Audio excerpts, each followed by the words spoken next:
Previously on the European LCS. The question, of course, can Giants take on the Russian powerhouse that is Gambit Gaming? Giants, the ultimate wildcard team. No one knows what they're gonna bring. It's gonna be Gentratrops! The Giants Gaming Spaniards are gonna take down the Russian overlords, throwing out the first big upset. You cannot say more about how well the Giants played. The real story about this one is that Copenhagen Wolves, they're rooted to the bottom of the European LCS. Going 0-5 now in the first 2 weeks. It's not a good position they want to be in. They've got a lot of work to do. But at least they can look forward to next week where they will have Bjergsen. Bjergsen is back, their superstar in the mid. So they've got a full roster, full lineup. Can they finally get some wins on the board?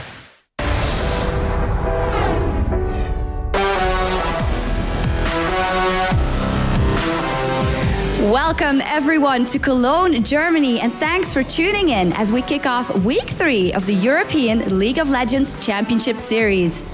I'm your host Eefje Schoks de Portere, and we can't wait to get into today's matches.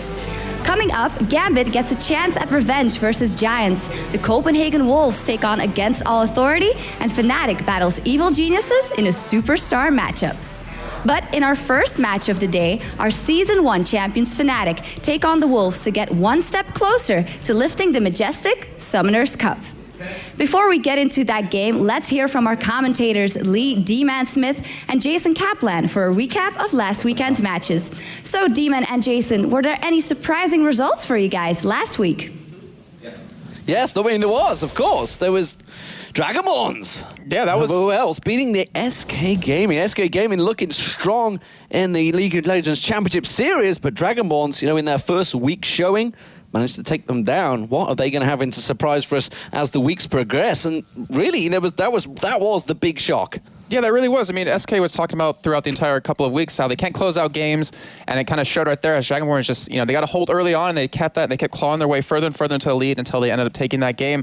But in terms of what we're going to see out of Dragonborns in the future, Shushay is one of those players where he can, kind of play anything. You can surprise. We saw Vi middle in the LCS, and that caught, people completely off guard. We might see that, yet again over the next couple of weeks. I wouldn't be too surprised because in the NA LCS, don't want to spoil anything, but we see a lot of Vi over there. We do see a lot of Levi over there. Easy for me to say. Let's check out the results, though, from last week. As you can see on your screens, Evil Geniuses, they did beat Dragonborns. That was Dragonborns' first game of the League Championship Series. Copenhagen Wolves, of course, lost to SK Gaming. And then against Authority in their debut match, went down to Gambit, BenQ, and then Evil Geniuses taking that win over SK, which, I mean, it wasn't as exciting of a match as I thought it would be, but still, Evil Geniuses with a very solid... Let's be truthful. Saturday was boring as hell last week. We're hoping it gets a little bit better. But of course, day 2 was when the results really happened, and you can see them. It was Evil Geniuses. They did beat Giants, but that was a pretty good game. But SK Gaming, there it is, losing to Dragonborns. That was their second game, and really a big upset for SK and a big upset for Ocelot. Yeah, very true indeed. And then we had Gambit end up taking a win over Copenhagen Wolves, Ozone Giants as well. And, you know, the Wolves not looking too strong, 0-5 so far. I mean, we did see over in NA LCS a couple of teams finally picking up some wins. Not going to say the teams just yet. You can check them out yourself. But, you know, we might finally see the Wolves take their first game with, Bjergsen, because he's the big story today. Well, we can only hope so. Let's check out the standings as they are currently. You can see 0-5 Copenhagen Wolves. They have to try and pick themselves up a win. But up the top of the tables, it's Evil Geniuses. They've got just one game this week, and it is against Fnatic. Can they go 6-1? There's many other results. There's a lot of teams that really looking to pick up wins this week. So it's going to be interesting to see who can manage to claw the way up there. Will we see Fnatic maybe going into a 4-1? Who knows? They have 2 games today. There's a lot of action for those guys. Of course, you can check out all the stats and watch every single game that's happened in the League Championship Series on lolesports.com. That's going to be the North American and EU. Of course, remember to use the tab at the top. You can switch between the 2 different countries.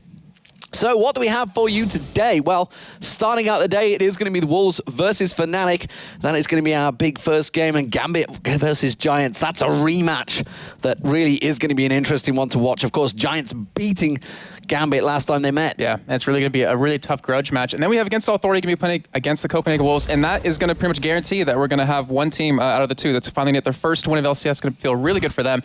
And then, of course, EG versus Fnatic, which should be such a stellar match. It really should be. It's the big closing match of the day, of course. And really, it's going to be an interesting one because last time they met was a long, long time ago, back in DreamHack. If you remember, DreamHack Winter 2012. So that was December time? Was it November? Maybe. I think it was November. Long time ago. It was a long time ago. So they really haven't met in an offline competition in a long, long time. But of course, Gambit, that's the big one for me. Gambit versus Giants today. Will they manage to turn things around? You know, well, anything's obviously possible. We've seen them, at very low ends in terms of not playing well, but then the next day they come back with this amazing gameplay.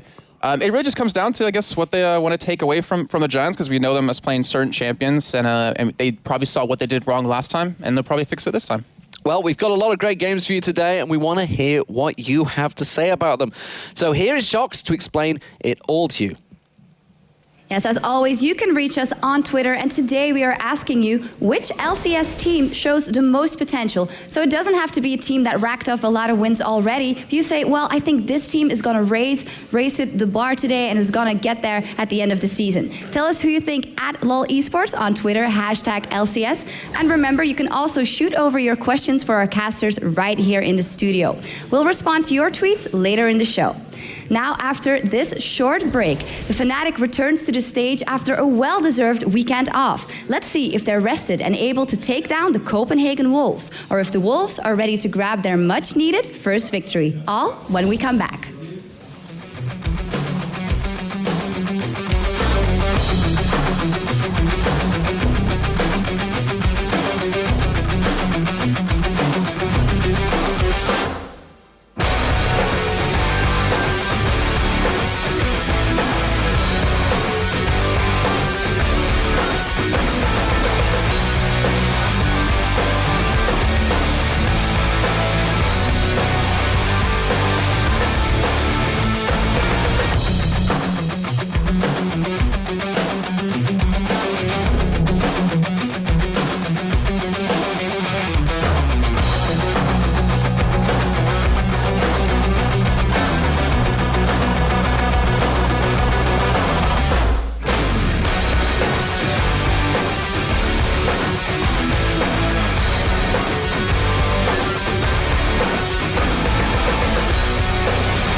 I think it's important to start the season well, not even like start, but it's important to win every game.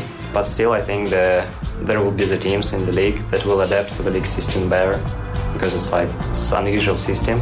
And those teams, for example, unknown teams, can really win the league. It's more important to prepare for directly for the teams you are playing, and you can prepare for it the whole week and just catch team with some unexpected strategy. Welcome back, ladies and gentlemen. First up for today, it's going to be the Copenhagen Wolves versus Fnatic. Jason, we've seen the Wolves take the lead in every single game to date, but they just can't convert it into a win. What do they need to do? They just need to take a look, or actually, well, experience is one of the major factors in that whole thing. You hear, Asad talk about it all the time in reference to this specifically, but they just need to learn, that next step. Yeah, they can win the early game, but they need to learn where to, pick their fights correctly, where to start taking some even, more crucial objectives, and then kind of use that to take the rest of the game. And, all the new teams, I have to say, I believe 4 of the new teams that were brought in this season are having that same problem. It's not just, localized to the Wolves. Yeah, it's something we've seen. I mean, SK Gaming, we were talking about it right at the start of the League Championship Series. SK Gaming had the same problem. It took them, it was the Wolves game they played, and it took them 40 minutes to close that game out when they had pretty much the lead 10 minutes in. Yeah, they had, I think, a 10,000 gold lead at some point, and they just could not close the game out. But, eventually they did, and they've been working on that. Other teams need to show that same kind of practice. Well, let's look at the team sheets. You can see them on your screen. They are gonna be Copenhagen Wolves. It is Godbro Svensker, and of course Bjergsen is back. The youngster just turned 17, the Tess and the Fisio for the Copenhagen Wolves. And well, for Fnatic, I mean, Soas, he looks very young in his picture too, I have to say. Cyanide, Xpeke, Yellow Star, and Unrated, and I have to say, Unrated, his smile on that is just so... Babyface Cyanide as well. You got to think of babyface Cyanide. I couldn't think of the right term to use, so I just stopped. Well, they are all young players, and we can't discount the fact that they are youngsters in this tournament. There's not really... I'm trying to think of the oldest player probably in the League Championship Series. I think it's probably St. Vicious, maybe. Oh, yeah, he's pretty old. I think it's probably St. Vicious. He's pretty old. He's only like 24. And yeah, he plays better than half the people in League of Legends. So. It does indeed. Let's look at the team sheet for the Copenhagen Wolves. You can see Bjergsen is the man we have selected. He's really going to be the one to watch, we feel, today. Yeah, he's definitely the key player in this, because we don't really know how much they've been practicing together, because they've had Coutard for the last 2 weeks, playing his role. Even in the qualifiers, he played his role. But, I know he's been practicing himself. I know he's been working with his team, and I really am expecting big things from him. Yeah, and of course, for Fnatic, it is going to be Cyanide we've looked at. Of course, he is the second highest KDA currently for Fnatic. They went 2-1 in the first week, and really, he was the one that opened up the plays. He's the key man coming out the jungles, getting those Baron steals in there as well, getting a couple of Dragon steals, if I recall, as well. He's been really creating things. Obviously, we always talk about Peke, but Cyanide has been really the enabler. If you think back to Katowice, when we see, we've all highlighted the fact that Peke was so dominant, he got that backdoor in there. Everybody's seen the highlight. But the fact is, if it wasn't for Cyanide keeping Herkybot so busy in the jungle, it would have been a 2v1. They could have gone back and done that. Yeah, he was really the unsung hero in that. And I mean, you see that happen quite a bit, but doesn't really get focused on too much. But yeah, Cyanide, we'll see if he can make some big plays today and really keep up with the pace he's been pretty much bringing to LCS. Well, we did manage to catch a word with the teams earlier on, of course. So let's listen to what they had to say about each other.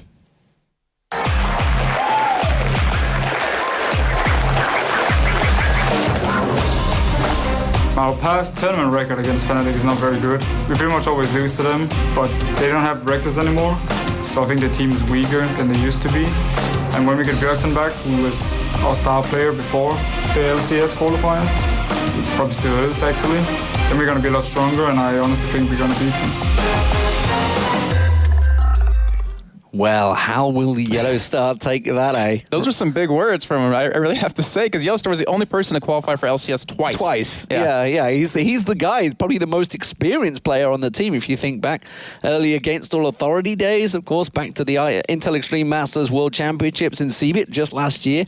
Pretty much March last year. It's a full year on. It's a crazy year of League of Legends action, but also he was in Season 2 finals, so to say that the most experienced player here in that team is lesser than Reckless, the 16-year-old AD carry, is pretty bold words. I mean, just to say that Reckless was very impressive when we saw him. You saw him at IPL 5, playing amazing with his Ezreal. We saw him in quite a few other tournaments. And just overall an exceptional player, you really have to say. So Yellowstar does have a lot of work cut out for him, but he's proven before that he can easily handle it, and he's proven it in LCS so far. He has proven it already. So, ladies and gentlemen, we're just about to get underway here, and you can see Championship Select is underway. Of course, we do have that bug, unfortunately, in the picks and bans. We will be able to keep them for you, though. You can see Kassadin was banned out by the Copenhagen Wolves. They didn't want none of that backdoor in action. Yeah, not out of Xpeke. The Lux as well, which actually can go towards both mid players. They've been practicing that quite a bit. We've seen Froggen playing her quite a bit as well. Yep. Even I think even a couple times in NALCS. I'm not 100% sure on that, but overall, very strong champion, very bursty, and if you can land your full combo, you're gonna kill the AD carrier, at least someone squishy on the team. And Kale and Nidalee also being banned out, so kind of standard bans so far. I'd say Nidalee not really that much of a standard ban. Yeah, I mean, but the thing is, we saw Xpeke player mid lane and Katowice with just the poke you can do from the damage. You can really, create an opportunity for your team. You're not about, a hard engage. You're about hitting that one spear to open up a whole team fight for you to make it pretty much a 5-on-4. There it is, the Thresh ban. You can't quite see it on your screen. It's something we expected to see coming in here. And, the fact that we are on 3.02 Thresh is enabled. We didn't see a great deal of it in the North American League Championship Series over the last 2 days. We saw it, I think, maybe make 1 or 2 appearances. I think it was banned quite a few times, but there wasn't that many really that made great use of it. I think the one time it did get picked, they lost. Yeah, and the one, well, actually, there was also one game with CLG where it wasn't banned or picked, which is kind of interesting to see. And I mean, hopefully we see in the EU LCS just how effective he really can be. Yeah, and the final ban coming in, it was Vi, so Vi off your screen there. So, looking like Xin Zhao is going to get selected for the Copenhagen Wolves. We will be seeing Sven Skeren on that one. I expect it to be the jungler. Yeah, we haven't really seen him play that kind of jungler just yet. I mean, he's playing a little bit of Lee Sin, playing a lot of Cho'Gath lately.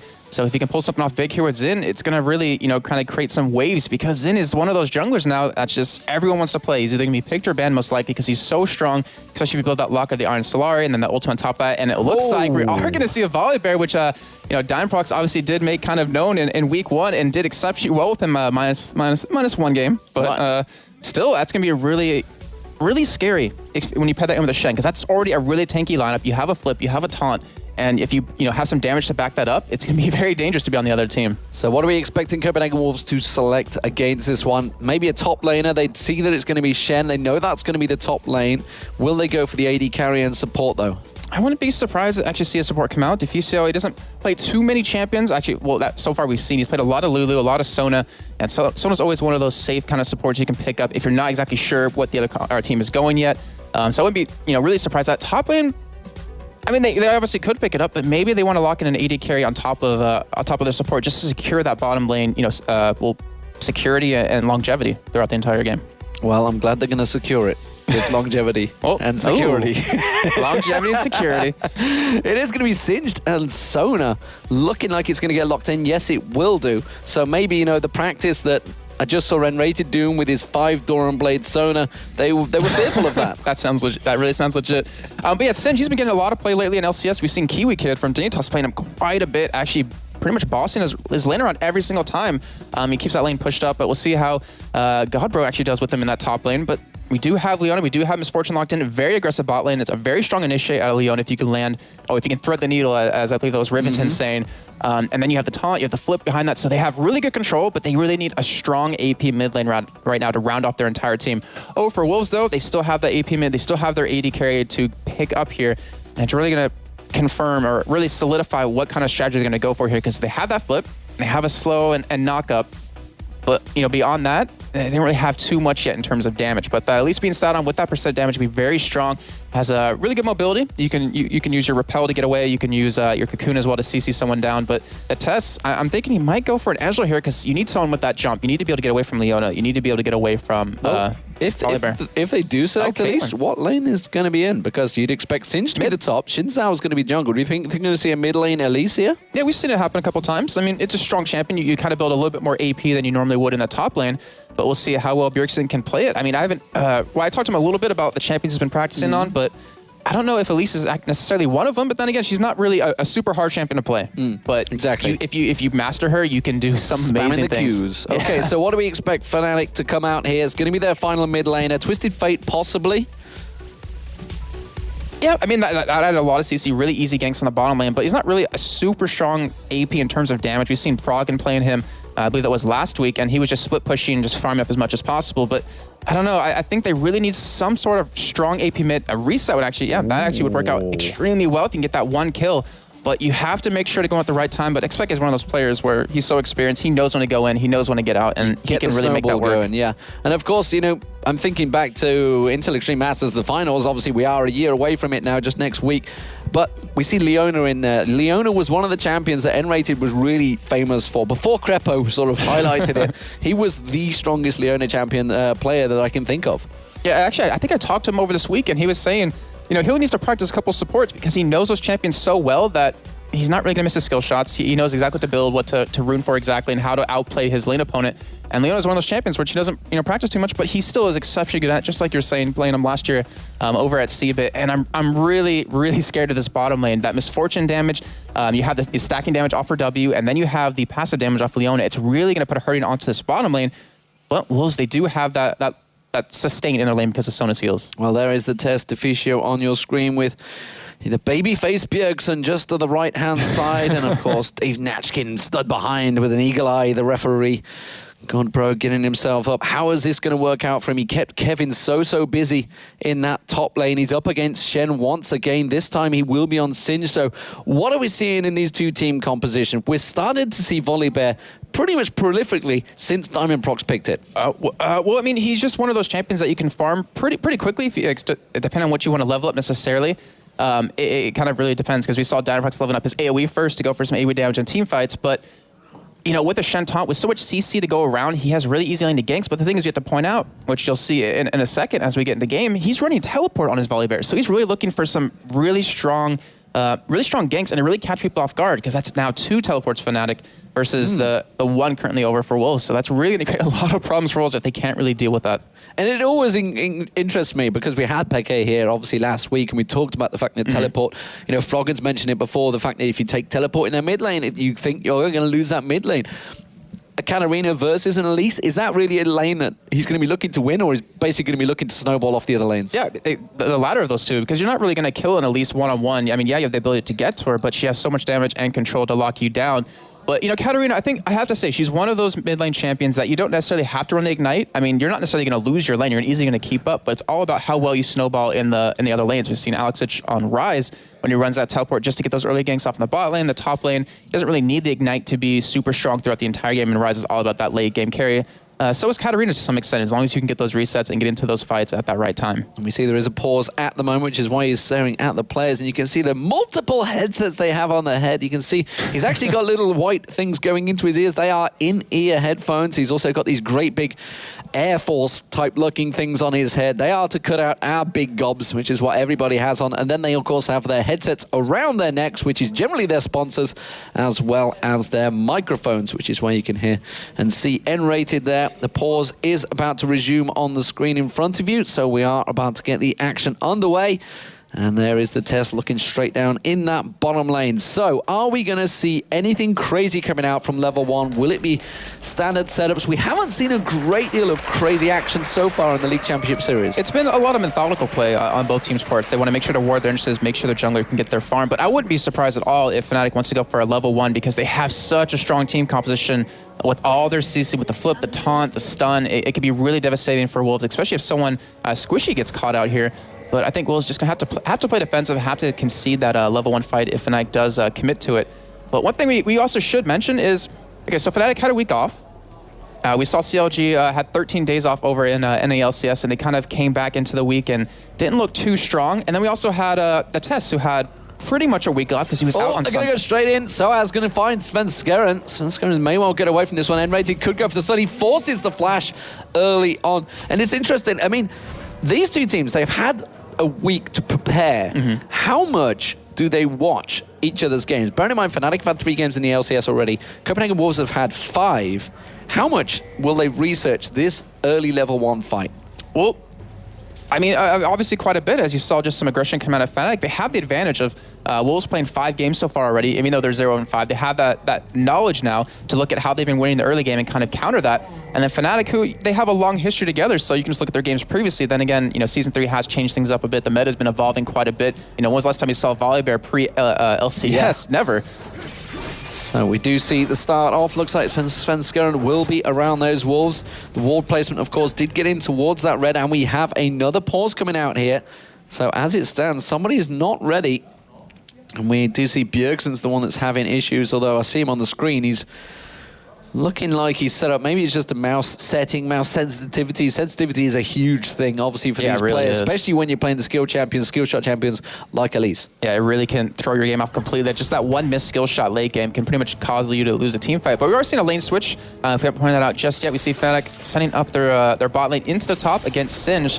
So Godbro is going to have a hard time up there, but luckily for him, he does have that Crystalline Flask, does have a health pot, and that ward, which he needs to put down defensively. He needs to make sure he doesn't get ganked level 3 by Cyanide and by the top lane, obviously. But, in terms of who's going to win this trade overall, I really have to... Oh, actually, we do see... we see Godbro going straight in towards N-Rated to get stunned out there, and he's going to have to take a lot of damage here. N-Rated going to keep the pressure on. Will back away with that poison running. Of course, you do not chase a Singed. Yeah, I was going to say, looking at in terms of level 1, or who wins this lane switch overall, it's going to depend, obviously, on how Fnatic and Wolves deal with it, if they're going to try to get an early turret or not. But assuming they don't go for early turrets, and they're just trying to deny the other opponent, I think Godbro's going to have the harder time here, as long as Fnatic doesn't let him get that free farm later on once that turret goes down. They're going to, if they don't keep him in check in the top lane, he's going to farm up and be a really strong force to reckon with, or to fight pretty much. But Soaz, he should have a decent time farming under turret. He does have that, range disadvantage. But still, I mean, he's Shen. He has sustain in lane. He has a red pot and four health pots on top of that, so he can really keep his health up in lane and keep that farm up. So we do see them saying out. I saw a pink ward going down as well there from N-Rated. Obviously spotted out I love that word. Svenskeren had put, I think Svenskeren had come to put it up there, and it's also looks like it's enabling Cyanide to possibly take a look in this top lane early on. We can see him. It's going to go around. We are at that 3.5 minute mark. It's the standard time. These guys got to expect it. Oh, we do have, though, Svenskeren coming up towards the top side. Something's up, but that was such a good pink ward that you mentioned that N-Rated put down. The gank is going down the top lane. Godbro's going to be very careful here. He's going in for it. Ghost was popped there, but Svenskeren does come around. It's Svenskeren, and now it is the target, and they will be first blood. But N-Rated gets flipped in towards the turret. He didn't lay down any damage. He is going to walk away with low hit points, and now Godbro is into all sorts of trouble. Cyanide's going to get in there. He has got the flip back up. The cooldown will be available. He goes rushes in for it. Yellowstar's going to land another shot. It will be the double kill, and there is Yellowstar picking it up. Such a great play out of Fnatic to start this game off completely. They knew that word would go down out of Godbro, and pretty much that entire advantage was opened up by N-Rated. Towards the bottom side, though, Soaz did manage to get a taunt onto Deficio under his turret, so he got some damage onto him, but it's a Sona.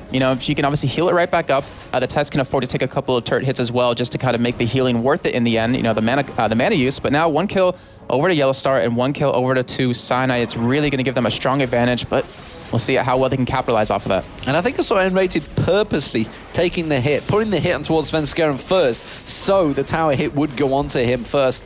Very nicely done, and this bottom tower is going to go down, though. Copenhagen Wolves really pressured the bottom, and they did manage to get first tower of the game. Yeah, great job by them to at least counter the first 2 deaths going towards that top side. But now it's that crucial point where if they're going to lane switch, they have to be really careful on who they let farm up completely. Do the Wolves feel confident enough, or not confident and comfortable enough? Wow, I can't even speak today. English is very hard for me, but do they feel comfortable enough to take on this Leona and this Misfortune lane? Because they really can blow up Deficio if he does get, 1 step out of line. One thing I would question, though, is obviously we're seeing Peke in the middle here, actually. He's going to get dived on. He should be able to walk away from this one. Has to use the flash. We see the teleport coming in now, and you can see repelling straight away Bjergsen there, so teleport was cancelled straight out. It was Cyanide that was coming in, so that's not going to be available for a short period of time. But what I was about to mention, was I wasn't sure whether maybe Peke could have teleported at the start to maybe get the snowball going early on. He could have, but I mean, if he falls behind levels early on against an Elise, and if he doesn't get any kills or an assist on top of that, he's really going to fall so far behind that it'll give Wolves a really big advantage. But, you know, changing this up just a little bit, I really love what Fnatic's doing in this top lane right now. They're leaving their AD carry support there, and we see a pink ward in the tri-bush over on Wolves' side. So they're really trying to create some opportunities to shut Singe down completely, and if they do that, they can easily take the mid and late game. It's all about how well he can farm, how well Godbro can be a nuisance to the enemy team. But clever placement from Deficio there. If you just noticed, he placed it around the corner of the tri-bush so the pink ward didn't spot it. So you know that there's a ward there, and they can't clear it out. Yeah, and he can see anyone coming in from that riverside. So yeah, great job by him being very aware of what was happening. But then we do have a gank on this bottom side. Sven Scarson just waiting on the side, trying to go in for Soaz. Soaz with that red pot with flash up, I don't think they're actually going to be able to get a kill here. Well, teleport is available for Peke. Remember, he can join the fight at any time. Sven Scarson thought about going for it, but he will back away and buy his first items. Of course, he just had potions. What will he pick up? I'm guessing it's going to be a giant's belt of some form. There it is. What a shock. That's like a 99% chance to guess right. Giant's belt on Shen. Let's go for it. But we do have Sana visiting the top side. We do have Enraid going in with the Shen ultimate. Enraid has gone in, gone aggressive. He's taken this stoke. Stan United comes in as well. They're onto Deficio. Lots of turret damage coming in. It's a 5-man pile-on party for Fnatic in the top. And there is the double kill for Peke that I was talking about. Yeah, that's the snowball he needs right now. He already has an Amp Tune with that 41 CS. He's keeping in touch with that mid lane. We do have a Dragon potentially going to be started off to kind of cancel out that turret being gone, but still the damage is done. Picking up those 2 kills, picking up a turret on top of that. It's really creating a nice gold lead for Fnatic. And there you go. So Peke has returned to that mid lane, going to keep the pressure on. They realize, of course, that the Dragon will go down. They're going to try and pressure on. Yeah. They're going to continue down on towards the inner turret. This might be a mistake on their part. They might lose this second turret on the top side, and that would be completely counterproductive for them, but it looks like we will have Sona and Caitlyn return back to that lane in time.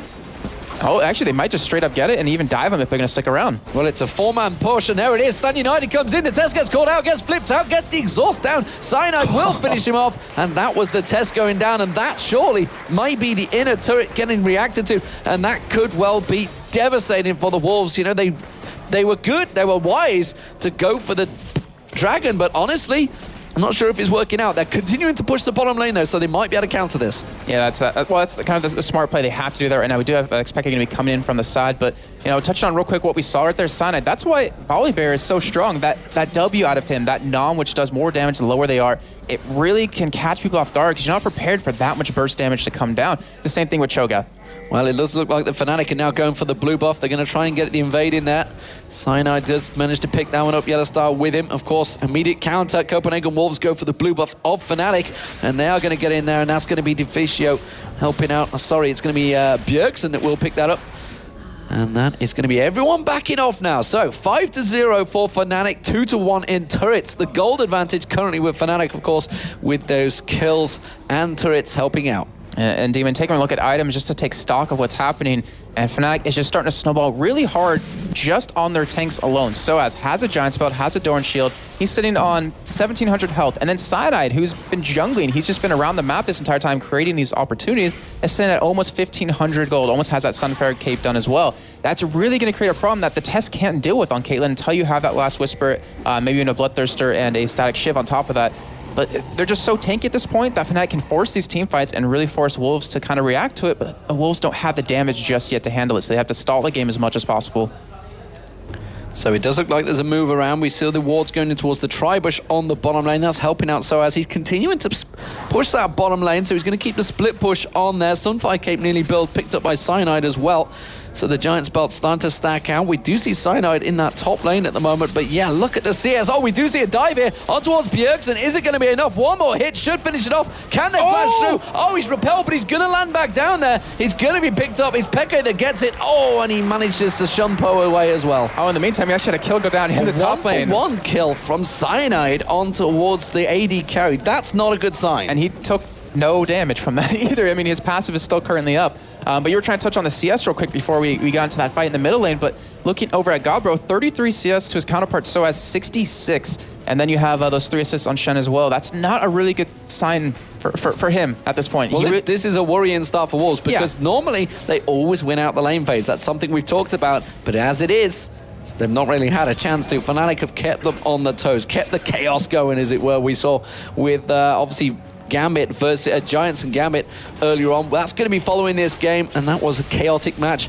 And as it is, Fnatic seem to be keeping the flow going nicely. A very aggressive play from them, something we haven't seen a lot of in the LCS. And the thing is, this was all created by one little ward, one pink ward out of N-Ready. Got that early kill on the top lane. They kept snowballing that. You had Expect to come in and pick up a couple of kills. And just that one ward, that's why they're so important, can really create these opportunities that allow Fnatic to be so far ahead. Cyanide, though, you check him out on your screen. He's just waiting around the corner, trying to make a play onto the test and really deny him some farm, as he actually could potentially get caught out here depending on the Wolves, but it's going to be a dive on the bottom lane. It's the bottom lane dive. There's the ghost pops, and that's going to force Godbro to get away. Cyanide staying in that top lane. He's just camping it out. If it was Counter-Strike, he would be Camper Noob would be being shouted out, but as it stands, he is just forcing the Tess away. And really, it's starting to play into their hands because Yellowstar is free to just run around, put the pressure on the turrets wherever he pleases, and the Tess is forced to stay in his own base. I think that spot just felt just right to him as he stayed there for a good couple of minutes, but we do have Brixton coming in from the side. I don't really think he can take Cyanide on. As we see the Shumpo coming out, he doesn't know what's coming. He's going to get the Shumpo. The Stand United comes down. He's going to have to repel away, but he will drop exactly where he stands, and that's immediately straight away taunted out. And Cyanide picks up another kill. Peke comes around. The Tess taken solo, flashes through, picks up a kill. Shumpo's back across on towards Godbro. Godbro running for his life. Remember, he's already used Ghost, and the Peke is going to continue driving it on. Down the bottom lane as well, they're going to continue driving on the turrets. Fnatic starting to shred the Copenhagen Wolves. The poor little puppies are back in their cages. I know, if Teleport coming back onto this top side, they want to take this turret down ASAP. It's already 9-0, and the goal lead is insane at this point. Fnatic looking so solid, like that whole week of rest they had. They used to train. We thought it may well be a difference. We saw it with CLG, of course, in the North American leagues. They struggled with their week off, but Fnatic seem to have used it to great example. So as being chased on, flippity-floppity from Cyanide. He gets flipped. He gets the turret hit. He could go down, the ace in the hole, but no, he still stands around. Finally, the 500 gold kill goes across to Godbro. But it just seems a little bit too late. I mean, that's Singe. You need that gold on them. But look what they lost throughout the entire thing. They lost that bottom turret because Yellowstar was just pushing the entire time. They lost a couple of kills on the top side. And Wolves, I mean, they picked up their first kill. They can't come back. All they do is just keep farming up, keep that gold coming in. But with the way Fnatic's kind of starving them out right now, they're taking away jungle. They're keeping all these lanes pushed in against them.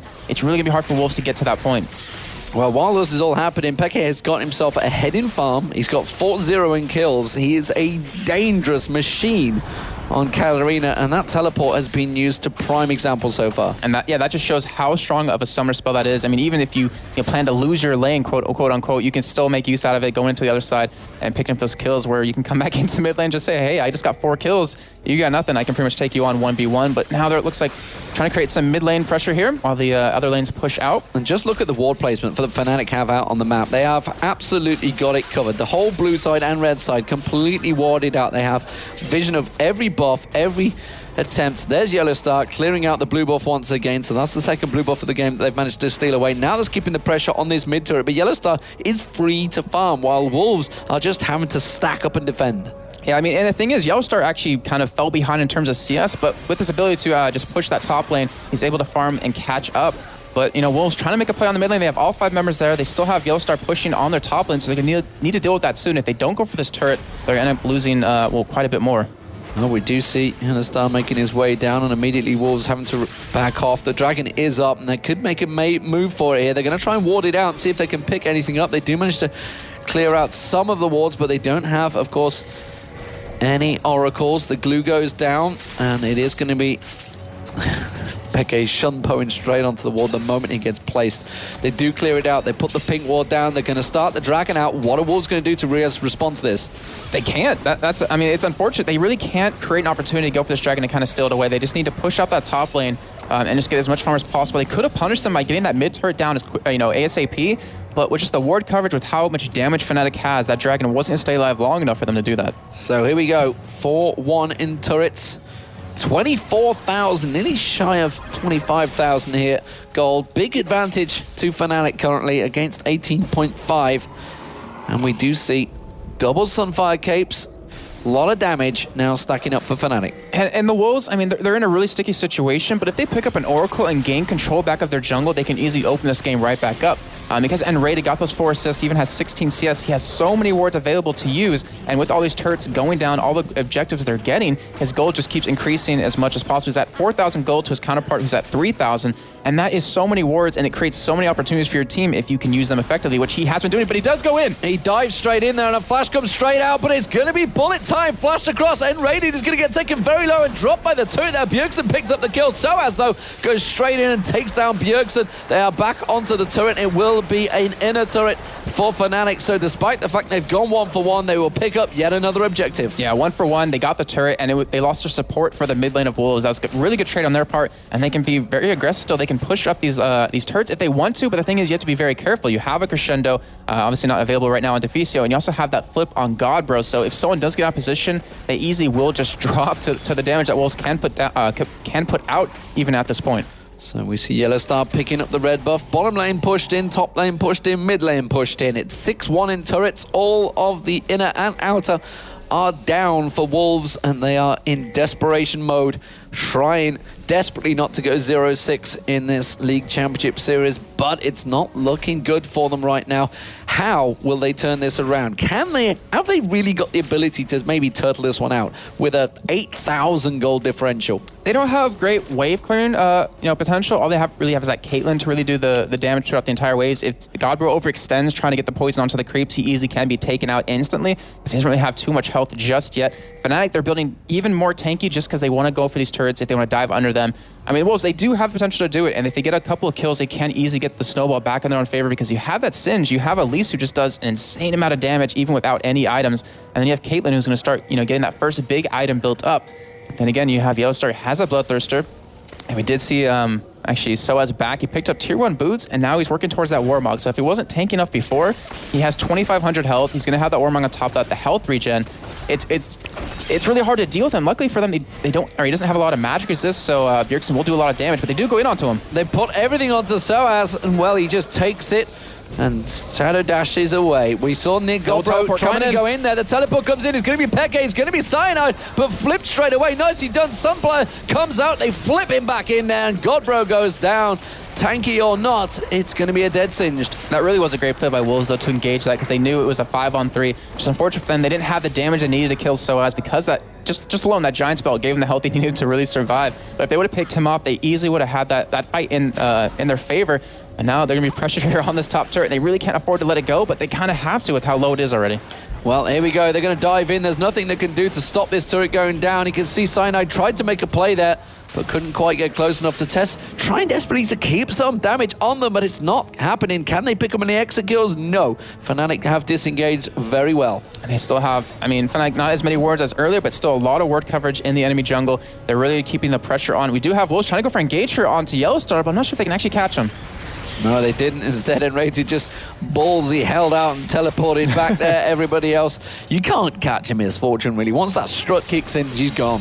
And yeah, we have no Shirelles currently over for Wolves. They do have the speed increase off of Sona, obviously, but not really going to be enough. And we still don't even have the lock of the Iron Solari done for Sven Skersen just yet, which is pretty much a core item on Jungle Xin Zhao. So everybody goes back, spends chunks of their gold, their big gold advantage, 9,000 now. And again, you see the wards all placed around and perfectly positioned to potentially go for Baron should they require it. Yeah, and they're starting to show that they want to go for it because you have Soaz pushing the bottom lane. He has that ultimate available. We do have a pink ward, actually 2 pink wards on Cyanide right now, so they want to clear out any kind of vision. And the thing is, they don't really have to go for Baron, but it'll just give them that much more to really take the Wolves down, to really start diving under these turrets. They have the top inhibitor available if they want to go for it, and I wouldn't be too surprised if they go for that right after this right after this Baron. Yep, Stan United is available, so if Soaz wants to join in, he can just ultimate in there. And they do start at Baron off and peel straight off. They're going to go for the bait. They're going to set it up. Are they going to set for it? They're trying to bait it out, trying to guess it. They're not seeing Soaz back off, though, so Godbro, with that teleport available, he can join the party whenever he pleases. They do need some wards for him to get in on, though. And that's exactly what Wolves so are trying to do. We've seen this before. They do manage to put the Leona ultimate. It's Bjergsen that got caught out there. Immediately gets flipped back into the team, repels away, tries to join his team. There's not a lot of concentrated damage, but there's Peke. He comes through, gets the one, gets the second, trying to go towards Svenskar, and that's going to be Yellowstar that picks up the kill. Shadow Dash straight on towards Godbro. Godbro goes down. It's a triple kill for Peke. And that just shows how much... the poison. Oh, he just survives.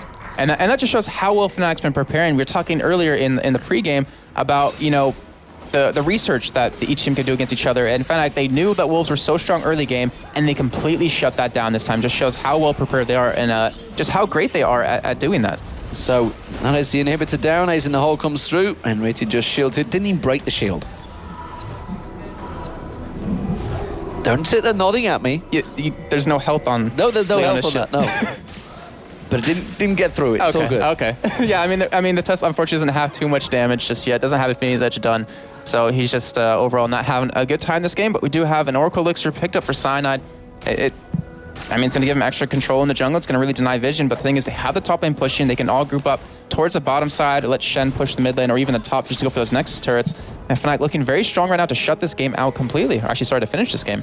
Well, look at it. 1-0-9 for Soaz, 5-1-6 for Cyanide, 7-0-3 for Peke, 2-0-10 for Yellowstar, and the feeder of the team is Enrated 0-1-9. I don't think he's going to be able to feed too much more, though, with his random, it's almost done. He has so much health. He's not even going for boots. I mean, he's just counting on that solo for to land just to be their strong initiate for his team. Doesn't have a Shurelius either to help them get in, but, you know, he's been pretty much spot on, minus the last one, which, you know, it wasn't a bad one because it really separated the Wolves, but it didn't hit anyone. It didn't, but it managed to do its job, and again, looks like the Baron will get started off. Teleport not available for Peke just yet. Will be up in a couple of seconds, though, so he'll be joining it in a moment. He's picking out the red buff, and it does look like Fnatic are not going to get touched on this one. I don't think Copenhagen Wolves can compete with this one, and they realize it. They're just desperately hoping that Fnatic managed to throw something. I mean, we've seen bigger throws before. I mean, in the SK Fnatic games, we've seen that happen a couple times out of SK, but it always is a possibility. At least they're going to secure a lot of farm from that top lane because the Supermans are going to be constantly pushing it in. But Fnatic, I mean, they don't even have the money to buy anything right now. They still have XPeke towards the bottom side, just trying to create an opportunity right there. As you see, you know, 3 members of Wolves trying to get those minions down. But, you know, take a look at levels overall. We have Godbro with level 12. We have Soaz level 14. We have Svenskar at 10 compared to the 12 of Cyanide. We have level 12 for Bjergsen to the 15 of XPeke. The Test at 11, Yellowstar at 13, and then even Deficio at level 9 to the level 11. That's easy for me to say, of Enrated. So that just shows they've been starving them from gold, but they've also been starving them out of XP. Yeah, and that obviously equates to basically equivalent of having an item when you're that many levels ahead. It's certainly does a lot of damage. Those skills are going to be much harder hitting. And Cyanide doing a little dance in front of the front wave there. I can just hear him saying yellow in my head. Does he dancing away? As it is, we do see Cyanide. Can he get in there? Can he get a poke on them? They have quite a scary engage, honestly. You get that Shadow Dash Crash flipped, you're going to be in amongst the team before you know it. And Cyanide is trying to bait the damage out. Of course, they are both so tanky right now with the Sunfire Capes and the Giant's Belts. Warmog's almost complete for both of them. Yeah, all they're doing is just waiting for those Super Minions to push that top side. The Tests have to go back and deal with it, so they should be able to get this turret, or at least drop it down to a 3rd health on this next wave. As Cyanide maybe even going to tank a couple of hits here. XPeke does get caught, but I mean, he's not really too scared. Yeah, he dropped half health, but with that Baron buff, he's going to regen it completely. And Ready tried to go in there. Of course, Super Minions now coming in the top lane. Bottom lane also has minions shoving along, so the Fnatic finally have their chance, have their time. And Wolves realize it. They're trying to be defensive, trying to be aggressive. They do catch Cyanide out. Soaz goes in, doesn't manage to taunt anyone up, though. Yeah, the thing is, the Wolves, they need to engage, but they can't really afford to do it when Fnatic has Baron buffs. So they need to wait for it to dissipate away. But the thing is, they might lose 2 or 3 inhibitors because of that. And there's really there not it is. They've managed to go in. They've got the Shadow Dash across. The turret goes down. They flip Godbro once again. He is the highest hit point person, though. Enrated still hanging on in. Bullet time comes across. Repel from Bjergsen. Easy for me to say, does go down, not going to get away. It's a double kill for Peke, and surely the game for Fnatic. It's a 4-2, sorry, exchange. Of course, that inhibitor already down in the top lane. That means there's going to be giant waves of minions coming in, and Fnatic will take the first win of the day in week 3 of the League Championship Series. And it really seems like Fnatic had a playbook for the Wolves right there. They shut them down early game. They kept shutting down in the mid game and late game. They just played it so perfectly. Fnatic looking very strong, picking up the first win of week number 3. Zhonya's from Peke on the fountain dive. That's what we like to see. So there they are on your screen. They are the champions. They are the victors. And that is their first win. Of course, they do play Evil Geniuses later in the day. That will be the last game. But wow, good start from Fnatic. And the Copenhagen Wolves have something to think about again. It's 0-6 for them now. And we see the sportsmanship between these teams. Always good to see. Teams do manage to congratulate one another. But to answer all the questions, we are going to go across to the analyst desk, and they have a new expert joining them. Let's see who it is. Thanks a lot, Demon. With us at the analysis desk, our very special guest today is Hosan. He actually asked us before we sat down, should I leave my hair up today or should I drop it down? How are you doing today, Hosan? I'm doing well. So we just saw, a very interesting game. I think we can say everyone was like, "Oh, Wolves! They've got Bjergsen back." That wasn't the game that Wolves were looking for their first game back with Bjergsen. Yeah, it's like kind of Bjergsen couldn't do much. It's just all about the top dive. They were really tanky, and the main mistake was just Negodbro just ran out of the turret. They didn't take any turret damage, so it was clear 2v3 without turret. They just lost. Well, we've actually got a couple of replays ready for that one, which Quickshot, who I didn't even introduce, but you already know him already, is looking dapper today. And what's the official colour of that shirt? I knew you were going to say that. I think it's lavender. D-Man thinks it's lilac. So, it's up to you guys. But let's talk about the game, okay? 3.5 minutes into the matchup, we have, a 3 versus 1 tower dive. Let's jump into the replay right now. Talk us through this little pick here, Hosan. What happened? What could the Wolves have done? And why did it work for Fnatic? Well, basically, Negodbro should just stay at the turret when he saw Cyanide coming. They would take some damage when Xin would just join them. And they would win. Like, right now, they're fighting without turret. They're just 2v3 in open space, losing, no one tanking turret. And now they just dive him with Volibear tankiness, so he can stay either. And he'll just get chased. So the Wolves, maybe, not 100% sure how to deal with that situation. Behind the turret, in open space, taking a lot of damage. They didn't have the turret on the back. If they were closer to the turret, do you think they could have won that engagement? I think yes, look at Unrated. He almost died without turret. Maybe 1 hit or something. And basically, if he died, another one would take maybe AD, so he would stop attacking. They were kind of tanky, it's Xin and Singed. So basically, even with the 20 minions or something, I think they would have at least killed someone, so it would be still better. Fair enough. And the funny thing is, at the end of that as well, Singe flung him into the tower. That was his escape route at that point, and running back towards tower. He flung Leono in towards the tower, who'd not got the tower aggro anyway. They were out of range. So, kind of putting another wall in, I suppose, another layer to that brick wall that he had to get through to get out of that one. But that was really the start. That was where we saw the first blood, which ended up being 2 kills, obviously, in the end, once they finally chased that Singe down. That damn Singe, always hard to track down. But a little bit later on, we have another replay ready where that's when, we saw that first thing happening, then it kind of happened again, but even worse for Wolves. Yeah, well, this particular thing is just a couple minutes later. Once again, we're up in the top lane, and it's just a Fnatic pile-on, I think, is what D-Man was saying. Hosan, let's jump into the replay. What have Fnatic done here, and could the Wolves have survived in this situation? They saw Unrated go to the bush, so the Fisher came too close. Right now, he just gets eaten by Leona. The Shen ulti comes, the Cyanide with Volibear runs in, and basically, they're just gonna get 5v1, Peke is on his way too. Yeah, Peke comes in from a teleport. Yeah, and just clear ace, nothing to do. And rated tanking. Anyone could, Soul's tanky, Cyanide's tanky. Anyone could tank it. It was just 5v2, no one else was pushing on the map. There was no pressure. They could just go 5v2, push the 2 turrets, kill them again. GG no re. Yeah, GG Nori. Yeah, I mean, after that, we did see that a bit of I suppose we can call it a team fight that was 5-on-5 eventually in the Dragon, in the Baron area, but that was just 4 men taken down. We don't really need to show that again. I mean, was there anything they could do after those 2 instances we've just seen there, losing their bottom lane in the top lane, and also then obviously the first blood on Xin and Sinch? What could they have done to try and come back in that game in that scenario? They should have tried putting a jungler around the place all the time so he could come. Maybe just trying to push all the lanes, make some pressure. They went for Drake later, but it was just not really good since you have many minions top lane. We've seen that with the AAA game against EG it was, maybe? Yeah, I think so. They basically left it, the minions got frozen and they could farm. But here they just pushed, they got second turret and other kills. Yeah. And it snowballed. Snowballed, and obviously that is the 6th loss in a row now for Copenhagen Wolves. They do have another game coming up today. How that's going to go, we'll of course find out later, but we're going to go over to the stage where Shox is waiting with a member of the winning team. Yes, I'm here with Cyanide, the jungler for Team Fnatic. Now, Cyanide, that level 1 fight, you got Xin Zhao to flash. Is that what enabled you to go for that first dive and actually snowball the entire game? Well, I don't think it has much to do with it, but of course we knew that Xin Zhao doesn't have flash, so we could just focus him down. So I think it would have been the same kinda, since we even had Pekka with TP still.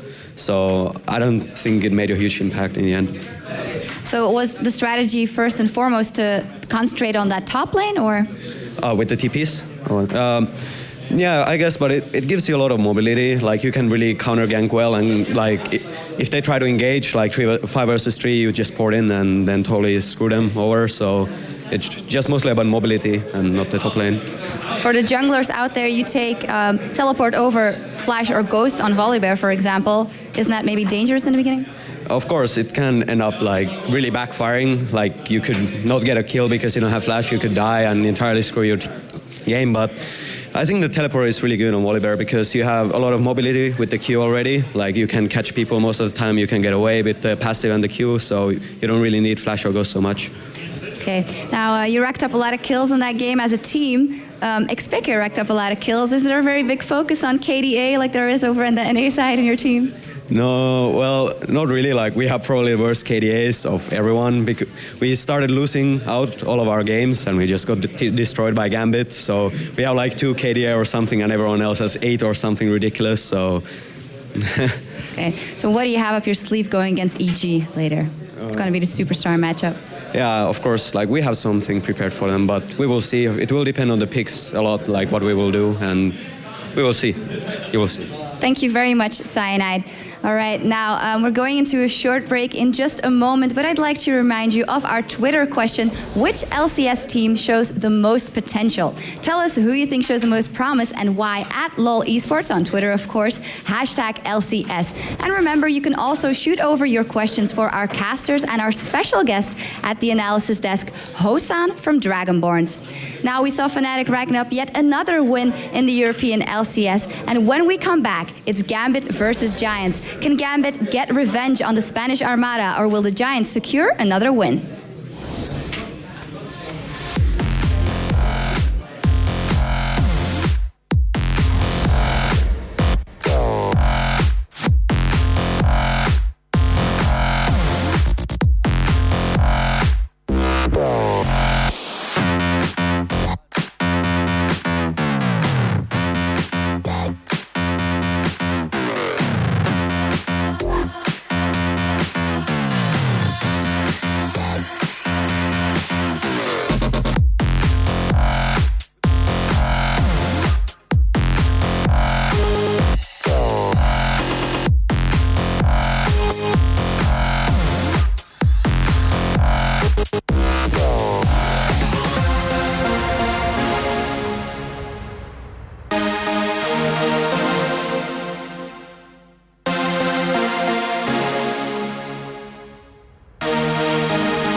Welcome back to the LCS Europe. Coming up next, we'll be moving into Gambit versus Giants. But first of all, we're going to sit down, do a little bit of a chat here with our special guest, Hosan. First of all, Hosan, thanks for joining us. Always great to have new people on here, so the people at home can get to know you a little bit. Give everyone out there who's not heard you talk before a little bit of an introduction about yourself. Where do you come from? How old are you?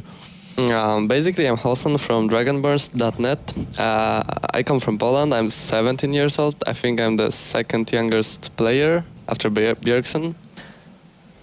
I guess that's all. Come on, you're Draven. Yeah, come on, Draven, get it out there. Get it out there. I play AD carry. Like, people know me for playing Draven. You know me for playing Draven? Oh, yes. You like Yes, my we do. Draven? Yeah, I guess you do. And so it is. I just go to school like a normal person, play League a bit pro. Play League a bit pro. So is that different now? I mean, obviously you guys are here in Cologne every single weekend now. Is school on hold for you at this point? I'm just gonna miss like 1-2 days each week, but it's fine. Wow, so you're doing school and coming here for each weekend for LCS. Yeah. For some people, impressive. But yeah, For some, normal. that's insane. I know it's very early in the year, but how are your grades doing? Average. I don't study at all. I never did. I was going to say I could barely do school when I was just doing school, so I have to give all the credit to you there. Talk to us a little bit about yourself and Dragonborns. How long have you been with Dragonborns up till now? It all started with Shushay from Ilohal. It was ECC Poland and summer last year, yeah. Then it proceeded to I Want Cookie Team. That was kind of funny name. Where did the name come from? I don't know. Shushay just wanted a cookie. Yeah, but the funniest thing is that then we were like, we have to make some serious name, and basically it happened that like, what is gonna be the name? And Shushay was like, Dragonverse. Oh my god, let it be Dragonverse. I'm like, oh my god, why Dragonverse? It's funny. Okay, let's do this. And so it just began like this. It's like half a year with Shushay, other players a bit less. Well, we're talking about the team. I mean, it has to be asked. You guys qualified, in Warsaw and in spectacular fashion. Definitely fan favorites. I was sitting in the theater and people were going crazy when you guys were on stage. You played with Broken Shot there. He's not here for how long? When is he coming in? How is the team gelling with Maluna at the moment? How are things in the Dragonborns camp? With Broken Shard, it's like, from what he said, it's around 2 months. I guess it can go up to 3 months, so the first half of LCS. With Maluna, it's kind of good. We didn't play really much until now. Like, we didn't have much time because of the Broken Shard thing and looking for the new jungler overall. But Broken Shard is a good player. He's a good strategist. He makes us play the new things because usually we just went for engage with Draven, and that was all of us. But now we have like supportive junglers like Shen, which can teleport, so split push comes in. we've got to work on some poke and stuff. So many new things. I guess it's helpful. So far in the European LCS, you've played 2 games, 1 loss, obviously, to kick things off, and then obviously that victory against SK. Talk us first of all through that game, your debut game against EG, which you went down in. In the game against EG, we didn't really prepare. Basically, what we should have done is that we should have played a bit earlier this day because we didn't play for like 3 days. After that, the problem is like we just weren't prepared for them. We just let them pick what they want. We didn't even scream them at all, so we weren't prepared for the gameplay. Like they just snowball and. Now you say you weren't ready for the gameplay. When you came up into your matchup against SK, were you guys more prepared for that? Was it a case of just getting picks? I mean, I know I was sitting during that matchup and looking at you in the bottom lane, and Becker was sitting next to us at the time, and he was saying, at level 3, that's it. There's going to be first blood at level 3, and you guys did it at level 2. Like. Yeah. The game went so well for you. Was it just training? Was it just picks? What was different in the SK matchup? In SK matchup, the first thing is that their bot lane just let us go a little bit aggressive. As well, we had Raven. No, but the main thing is that we've played SK, we've prepared for them. Like the whole evening we were preparing for the next day game. And I guess we just did our best. Like in the EG game, the problem as well was that we didn't pick our picks. We just picked what we didn't want them to have. Okay. We're like, oh my god, Froggen can pick Jace. Let's pick Jace. It didn't work out. We just need to engage. So the last question that I have for you, at least for this part of the show, we heard from a certain player who will stay unnamed for now that Draven's trash. Do you have any kind of response to that as a very big Draven player yourself? Yes, that if I meet him, I will definitely play Draven and make him sure that Draven isn't trash. Oh, big words. So there we go then. Maybe we'll see that a bit later on in the season. Either way, it's time for our second game of today. Gambit facing Giants in what's been a big storyline already, a rematch from what we saw earlier on in the tournament. It was a big upset last time around, Demon. The question is, will it be the same today? Well, we will find out, ladies and gentlemen, because there are on your screen the focus, the stare. It is Genja, and he is absolutely solidly staring down, but Giants can match them. Look at those stares, staring down the screen. Everybody has a game face, Jason. Some look a little different than others, but some look a little different than others. I tend to be like, and, the jaw comes down. That's because he's killing everyone on Kha'Zix. Yeah. Or it's at least on the other team, and you see his face just get red with veins popping out. Yeah, but at least it was nerfed. Good job, guys. Good job, Riot. So, as it stands, Gambit have lost to Giants. This is surely going to mean a lot to them. They're going to be out for blood here. Yeah, and that's really true. And I'm really curious if they're going to be out for blood in terms of bans, in particular because we saw Kennen played. We saw a really tanky, really CC-heavy kind of composition of them last time. Do they kind of want to deter that away or maybe play something new in the jungle? I mean, maybe Udyr again, which we saw in week 1. Didn't work out for him that time. But the Volibear worked out for him. It's just kind of all about, to me, honestly, is are Gambit going to take it seriously? Because we've heard them talk in interviews before, talking about other teams and how they mention, they have to prepare for us. We don't have to prepare for them. And to me, that's not really a mindset you can go into. You have to prepare for each team. You can't treat it lightly or you'll get losses. I mean, Gambit was in the lower half of the rank or the standings in the beginning of the season, and now they're finally back up in the top 3.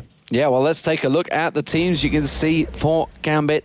It is going to be Darien, Diamond Prox, Ali Cheeks looking very happy in the middle there. Of course, he has had a baby son recently, so why would he not be? Genja and Edward. Edward, formerly known as Gosu Pepper, but it is his new name. I was looking at Alex, and he's like, yeah, I had a kid. He's like, yeah. Yeah, I did. But over for the Giants, we have Samix in the top lane, Morden in the jungle, Xter, which he played a pretty big game with his Rise last time against them in the mid lane. Jimbones with that Kennen. I'm curious to see if he's going to be playing that yet again, and Babetta as a support. So, I mean, of course, last time we saw these guys meet, they did pull out the Volibear. That was one of the teams, and he just got completely CC'd. He couldn't do anything because against that sort of team composition, surely it's not the kind of jungler you want. Yeah, I mean, when you're going against, let's see what they ran last time. They had Olaf, Mundo, Rise, Kennen, and Zyra.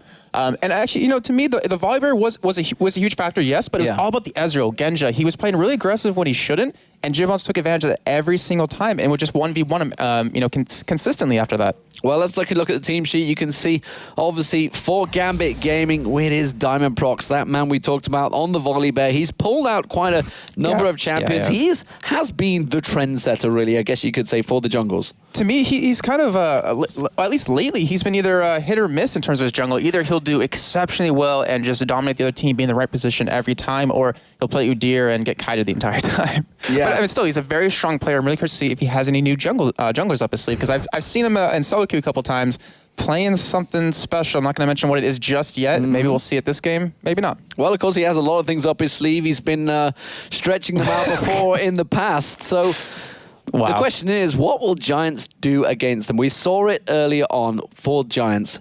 It was all about Extermin. And honestly, he was the main guy for them.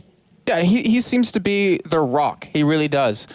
He's a person you can always really kind of count on. Jimbones, he's a very strong player as well. So, we have to really highlight him as a player in this game, because it seems if he doesn't have a strong game, the rest of the team kind of crumbles on top of that, which, isn't too surprising. We've seen that with a couple of other teams. I believe SK is actually the one I'm thinking in particular. However, Kevin's been doing a good job of carrying them on his back. But yeah, I'm really curious to see what he's going to play, because he has a strong Ryze, has a strong cast in him, but I know he's working on a couple of other champions that can really, kind of catch you off guard and really goes with his whole play style. Would you think Ryze is potentially a ban against them? I mean, he's obviously runs the double, the triple, the Rod of Ages build. If he can get there. But it's his champion. It is his main champion, without a doubt. I think every game so far we've seen either Kasten or Ryze or even both banned out against him, so it's definitely something that could be banned out. However, you have Alex Each, and he is a strong Ryze. I think he's, to be honest, probably one of the strongest Ryze players in the world. He's always really spot on, especially if he runs that teleport. He can really get into the other lanes. So it really depends if they want to get it, because they do have that first pick, be on the blue side this time. So it's going to come down to what they exactly want to run. And being that we're on 3.02, is there anything particular maybe that you're expecting to see here? We just saw fairly standard build picks between the last game. Is there anything particularly, bearing in mind this is Gambit, they only play OP champions. What do you think is OP in 3.02 that they might go for? Well, a new champion Thresh, which is the first week he actually be played. I mean, that's always something to catch someone off guard. Not necessarily if they're really overpowered, but if you don't really play against him too much or see him too much, you have a hard time dealing with him. We saw that in Tokyo Masters Cologne with Zed, which CHN just brought that out of nowhere in the jungle, and even EG banned it out against them because they're like, we don't know what he does exactly, so we don't want to play him. So Thresh would definitely be a strong one. Vi, who we've seen in LCS consistently over the past 2 weeks, I wouldn't be too surprised to see that as a jungler, and especially over onto Diamond. So if we check out, you can see on your screen, it is the two mid laners, and they have really been the people to watch. And Extermin, we've already talked about him, but Alex Ich, there he is, one of the best mid laners in the world, without a doubt. Yeah, he's been playing a lot of Ryze, a lot of Twisted Fate lately. I'm curious to see if he's going to run for that TF pick yet again. We saw Froggen playing it last week over at EG. However, he went for more of a farm strategy than more of a ganking. But Exter, he's even played Zarya before, so that's added into his repertoire. I think he's going to play more of a reactive AP mid unless they really want to lock down their composition. If they want to go for a really tanky lineup, they're going to lock in that Ryze as soon as possible if they do have the ability to get him. And I hate to say it, but how much of a distraction is it having a baby while you're in the LCS? Probably a really big one. Big. Yeah. I mean, normally you talk about the girlfriends being distractions, but he's legitimately had a child. There's newborn. You can look at it two ways. You can look at it two ways. He's like, I'm away from my son, or I'm away from my son because he's staying up crying all night. It really depends on how you want to. Yes, I'm off to Germany for a weekend. Yeah, it depends how you want to look at it. But it really. I think it really helps give him motivation as well, because this is his income. This is how he pays for, or it's not pays for his son, but how he, feeds his kids, feeds his wife. He has to make sure that they do well. They don't want to go into the relegation matches coming up, I believe, in April. Which is in itself a strange thing to talk about. Gambit Gaming, potentially in the relegation, because they've not had a great start. Yeah, I mean, they've had definitely a rocky start. We've seen the highs and lows of them so far, which we mentioned, I believe, last week.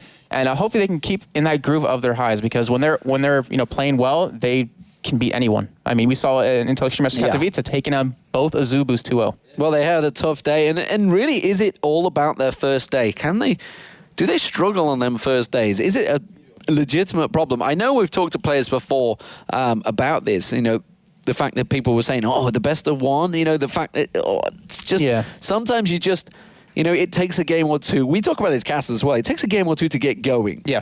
Very true. Is that legitimately a problem for some of these players? Yeah, I really think it is. But for Gambit's side, I think it's more about playing a team that they don't consider a real challenge to me, because then they won't prepare for them, then they won't really research them too much, and that can really be the downfall. They need to hype themselves up for the games. They have to be like, you know what, you guys are coming up against, so-and-so, we need to do well here, we need to play exceptionally well, we need to win this game. Yeah. And I don't know if they're going to really do that against Giants, which is kind of unfortunate. So that in itself is a motivational issue. For, these guys can't motivate themselves unless they're playing the Azubus, as it were, of the world. But ladies and gentlemen, we did manage to get together with these teams earlier on, so let's see what they had to say about each other.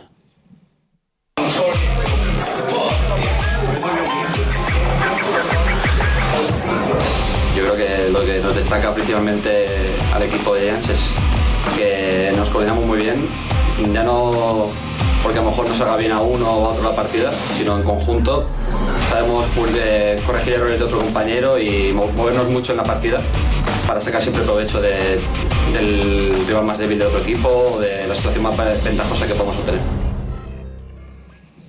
And that's exactly right. That is what we've talked about with the Giants, how they actually do play well as a team.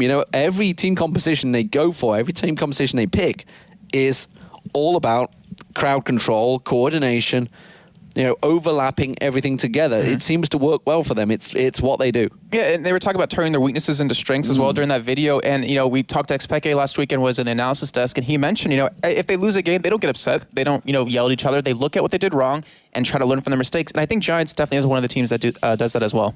And if you look at maybe the adaptation, the process that they've gone through, how these teams have got into the LCS in the first place, you look back to ECC Poland, they went 0-3 at ECC Poland as Ocelot World. When we went, okay, these are the guys that were here, they didn't play that well. But obviously, over the period of time they had, that was back in July, over that 6-month period, they've clearly adapted. They've clearly looked at each other. They've stuck together as a team, which is a big thing in itself. And they've clearly worked on any problem they've had. And they seem to have adapted really well. They seem to be one of the teams, the newer teams, I guess you could say, that came into the LCS and have actually looked legitimately like they could challenge for the top 4 spots. Yeah, I mean, to me, they're the Spanish meet your makers, because they've been together for so long as well. And that's really a major factor in playing well as a team, is just how long you play together, how you're not going to blame someone on your team to, because you lost the game and they kick them out. There's a team that comes to mind when I think about that specifically. But, you have to look at your mistakes and just kind of learn from that, not kind of blame them on someone or put them on someone's shoulders. So the bans are starting to come through. Elise, Cogmore, and Kennen, of course, banned out. And it was actually, yes, it was Gambit that banned out Kennen there. So they're not allowing the AD Kennen of Jim Bones to come through. And, he went for Ashe last time. Kennen was banned out. Wasn't that great? Yeah, I mean, well, he did play in the qualifiers and did kind of well with it there, which is kind of funny. I mean, kind of a hit or miss kind of game right there. Different strengths of teams, though. This was against Fnatic, I think the Ashe was before. I believe so, yeah. I believe so. But we do have Zinz out as being the next ban, which obviously will be targeted at Diamond Prox. Even Morden, because he's just an overall strong jungler right now. The next bans, I think we will see the next one, but the one after that, we're going to have to tell you who they actually banned out. But Thresh still available right now, and then over in North America, got banned and picked quite a bit. We see Mundo banned out against Morden, specifically since he played him last time against Gambit, and it looks like Gambit is really taking this seriously. They don't want to have another loss like they had last time, because they're taking out those champions that were really troublesome for them last time.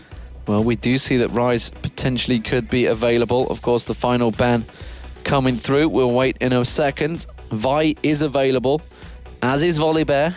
What are we looking towards? And Renekton maybe too. As the first picks. Yeah, Renekton was a huge champion for Darien last week. Well, let's find out what they banned out last year, and then we can kind of see where they're going for it. What Shen was the last ban? Shen, the final ban that's coming in there. So what will they go with? Will it be a Renekton first pick? I wouldn't say no to that. I mean, we do have Rise. That has to be a troll. That has to be a troll. Or is that locked? I can't tell if that's locked in. There we go. So it wasn't locked in, but no, you can see him scrolling around. It's when they stop, you can see them on the screen. When they stop to type, that's when you know they're not trolling anymore. Whoa! There it is. Thresh gets locked in. There it is. Wow, that's going to be Edward on Thresh. Well, actually, maybe it's not.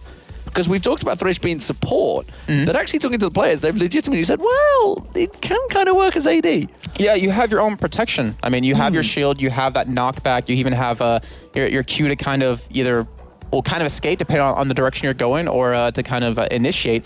But we'll see how that eventually goes. I'm really curious to see how well he's played because it's been talked about so much how strong he is. And we haven't really seen anyone back that up just yet. But we do see Giants sitting on a Sona right now. We still have Ryze available and Kasten, which are Extra's 2 most played champions.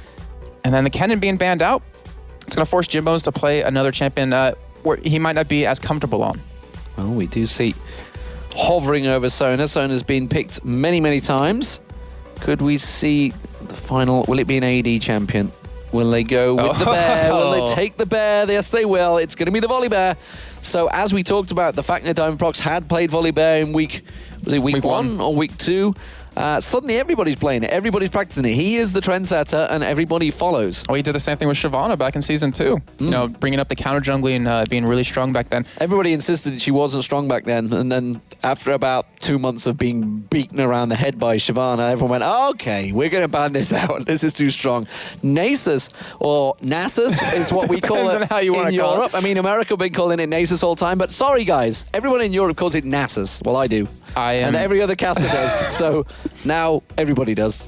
I am really excited. I don't want to get too excited just yet. How do you stand as an American standpoint? Nasus or Nasus? I say Nasus, but I also say Shaco.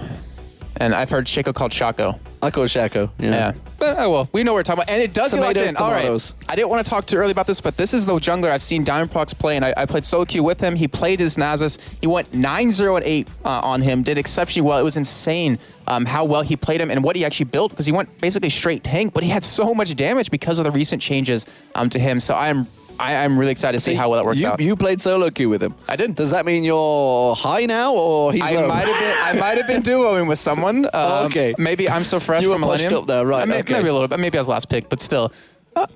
No, I'm not even close to that. Anyways, we're going to see Caitlyn locked in for Jimbones. That's pretty much, if it's not going to be Ashe, that will be his go-to AD carry. But Extra, like we're saying, Ryze still available. Ryze actually be a really strong pick because if you fling them, you're going to lock them down. We even saw Ari comboed in with this, where you fling, what was a double fling with Sin. Surely you'd leave Ryze as the last pick, though. Carly. Do you want to give that to Alex? Well, I mean, Alex, it's his champion pick. He did it in the champion pick on the Riot video we did for him. We've seen him see hero, kill hero many, many times with Ryze. Gosh. Well, at least Edward has finally given us a champion that isn't Victor to troll with. Yeah. I have to say that's kind of refreshing to see. But yeah, I mean, you still have a lot of champions. You have Twisted Fate still available, which Alex H has been playing quite a bit. That could be AP Ezreal. It could. It's legitimately possible. I keep saying legitimate a lot today, but it's possible. It is. I mean, we saw Expeke playing at Intel Shoot Masters Katowice versus, I believe it was Absolute Legends Poland at the time, did, insanely well. There's Kale. Yeah, we do see. And this is interesting because this is a champion that Scar has talked about a lot. Every time we see Dignitas House, they're like, well, we had a whole strategy planned out, but then they gave us Kale. And is that a similar type of situation for the European scene? If they get Kale, everybody considers it OP. Well, I mean, it synergizes really well with Renekton because you have to look at the armor shred that happens because of that. You have the slice and dice with Renekton to drop off the armor. You have the the intervention is the big thing. And then intervention on top of that. But you also have the Wither off Nasus, which is such a strong spell. We've seen it on LCS. I won't tell you the game or anything like that, but if you can land that Wither onto the AD carry, they're pretty much shut down for the entire duration on that because they can't attack. Any attack speed they get is going to pretty much be mitigated completely. So they have a really strong team right now. It's just all about, so far, this Thresh and how well it's going to work. This is the different team composition we're possibly seeing from Giants here. This is very, very different. So this definitely shows they've been practicing a lot of different things because they realize you can't run the same composition every single time because you'll be countered like Fnatic did against them. They had that poke comp and then they would hard engage once they had a hard disengage as well on top of that to run away when they initiated, then would just turn the fight right back against them. But all these champions being locked in, it looks like that Thresh will in fact be as support. And Genja, which we haven't touched on, but even last week he was running Ghost Cleanse. He was running Ghost Cleanse, yeah. But I also want to talk about Nasus. Nasus, the fact, we've talked about obviously the fact in the name, but Jungle Nasus, I think we saw Jungle Nasus last night in the LCS, if I'm not mistaken. We saw him top in a hot shot. And we did see Kobe obviously talking about, we did see obviously top, hot shot was top, but we talked about the fact that Nasus has changed in this patch. He can build up a lot more with his Q off those major minions in the jungle. Yeah, and there's always going to be at least one per at most one per camp, which really gives you quite a bit. It just really depends on how you want to level up your skills a little bit. But with mixing the Spirit Fire on top of that, on top of the damage you get, mix in the shred out of Renekton, the shred off of Kayle, that's a lot of armor you're not going to have anymore. And this is the kind of composition they've been working with over the past couple of weeks, where they just kind of substitute Nasus for Xin Zhao. So what do we think? What do we see between the two team compositions of these? Giants, of course, beaten Gambit before. Have Gambit pulled something new out here that could well upset the apple cart? I think so. I'm really loving the whole composition that Gambit's running right now. Giants, I'm really curious to see, because it looks like they're very confident in this new kind of strategy they're running with. So that kind of gives you something to look forward to as well. But just the Nasus, the amount of shred that Gambit has, you cannot build really armor against it. You have to build that health. But the Akali, I guess that's really going to be the story. It's really up to Samix to kind of carry his team, because Akali snowballs so hard. We saw Wicked playing her. I believe that was week 1, and just completely dominated the first game. But the second one versus SK, he got kind of shut out completely. But that was because of the casted out pick Spike. So here we go, ladies and gentlemen. If you have just joined us, it is week 3 Gambit Gaming versus Giants, and well, it is on your screen the red team of Giants playing from top to bottom, and of course Gambit down the bottom as the blue team.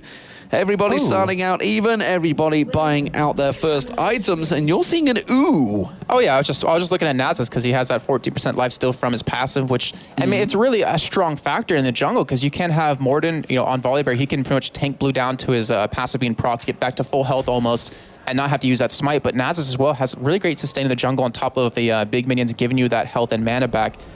It's really curious. I'm just really curious to see how well it does, because it's one of those champions that you don't see too much played in the jungle. But Diamond's always been known for bringing those champions out. Well, we see the exploration ward being put out there by Babetta. And as it stands, Edward not quite put his out yet. Did manage to put a ward down in that river. Went very early round. We're seeing a possible late invade here from Giants, and Diamond is there, so they're going to catch it out. Well, Edward just missing over the Piltover. And Diamond, you're not going to be able to take that ward down. Does manage to get one hit on it, but immediately Giants back away. Getting that early ward against the Wraiths, and well, we've seen many teams discover you have to early ward against Gambit. Yeah, it's a really big mind game as well, because it really forces Diamond to change his jungle path he wants to go, unless they want to put a pink ward down and take it away. But as you see, Edward and them at the bottom. We do save Darren actually going head-to-head against Samix right off the bat. And one thing we should touch on real quick while we have time is Akali's been changed in the patch, because you no longer need that attack damage and the AP to get your double passives up. It automatically comes up, so you can rune a little bit differently. I believe it was Kobe talking about that with Voidboy, who was playing Akali. So we're going to see how well that actually has worked out for that champion in general. And well, I just love seeing that Thresh. I don't know, something about it. It's definitely a new champion here in the LCS. It's interesting to see. He does get picked out second game of the day. Edward helping out Diamond Prox in that mid lane. So let's go through the lanes as they are. It's looking like people are going to be fairly standard throughout this game. Are we expecting to see Giants be the more aggressive, though? Well, they didn't go for any kind of lane switches. They have a car on the top lane who's going to have a tough time against Renekton, who's a pretty strong counter to her. I think it's mostly just going to come down to the bot lane, because Thresh, like I was saying before, one of those champions you don't see too often yet.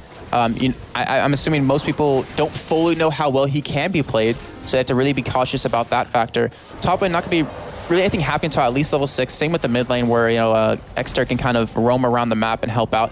But as well, Morden, if he can apply some pressure like we saw Cyanide do last game, can really create opportunities for his team. Well, I mean, and it's interesting you talk about how like teams don't know how well it can be.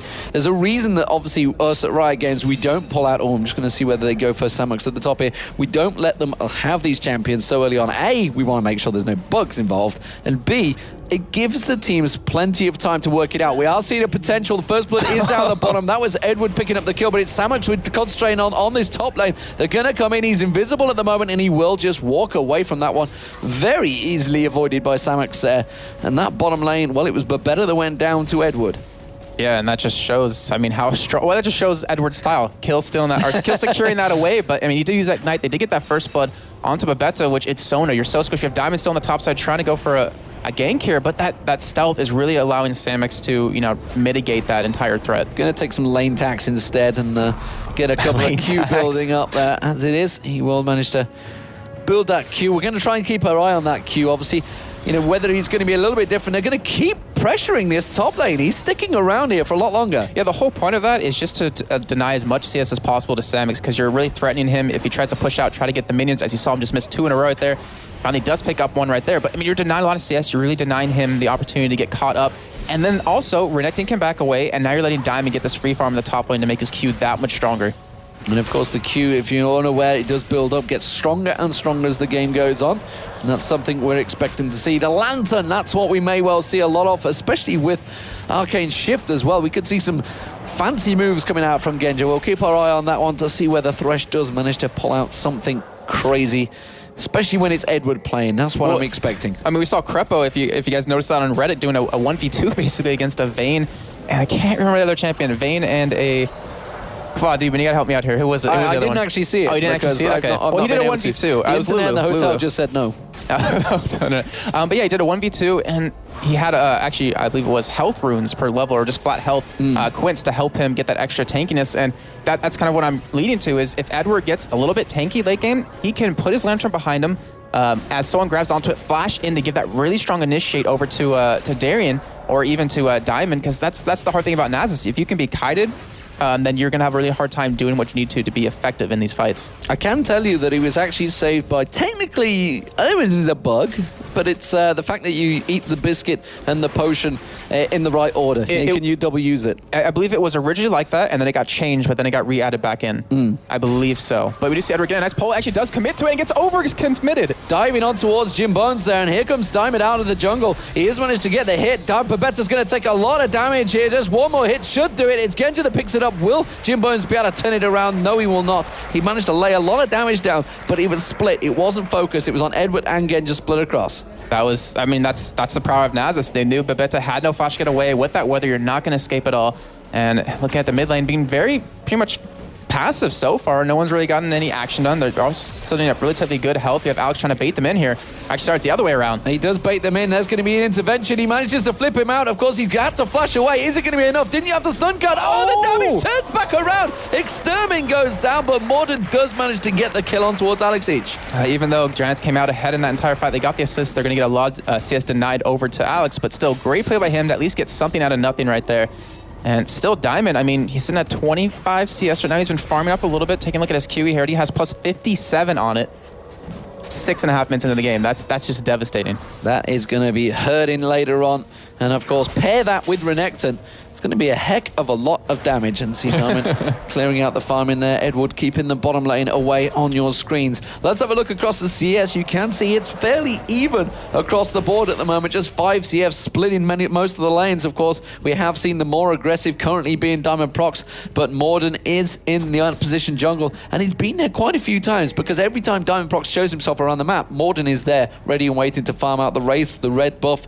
I think he even went for the Golems. Yeah, and the thing is, as long as we don't see any buffs taken away from Gambit's side, it's not going to matter too much, because he visits a lane, he pushes the lane up, he allows his lane partner to back out, and then he takes some farm from that. So he keeps stacking that Q, keeps getting the items, the gold he needs, as you see him taking his red right now. And one thing we should probably touch on a little bit about Thresh, since actually in the meantime, we just see the gank on the mid lane on Alex again. He has no flash to get away this time. He's going to get in there. He's going to be stunned. Going to get the flip. Is it going to be enough? He's going to take one tower hit. You can see immediately the damage being reversed there. Extermin pulls out the stun card. Should get enough. Yes, it will. Extermin takes down Alex Inch. Here comes Diamond Prox. They're going to try and turn it back around. They're both stood on top of a ward, and Diamond Prox is not going to chase. And that Twisted Fate pick working out so well so far with that Volibear combo. They're just shutting down Alex pretty well. Even though he's ahead in CS, they had those 2 kills onto him, and both of them over to Exter. But real quick, back on a Thresh, just since if you guys haven't played him or haven't seen him play too much, his passive is what he's all about, because he doesn't gain armor, magic, or resist per level. He gains he gains armor and AP through these souls you'll see drop on the ground. There's a guaranteed one off of every big minion or every champion, and there's a chance off every small one. So that's how he kind of, as you see right there, he can throw the lantern to pick him up as well. And that's how he keeps getting stronger throughout the game. You don't need items for AP. You don't need items for armor too much, as you're already sitting at 68 flat and 26 AP. I mean, that's just what's so strong about Thresh. You don't really need the items to get the tankiness and the damage you need, so you can afford to put them in other places. So we'll see and keep our eye on that, how that gains up there. Blue buff being given across to Extermin. We see the blue buff also being picked up for Gambit as well. So I think he's an equal farming. I think he may take it himself here, Diamond. Is he going to give it across to Alex? No, here comes Alex. He's going to definitely have that one away. How are the top lanes looking? 53 CS to 48. And we do see Akali of Samux slowly building up.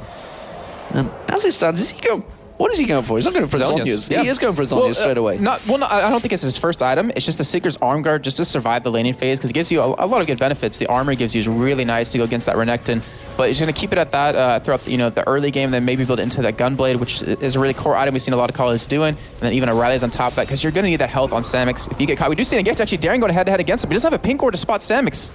Well, immediately, doesn't have a pink ward. He's just going to throw that circle down. I can never remember the name. Quick shot, certainly pull that name out just like that. Just let the block and flick. And it is the Twilight Shroud, of course. Thank you very much. And they are going to dive on towards Darien. Remember, he's already used his ultimate to get the second dash. Will he manage to get the flip? He's got the Ignite running down. Should be able to get another dash. Yes, he will do the flip. No, not quite enough. They're going to follow it through. And it's going to be the ultimate. Samux will pick that up. Meanwhile, where is Twisted Fate going? Nowhere. He didn't go anywhere. Just purely used it for the vision. Yeah, I was just helping out, giving that sight, but that double flash, maybe seeing a little bit unnecessary, but still, in the end, if you're going to get the kill, it's not going to matter in the end. You're going to be like, oh, I wasted a flash, don't really care. But Alex getting pressured on the mid lane yet again, but they've been really trying to shut him down, yet he's still ahead in CS at this point. And in terms of overall gold, he's only down about 400.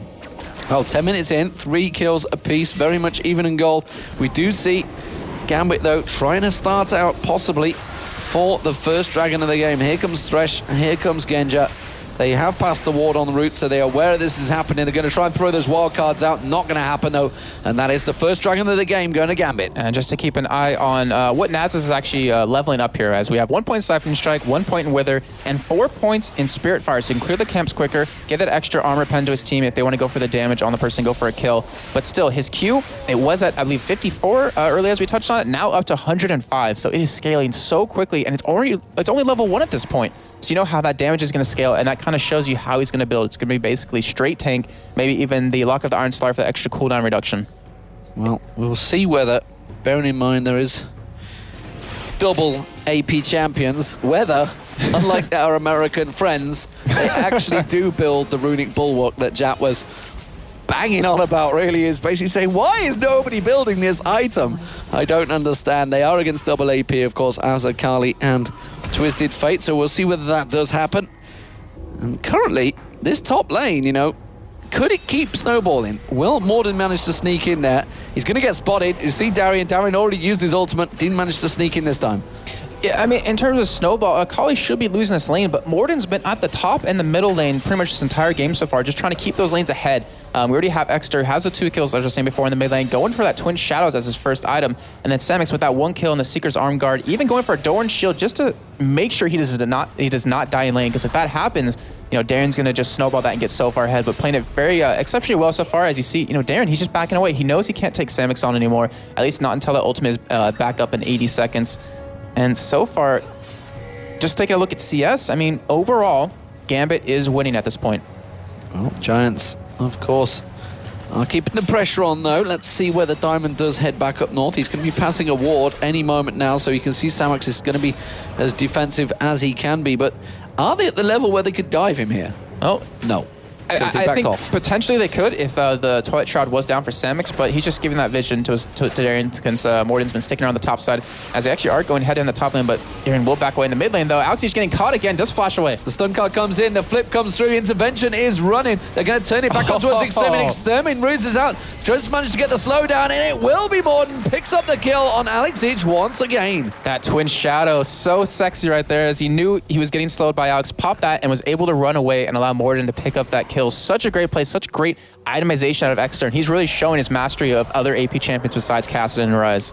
Well, he's definitely switching things up here, and Giants showing their hand a little bit differently this time. We were used to seeing them such heavy crowd composition comp, and honestly, actually, they kind of have got CC, but they're just using it in a much different way. And they are working so well as a team. Those ganks are always being coordinated together so far. And we do have to mention, though, because we've seen this happen time and time again, you can get that early lead, but can Giants hold that lead on? They did against Gambit last time. Can they do it again is the real question that we're going to find out very soon. Of course, that first tower of the game did go down in the bottom here. That made the goal even between the teams, but we do see Edward coming in once again. He's going to go towards Jim Bones, but he dodges out of the way of it. Going to keep the pressure on. Here comes Extermin. He's going to come in. Is it going to be Genja or is it going to be Edward? They turn towards. They do get the stun down on towards Genja. Flashes away there and manages to avoid the damage.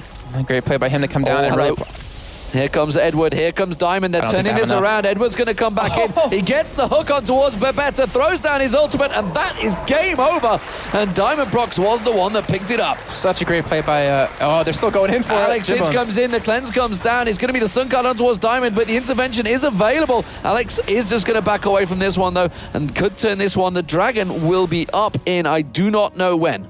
I think relatively soon. They've got it about 3-4 minutes ago, so a couple more minutes it'll be back up, but still going to apply a lot of pressure towards this bottom lane. They want to get this turret down since they already lost their own and really get this gold lead in their favor. We do have the flash from Jim Bones there, and he realized he was in a little bit of trouble. He could have got caught out from Alex Hitch. Instead, they're going to come back there. They have a creep wave, and they should force Gambit away from this turret. They don't want to lose it just yet. And that's the power of Wither, as you saw right there. The cleanse was used earlier on the slow out of Alex Siege, but he's being forced to flash away, and if he can keep committing those, if Diamond can keep committing those summoner spells to be used out of Jim Bones, he's going to be pushed out of the fight completely. It's all up to Samix and Exter to pretty much carry the fight themselves. And here's Samix against another ulted up Darien there, just keeping out of his way. As soon as that ulti does run out, I expect Samix to go back in for this one. We can see Darien just playing it cautiously in this top lane. Samix may well go aggressive. You can see he's picked up that Hextech revolver, slowly building up, and there it is. That's what I was expecting, to dive in, puts that Twilight Shroud down once again, dives back on him again, and Darien realizes he can't fight this one now. And Samix just getting too strong because of those early ganks, that early babysit out of Morden, I'll say, I guess is a bad word to use, but taking a look at items, how they built up so far, we're seeing Darien do the kind of standard build. He's going to be going for, I'm assuming Sunfire Cake, because that's what he always likes to build up as his first major item. And we see over on Diamond, looking at the Emblem of Valor done, we're going to see the Aegis coming out fairly shortly for him, and the Spirit Stone done as well, which we talked about last week, how it's really beneficial to pick it up early on and kind of just leave it at that for a while. We see the Bloodthirster done Ezreal, as he already has a longsword as well. And at the other side, the Twin Shrouds, which we mentioned earlier, we see Morden going for health again. I mean, going for a Warmog, why not on Volibear, since you get that more damage off that W, off that Frenzy whenever you get that extra health. So, bot lane for Gambit. They are continuing the farm, and Genja actually still ahead in farm just about at the moment on Ezreal. 1-0-1, of course, as well, so the gold advantage very much in his favor, along with that Dragon they did pick up. The Dragon will be spawning in 4 seconds' time, though, so Giants are starting to gather for this one, as are Gambit. Who really is in the better position right now? I really have to say both teams have a potential to win this fight. It just kind of comes down to who is better at team fighting in general, which I think I have to give over to Gambit. The Naza slow is going to be really crucial, as Jim Bones is going to be completely out of this fight. He doesn't have cleanse, doesn't have that flash to get away. We have a blue buff on Alex. Looking over Extra, he has one as well, but Alex is going to be doing quite a bit of damage. Well, they are split. They got 4 down the bottom, 1 up the top. Of course, Darien could come in from the top lane, but the pincer move is not always one that works. Well, we've seen it happen actually for him quite a bit. He does get engaged on the top side. They're getting cold onto him. They do manage to flip him across, and Samux tries to come in, but they haven't got enough damage. The intervention comes in just at the right time. This could well get turned very much in towards Giants, and Gambit do manage to bait them in here. Can they catch anyone out? Babetta's taken low. He gets hooked in. Edward manages to throw down his ultimate, but immediately crescendo, but it's going to be Babetta that goes down, and it's Gambit that make first blood. And Edward, the big playmaker right there. Actually, I don't think the fight is just over just yet, as Giants still looking to try to be aggressive here, but they're pretty much just outnumbered. We still have Jimbo's on the side, though, and using that Thresh Lantern to get back over the side, but that was such a great play out of Edward, because he popped his ultimate, which surrounded Babetta, and then he knocked him into it to pretty much guarantee that slow. Great play by him in general. And real quick, we do have to touch on, he has 63 souls, which means he has 53 extra bonus armor and ability power. That is insane to have on a support. Well, as it stands, nobody went for the Dragon, though, so Dragon's still available. Expect to see Giants returning back here, maybe. Gambit did manage to trade and pick up the kill on that support. Babetta kind of out of position, which left Jim Bones out of position. He did use his ace in the hole, but he'll be back available in a moment. And you can see Diamond again pings from Gambit. They want to re-engage back on the Dragon. Yeah, with the whole way Gambit kind of is going about these team fights, which we've seen happen with Darien, they pretty much let him be the initiate, let him soak up all the damage. They pop intervention on top of that, and with his ultimate, he can stay alive for a really long time. And then he also can re-initiate if he wants to a little bit later on, which I try to think of the game in specific. I think it was an Intel Q Masters Katowice where he did that against Fnatic, but it's such a strong champ because he has a slice and ice, and he really excels at play at Dragon there. You can see it's actually Jim Bones that went in. He tried to leash out the Dragon. Diamond's like, I don't think so. You're not going to let you get away with that. Yeah, I mean, it's a crucial part now. Gold's so close. We're 18 minutes in. already had one Dragon going over to Gambit. And whoever can get this one will really get a nice, I have to say, comfortable lead because of how much gold we're approaching for each person. We have 1,500 sitting on Genja. We have almost 1,200 on Alex each. On the other side, we have 1,000 on Jimbones and 1,100 on Morden. But it's going to be started. They are being spotted. And in the mid lane, we need Twist Fate going in. They've gone in towards Genja and is trying to catch him out on the tower. They do manage to pick up the kill, but will they trade it? The Dragon hasn't actually been picked up just yet. And Gambit tried to return and respond to this one, but they were without their AD carry. And we see Samux going in. Intervention on Alex 6. Alex has to flip away. Morden's going to get taken down very low. Samux trying to take Alex down off the side of the screen, but Alex has managed to escape. And now Edward and Diamond turn on their attention towards him. The stun card, the slow card comes out. Samux is going to have a burst of damage any second now. We do see them get away. Oh, the hook on Twins Exterminate pulls him into the turret, but it's not going to land. And well, another close exchange. It's a 1-for-1, but this time it's a jungler for AD, and Giants are going to turn and burn, try and pick up the Dragon. And they should have the damage to do that. They're missing their smite, which is a really key factor, but doesn't matter anyways. Gambit backing away. And Alex, I mean, that really was a great play by him because he noticed that Samux had no more charges left to get to him, and with that, he was able to escape, and then Samux had to use that defensively to just kind of run away for his own self. So now we're tied up in Dragons. Giants, they're down only by 500 gold right now and 1 kill, but they do have that turret advantage, and I won't be too surprised to see Gambit start making a play on some turrets because they have the ability to tank the turrets if they need to, and also take them down extremely quickly. Well, we do see, of course, the CS advantage is generally in towards Gambit. The AD carry is the only shining light currently for Giants. He has got just 10 CS advantage. Samux, of course, is going to clear out this top wave and try and close that gap a little bit, but he is 25 CS behind as it stands. Gambit, oh, they've left the middle turret open, and that's a bad mistake by Giants there, because that turret is such a huge pinnacle, and everybody backed away from that one. Yeah, great awareness out of Gambit to just pretty much make a play off of the mistake that Giants had. We have Samux on the top side. He pushed the lane out, but he didn't try to get the turret down since obviously we saw Gambit backing away from the middle lane. But I mean, Giants, they're starting to let the game slip. They had the advantage early on, even if they weren't necessarily up in gold the entire time. But now they're just starting to seem to fall behind. That Dragon could help catch them back into the game. But with the way Gambit's been playing these team fights, it's just phenomenal how well synchronized Gambit is. Well, we see the red buff going across towards Genja. Blue buff has just been given across to Alex Hitch, so everybody will be returning to the game. We do see Aegis of the Legion, of course, being picked up by Diamond Prox. No mistakes from Gambit. They're going for that Runic Bulwark. I heard the Runic Bulwark is good against LWP comps, Demon. I've heard it's pretty good as well. Maybe some teams could learn from this. Who knows? As it is, 6-5 in kills. An advantage currently with Gambit, but only just. Darien again against Samux, and immediately that Twilight Shroud thrown down as soon as the ultimate comes out from Darien. Has to use the ultimate of his own, though, Diamond to try and get away, and Diamond Prox is going to come in. Samux has to get back away from this one. He has got the help of Morden coming in. The stun comes down, though. Should be enough. Spirit Fire, the one more Q should be enough, and there is the kill. Morden comes in. It's a little too late. We do see Edward trying to hack on towards Babetta now. Babetta's coming around. Jim Bones in there. Jim Bones might get caught out. Has the net shot away. Wow, the Q coming from Edward. So close. I think I peed a little bit there. That was so close. And we saw Gambit finally making that play that we were talking about before. We have Extra trying to counter it with that mid lane push. Genja was sitting He's in trouble. He's in trouble. Extermin, he's going to try and ulti. Oh, he does. He zips away, turns it around, goes towards Edward. Edward puts his ultimate down. The crescendo is perfectly placed there from Babetta, and they do manage to get the kill. Now on towards Diamond. They have enough damage to work him down. The stun card comes out. Diamond Prox is going to get dropped. Yes, he is. He goes down. Now Genja's in trouble. Meanwhile, Gambit are coming around the backside. Can they close him off? Alex Hitch is going to come around. Has not got flash available. He will be up in just a second. Will he be able to close that distance? He's going to turn it towards Morden. Darien's trying to keep Morden busy, but Morden's trying to flip on towards Darien. They come dashing through. Samux is there. The damage is there, but Alex should be able to intervention on towards Darien. Will it be enough? No, because he got stunned down. Now Alex is in trouble. Alex goes down.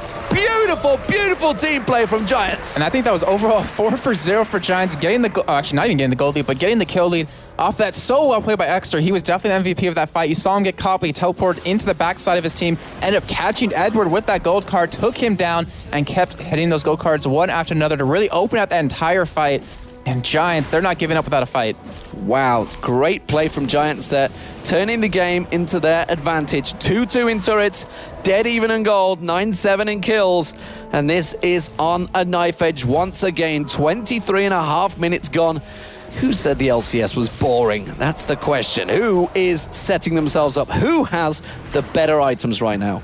Well, just look at them overall. We have a lot of tankiness built up for Gambit. We have, Nasus, who just is just a tanky beast because of his ultimate. He gets extra health. We have Darien as well with that Warmog's done and the Hex Drinker to get that little bit of extra magic resist. When the Runic Bulwark's done, they're going to be unstoppable.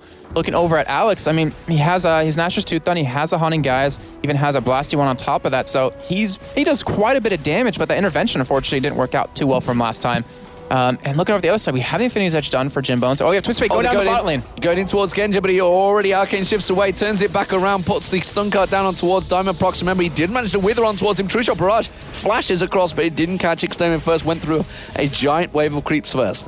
And going back to what you're saying about items, we do have the Hextech Gunblade done for Akali. I think overall the items are fairly similar. It just depends on how each team approaches these team fights because it's really anyone's game. We have Samix.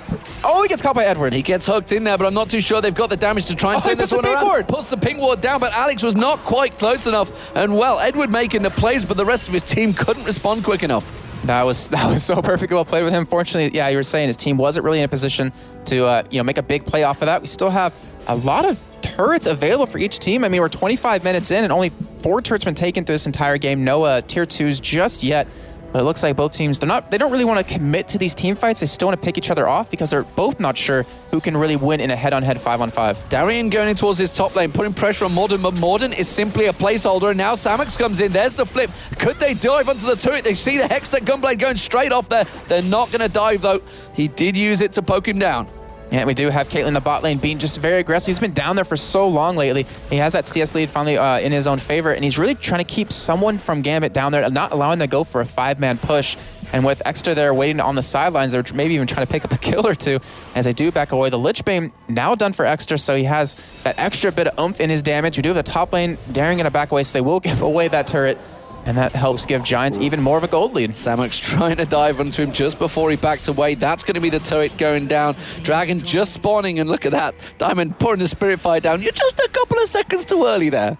Yeah, just a couple of seconds, but still, they're punishing Giants. They're going for that turret. They're going to even it out here by picking that up, hopefully. I mean, it all depends on if they can kill it quick enough, but Edward, with the souls he's collected so far, sitting at 86, he has a lot of AP built up. He has a lot of armor built up.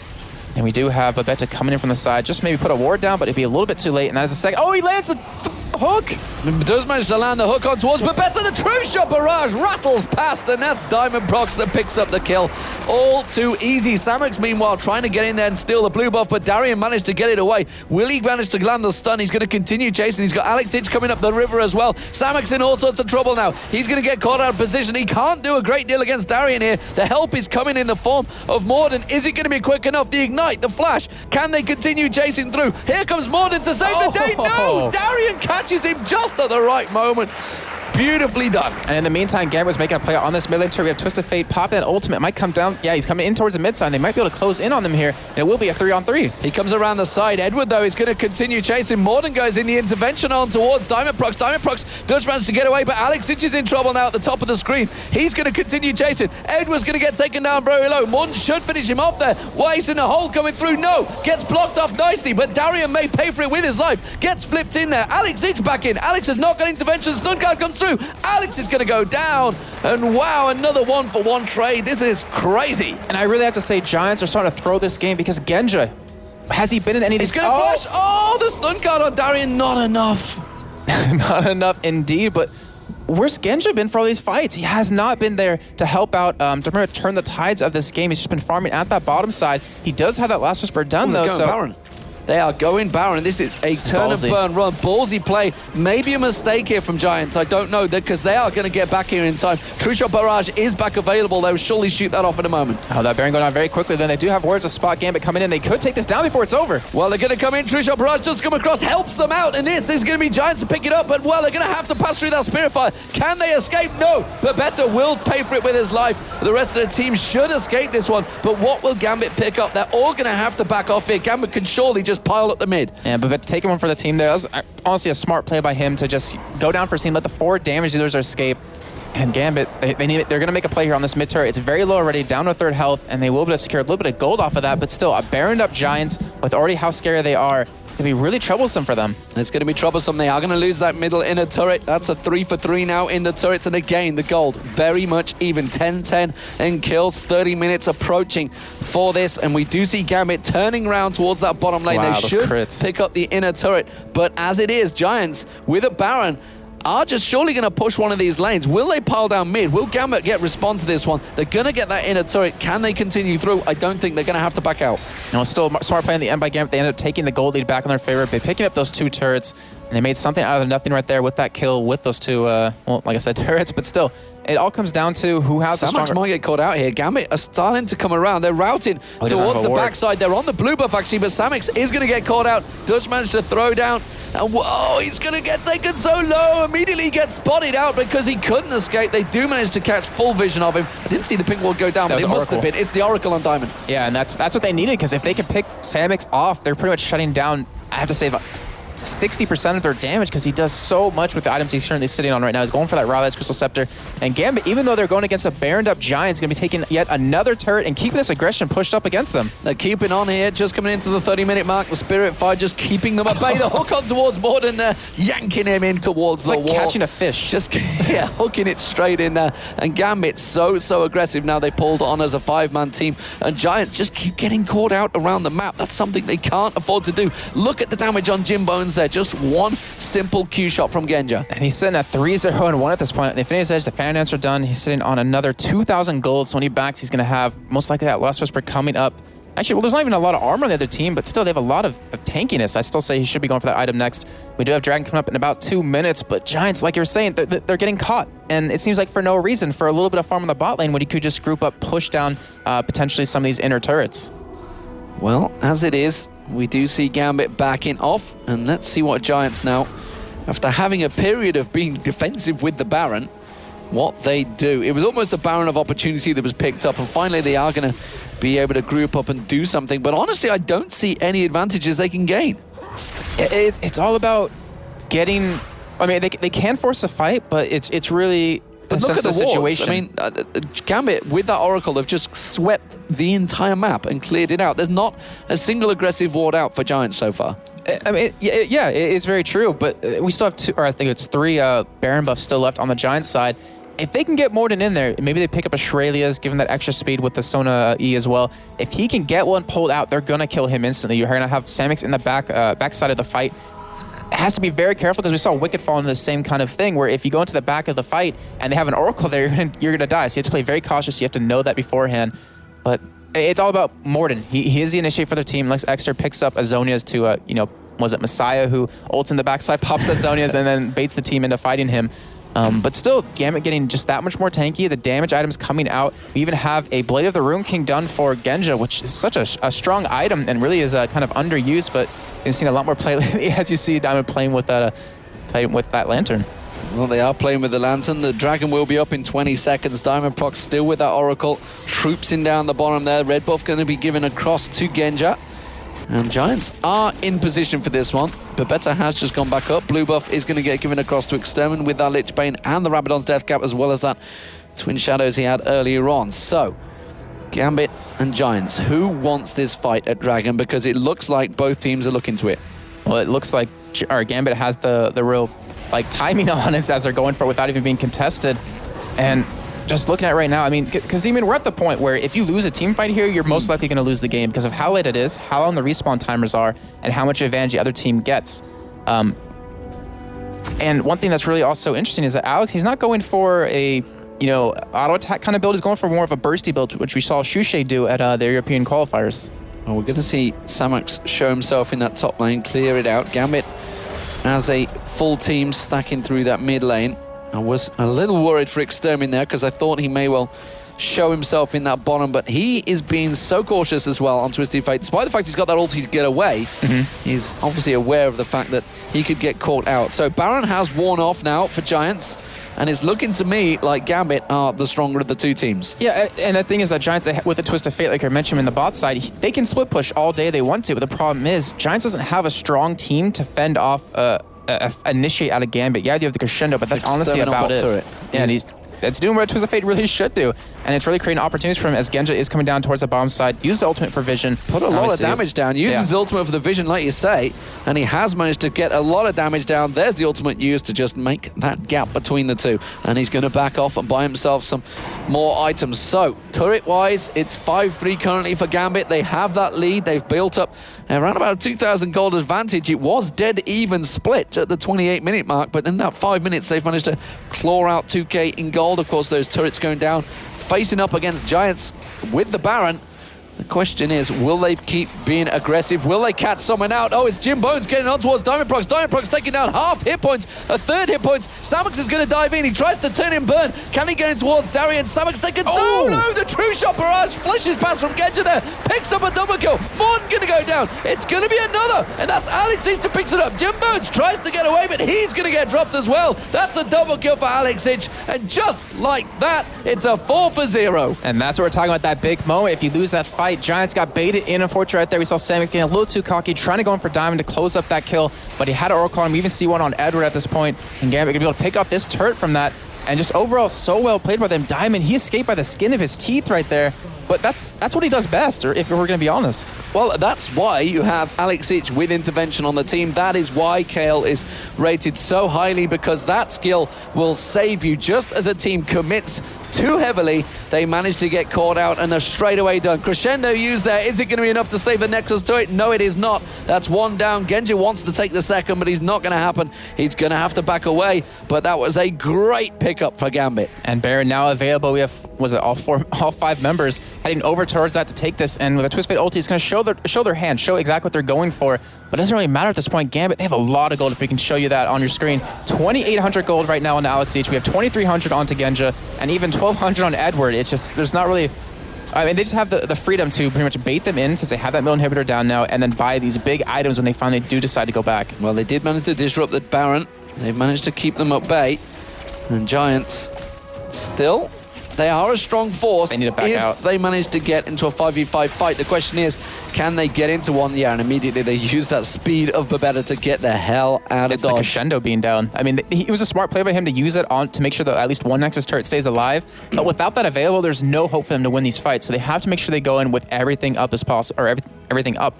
We do have actually Edward going for a Twin Shadows. A little interesting pickup on his part, just to keep them a little bit extra slowed so they can chase them down that much better, especially with the Wither on top of that, not to mention the slow on Alex Ich and the stun out of Darian. It's be really hard for anyone Giants to really disengage here. And Samix, he's been shut down in these fights because of these Oracles we're seeing Gambit pick up. Well, he's not really been able to get into the fights, and they're just so tanky right now, Gambit. Obviously, Diamond and Darian in that front line. You're not going to generally get past it because he uses that Wither, manages to slow him down. More than they're trying to find them, but they can't manage to pick them out. Gambit are not being caught out. Normally, and I've said this many, many times in the past, oh, Darian, what are you doing out of position? But he is not falling for that this time. He's got his buddy, Diamond, backing him up. And even Alex with the intervention every once in a while just to keep him alive. But with that Oracle, they are going to keep the division out of our Giants' side here. They do have the ultimate on Twist Fate coming up fairly shortly. They know it is being done, but can they really do anything about it, Demon? That is the question. Well, Genja nearly got himself out of position, but he has, of course, got that Baron. There goes the Twin Shadows being used out by Extermin, but Twin Shadows, as you mentioned, by Edward, could slow things down with that Wither as well on towards Morden. There it is. Samux is desperately trying to come out. There's the Twin Shadows. He's going to catch on towards Morden. The slow will come down. Oh, the hook not quite landing, and they should be able to escape just in time. The stun card comes out. A lot of damage actually going on towards Diamondprox there, but again, oh, they're going to try and turn this one. Giants want the fight now. They realize it. They did take half the hit points down off Diamond. Is it going to be enough? Ace in the Hole's going to come out. That lands on towards Darian, and now this is actually a pretty even fight. Yeah, Jim Bones, the damage he's doing right now with there's 3 currently built items. That Last Whisper pretty much paying dividends. Even though Diamond doesn't have any armor, just say he's playing more of a support type jungler with the Wither and even the damage off his Q, which he's just letting build up naturally. But he is really their saving factor since Samix can't get into the back line. Like, even if he does get into the back line, who's he going to kill? You could potentially pick up Genja, yes, but you have the intervention, you have Edward to protect him, and you also have a Banshee's Veil built on Genja, just for the hell of it, to stop that Crescendo, and not to mention the flippity-floppy out of Morden.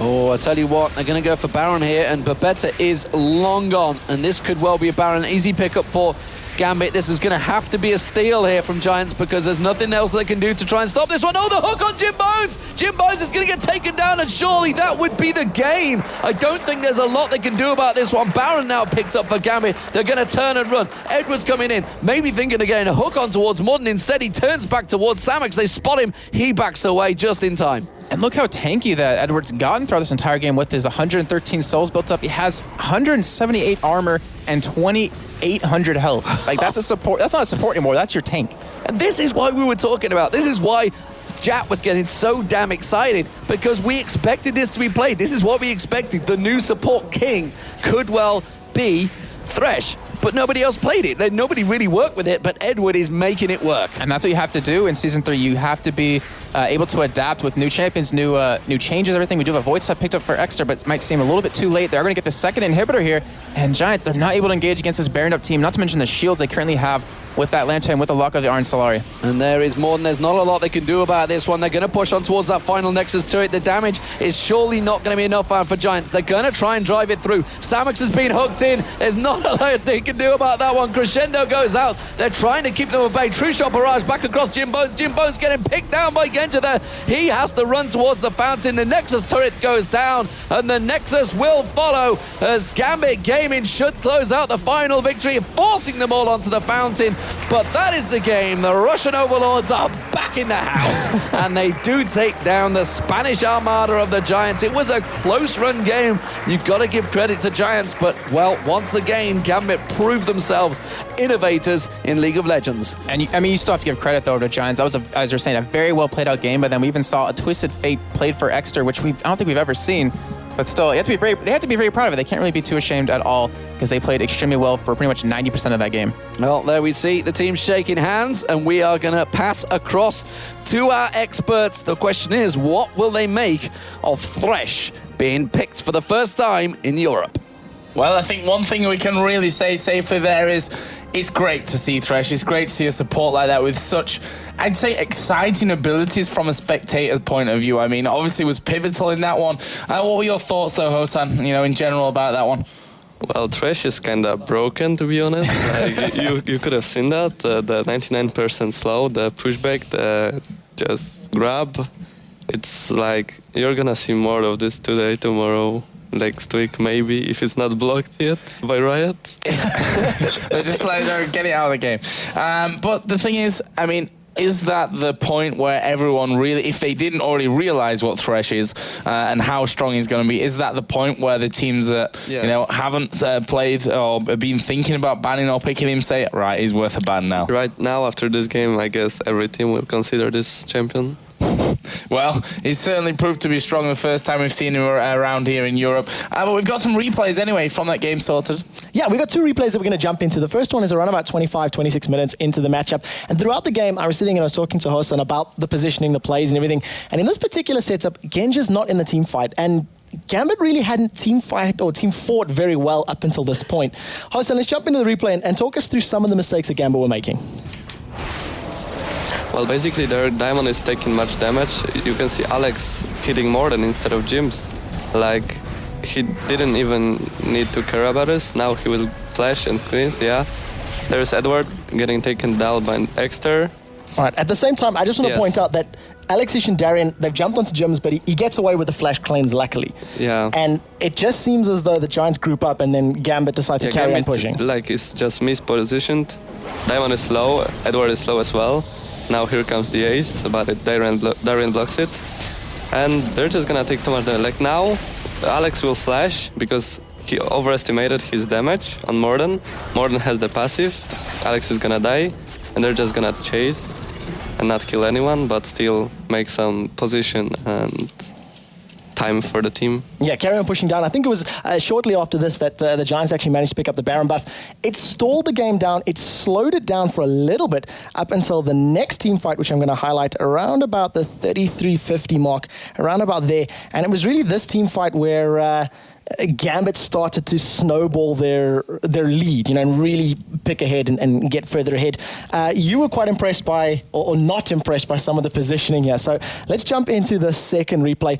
You can see in the middle lane, as we jump in there, Jimbones is actually going to catch out, I think it was Darian? Yes, there is Diamond getting low, cleans coming from Jims. They're both going to go kind of low. But the problem there is that Samux is going to get really low. He sees Ezreal cast the two-shot barrage. He's really stressed, of course, so he's like tunnel visioning. He should go left, but he just goes right and dies to this right now. There is save from Alex, there's just kill on Exter, and they're just gonna get one by one killed by Edward, Jims, and yeah. Now we see how Thresh is broken. 1% movement speed on Caitlyn. Yeah, couldn't get away, got caught by the box, even after the flash and the 90 caliber net, just could not get anywhere. What do you think of the matchup? What do you think of the teams? What do you think of the games? We mentioned Gambit. It took them a while to get going, but once they did well. Yes, the Thresh pick was kind of obvious on one of the sides because we've played with and against it. It's really strong. The problem was that Alex got kill. It's really broken with the ultimate. Still, like, we've played against EG and we know what it means to get kill ulted. And the Renekton pick is just really tanky and strong. I didn't expect Nasus to be picked. And what did you think of the Nasus pick? I mean, he farmed it really well. His siphoning strike was hitting really hard towards the end of the game. Do you like it in the composition? Do you like it in the meta? He was maxing E instead of Q. It was for the farm in jungle. But it was for Caitlyn because Caitlyn is like only auto-attack champion. So he was just about to slow her, and that's all. He countered it with cleanse, but it didn't really help because there was just too much CC with the Thresh and stuff, so no way to survive. Well, I think one other thing that we have to point out in that one as well, that I look at my notes that I made during the game, and one thing that really stands out, between the 6 and 13 minute or so mark is Volibear ganks mid, Volibear ganks mid, Volibear ganks top. Yes. Volibear was really involved, and we know his strengths up until now. Do you think Giants should have done better after that, 6 to 12 minute period where they were picking up those kills? I mean, the kill on Alex should have ended with tower pushed, maybe, because then they would have more map control. The Volibear would get really tanky and they could just dive with Twisted like 4v2. Something like happened the first game in Fnatic. They should go like 5-2 bottom or just top lane when jungler would be there and just kill them and push more turrets, get more advantage and snowball. GG. GG. Well, thanks a lot, Hosan, for that one. We're going to be going over to the main stage where Shox is waiting with Edward from Gambit. So I'm here with Edward, who is training his English and is getting really good at it, but we still have Alex here to lend a helping hand and translate a little. Well, let's get into this. You lost against Giants 2 weeks ago, so what did you focus on this time around? Она говорит, что мы в прошлый раз проиграли гигантам, и что мы сделали теперь, что поменяли и на чем сфокусировались, чтобы победить. Мы поменяли только баны, получается. Мы забанили Кенена, что в прошлый раз мы решили им банить его. Мы считаем его сильным игроком Джимба на Кенене. И появился, считай, Трэш на этой неделе. Поэтому это, по сути, все, что изменилось на этой неделе. So Pepper saying that we banned Jimbo's cannon because it is really strong and really good, and we have picked Thresh that we think is trash. Of course, the question that we want to hear you answer, Edward, is what is so strong about Thresh? What do you like about him? What makes him the #1 support to pick right now for you, if it is? Ну, на самом деле, Thresh, он не такой уж сильный саппорт. Главное, уметь ему играть надо. Просто я очень много за него игр сыграл в Соларангеде, поэтому я очень хорошо за него играю. So Pepper saying that Thresh is not really strong support, but he played a lot of games with it, and he just is really good at that hero. So it's more about Edward than about Thresh, I hear. Now the game was really close. What did you think tipped the game in your favor? What moment? Какой момент перевел игру в нашу пользу? Какой момент ты почувствовал, что мы побеждаем? Наверное, тогда, когда я сделал ФБ. He said that at the moment when he did first blood, he felt like the game will be won because he's fed. Okay. Thank you very much, Edward and Alex. Very nice interview. We learned a lot. We're going into a short break in just a second, but a quick reminder about today's Twitter question. Which LCS team shows the most potential? Tweet us your answer at LOL Esports, #LCS. If you have a question, once again, for Hosan about his team, about his AD carry role, if you want to pick his brain, tweet at LOL Esports, #LCS. Now it's time for our short break, but when we come back, it's AAA versus the Wolves. We'll be back with our live coverage in just a few minutes.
Welcome back, ladies and gentlemen. We have switched across. We are here on the analyst desk, and of course we are joined by Hosan from the Dragonborns, and we're going to answer some of your questions from Twitter, hopefully. So, first I have a question of my own, Hosan.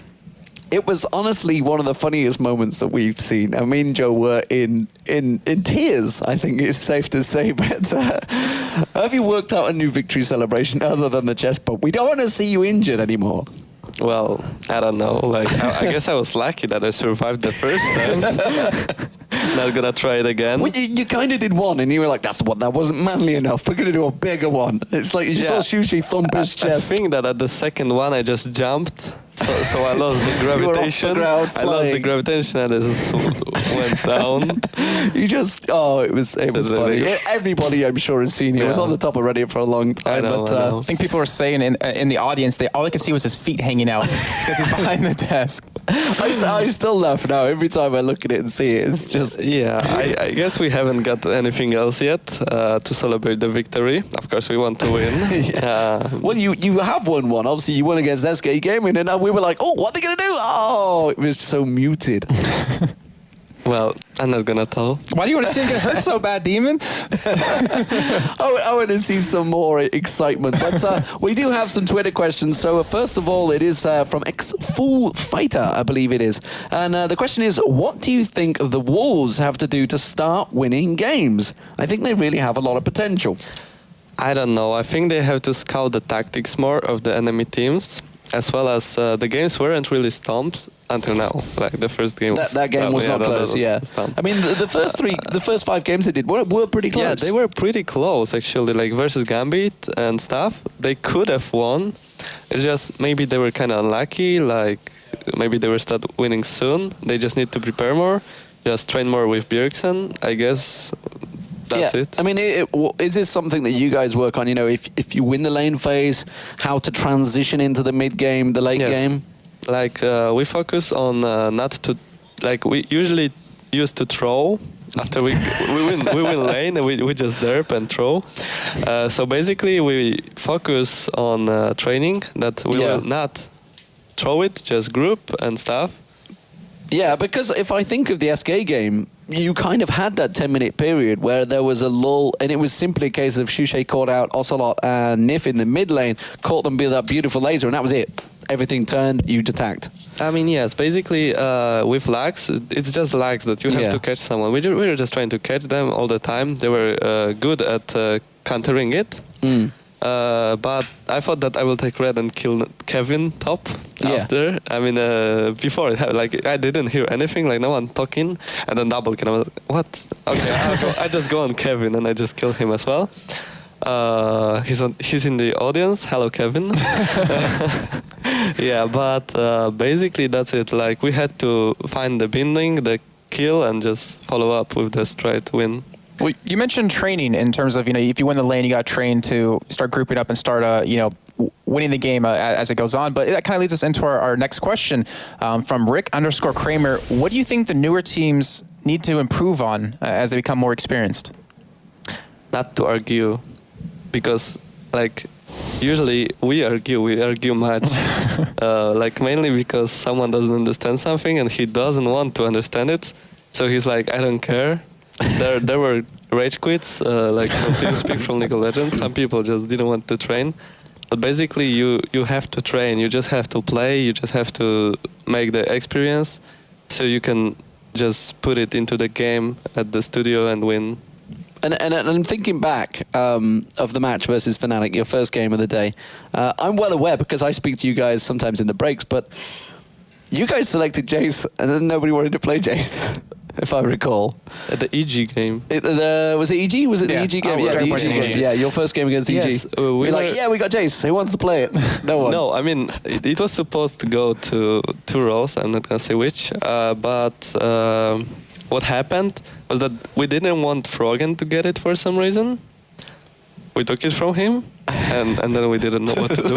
Like Shushi just played engaged champions for so long, and then we just went for poke out of nowhere, not training it. So we just didn't know what to do late game. Like lining phase was a bit lost on top and mid. It was won the same way on bottom for our side. So we were like equal in gold. Yeah. But then we just didn't know what to do. They destroyed 1 turret, second, third, 10. Well, it was still a smart play because, I mean, we've talked to St. Archie, we didn't talk to personally, but St. Vicious has been talking about how teams just keep letting them get the champions they're comfortable with, so they just pick them and win their games, but you're trying to take people out of their comfort zone, which really catches teams off guard sometimes. Yes, it would be good if we have tried it. If we have picked something else out of, instead of Akali, like we didn't really play Akali. You took yourself out of the comfort zone. And like Maluno is kind of fresh in team, so as well they don't know how to play so good cooperating with Spontex, and he got just dived by enemy, got 0/5/2, so kind of fitting. But yeah.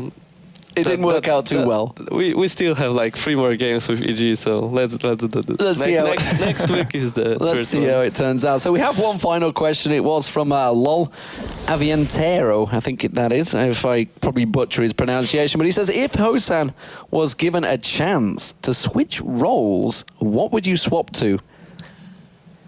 If I was given a chance, yeah, would you want to swap roles? And if you did, what would you swap to? I can talk a bit about this, okay. Because I mean, basically, I was known for being a mid player, right?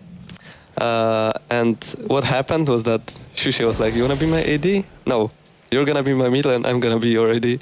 So that's how our Ilahal started, and I just switched to AD. But if there was no Shushe, I would definitely play mid. So you would be the mid. So kind of like when Shushe was in Fnatic, I guess, because he was a mid lane player that just ended up playing AP at the top. And then obviously when the top lane changed, it kind of put him out of place. But he didn't want to be in that situation again. He said, no, you are going to be the AD. No, I'm going to be the... I mean, I was like maining mid and playing AD mostly, but I mean, after mid, I was playing AD, so I just liked AD, and it was my second role. And Shushe was like seeing me with Kuban on the solo queue, raping people with Ezreal, so Hassan, you want to be our AD? Okay, you will be my mid and top. Let's go to ECC Poland. Let's do this, let's go to Poland, and let's try and win. But and you had a lot of fans in Warsaw. How is it to... for the fact that the LCS qualifiers was kind of in your homeland, do you feel that give you a big advantage? Fans give advantage. Like they mostly like Polish. I mean, Polish fans mostly like Polish people. Yeah, of course. From the scene. Not only Polish, but mostly. Like Shushe is really famous in Poland, so basically it was helpful. People are just screaming Dragonborns and stuff. So yeah. Yeah. So I mean, we do have Against All Authorities coming up next. What are they going to do? Obviously, they need to pick up their first win. Copenhagen Wolves need to pick up their first win. They're both in this situation where neither have had a win. AAA, to be fair, kind of like you. They've not had that many games yet. What is it really that these teams have to do to get themselves going? Because you obviously were in the lucky position of picking up your first win in the first day. AAA is a kind of strong team. I mean, we didn't expect them to be so in the qualifier. We played against them. We won the first game hard. We were like, we were qualified for season 3 next game. Yeah. Fun. We lost twice in a row, like Stomp, mainly because we didn't know the guys. We got outpicked. I mean, they didn't know us either, but still, like, we're more dependent on picks, and they're more on the gameplay. So what I guess is just that we got raped. They've got to play what they're comfortable with. Basically, is what you're saying. It's something that they've worked on. And how would you get comfy on those champions? You know, the 5 team composition that you end up with, because obviously picks and bans don't always go your way. What we would try to pick is that something that can defend me, but still like go really aggressive by himself, because like our team is kind of aggressive. I would say rather retarded. Sorry, but retarded. I mean, we're just so strange and random, but it works. But it works. But it works. You're an odd bunch, but it works. So there you go, ladies and gentlemen. They're an odd bunch, but it works. And Jason, what do you think? I mean, Against All Authorities, Copenhagen Wolves, what are we seeing here? Well, I find it really interesting because Dragonborns and Against All Authority are in kind of the same situation. I mean, Against All Authority brought a new jungler, Virtual, pretty much the last second before LCS. You guys now have Maluno. It's kind of a really interesting thing. You guys can really relate to each other. But, Wolves, we talked about them before. They have the early game. Unfortunately, the first game today, they didn't really look too strong there, but they have the potential to win the early game. Against All Authority, we haven't really, seen too much, and we've seen just one game, but as Hosan was saying, they have potential to really just come blowing right out of the gate. Yeah, I mean, the question is, which side will win? I mean, we've had the right side, we've had the left side. Is it going to go right again? I'm thinking of the way the fixtures are laid out. Is it going to be bouncing back and forward? In which case, it'd be EG versus Fnatic. That would give it to EG as well in the last game. I think all I can say is that there will be one team with the win. One team with the win. Finally. Wow. Could you sit on that fence anymore? Nope. I thought with the new hairdo and everything, you'd be... it gives me balance for fences. It gives you balance. I mean, I thought Artosis had joined us on the bench for a while. He is a good-looking guy. If you're out there, Artosis, you're very handsome. Well, ladies and gentlemen, earlier on in the week, we had a chance to go around Cologne and see how Against All Authorities have managed to settle in to life as a professional gamer.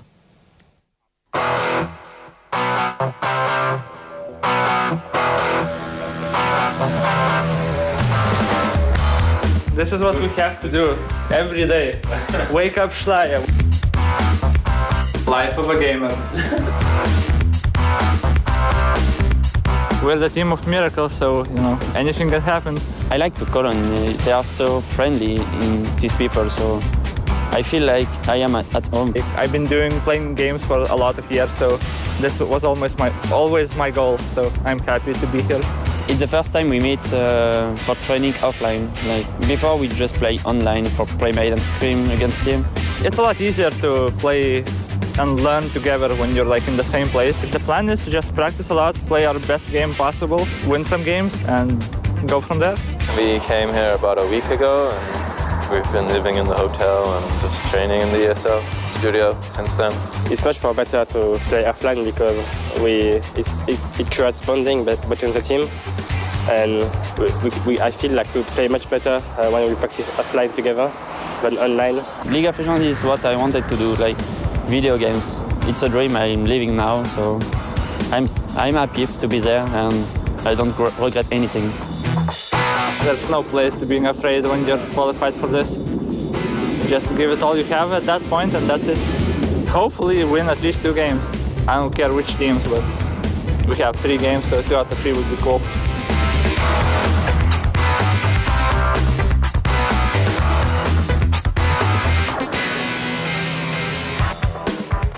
So there we hear it then. Against All Authority, living their dreams here in Cologne. And I can actually back them up in what they said in terms of training here in the ESL studios over the course of the week. They've been here later than me most nights. When I've kind of wandered through, I heard these voices and I went, who's that then? And it's been Against All Authority every single night here till late practicing. So now they're going to be going up against Copenhagen Wolves. They've both had a rough start. Copenhagen Wolves obviously a lot rougher than Against All Authority. They're 0-6 compared to the 0-1 of Against All Authority. But we do have Bjergsen back right now. We've already seen him in action today.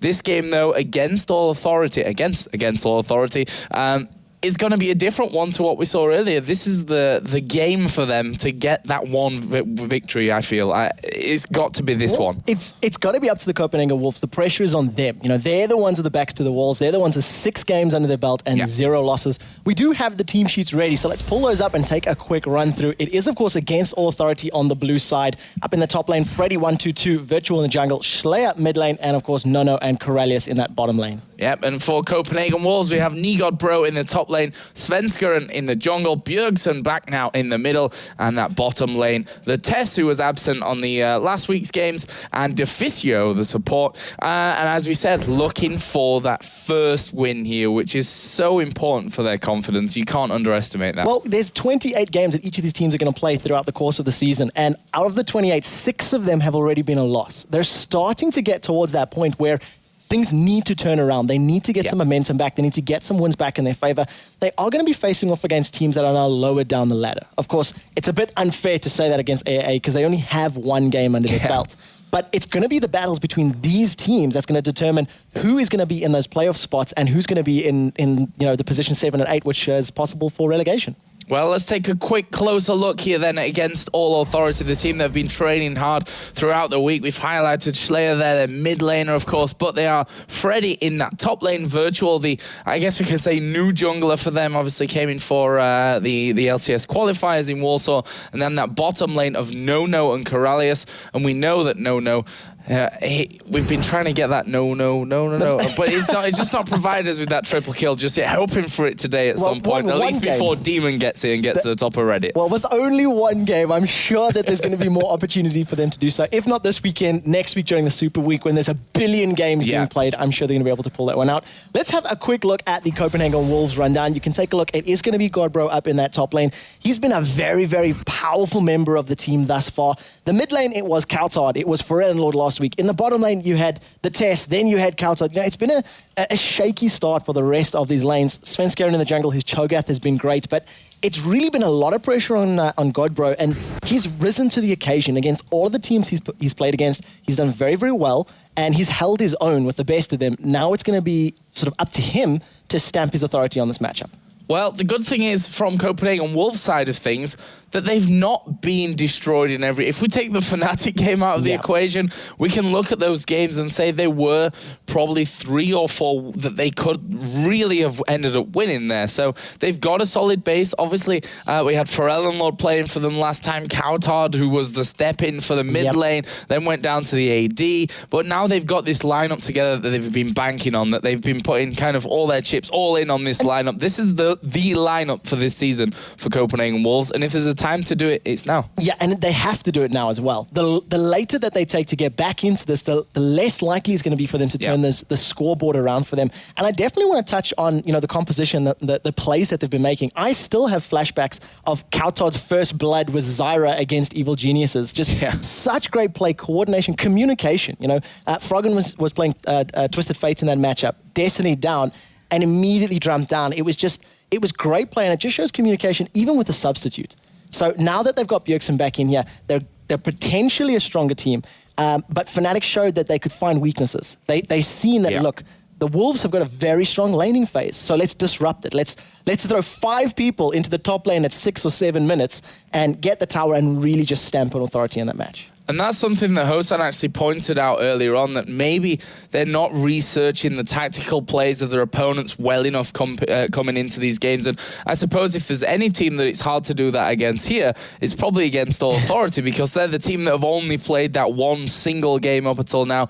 There's not that much without, spying on them through the friends list and watching what they're actually doing when they're actually training and stuff like that. But it's really, really hard, I think, for Wolves to come into this game knowing exactly what to expect against All Authority. Let's have a look at their mid laners then. Of course, Bjergsen is the big man that we've been talking about for weeks without him actually being here now. But finally, today is his first big day. They've already suffered 1 defeat with him in the Helm in that middle lane. He's up against Schleier, who, again, not been super impressive, but we've only seen 1 game from him, so you can't really go off that 1 defeat. Every team can start off badly. Some teams can start off brilliantly. So it's all down to today, and I'm interested to see what against All Authority, after really what was a solid week of practicing, can bring to the table here against the Wolves. Well, I'm very interested to see what they actually play. They've only had 1 matchup in the LCS last weekend, and it was against Gambit Gaming. Gambit banded out Elise, Needly, and Twisted Fate, and AAA ran a Lux and a Kennen AP. So they had Kennen AP up in the top lane,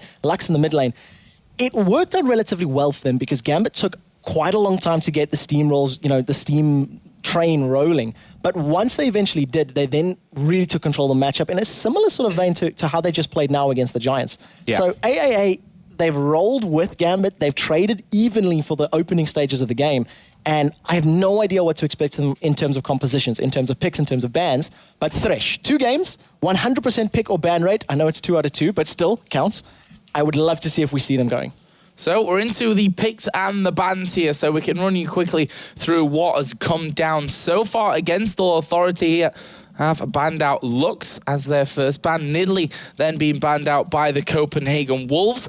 Kale was the third ban, or the second ban, technically throwing me off here, for against All Authority. Then we saw Elise being banned out by Copenhagen Wolves. Vi was then the third and final ban for against All Authority. We'll see what ban number 6 is just as soon as the admins get in touch with us. And again, we're seeing the similar sort of bans that what we've seen from Gambit. Getting rid of Nidalee, getting rid of Elise, getting rid of Lux, which we've seen them playing last week. And it's a testament to Schleier's Lux play, saying, look, we don't want to deal with that. We don't want to play against them. And the Copenhagen Wolves have been on the receiving end of some Lux lasers in the last few weeks. So the final ban was in fact Shen. So again, we see a Shen being banned out. I think he was banned in game number number 1, and of course now banned in game number 3 as well. Yeah, and that Nidalee, obviously Wolves, we've seen Godbro actually playing that Nidalee in the top lane as well, but we're into the picks at least with Xin Zhao. First lock in there, I mean, you leave that Xin Zhao open, I'd say 100% of the time he's going to get through at some point. Yeah, he's one of there was a comment on Reddit a little while ago, the sort of holy trinity of junglers at the moment. And, Jarvan 4 was thrown in there. He's used extensively over in the NA LCS, played so often, but I'm very excited to see this. It is, of course, Volibear and Thresh. Let's sort of say Volibear was, of course, Diamond Prox's bear coming into the LCS. We just seen Edward running Thresh and doing so well with him. I'm interested to see what they do with this Thresh. We mentioned it in the build-up. A number of teams talking about running in the top lane. I believe Soaz has actually run him AD in the top lane. We know he can be support. And Deficio, there's going to be a lot of pressure on him to land those hooks if he is going to be taking the Chain Warden. Well, he's one of those, I'd say is less high risk than, Blitzcrank, for example, in the lane, because if you miss that hook, then you're kind of all over the place for a while until it comes off cooldown. Thresh has got a little bit more in terms of, his toolkit and what he can really do with that one. But moving on to Against All Authority, Renekton going to be picked up there. We've seen him being played so much over North America and here in Europe as well. And of course, that Ezreal for No-No. And it's such a difficult champion to play against because he's got so much in his kit.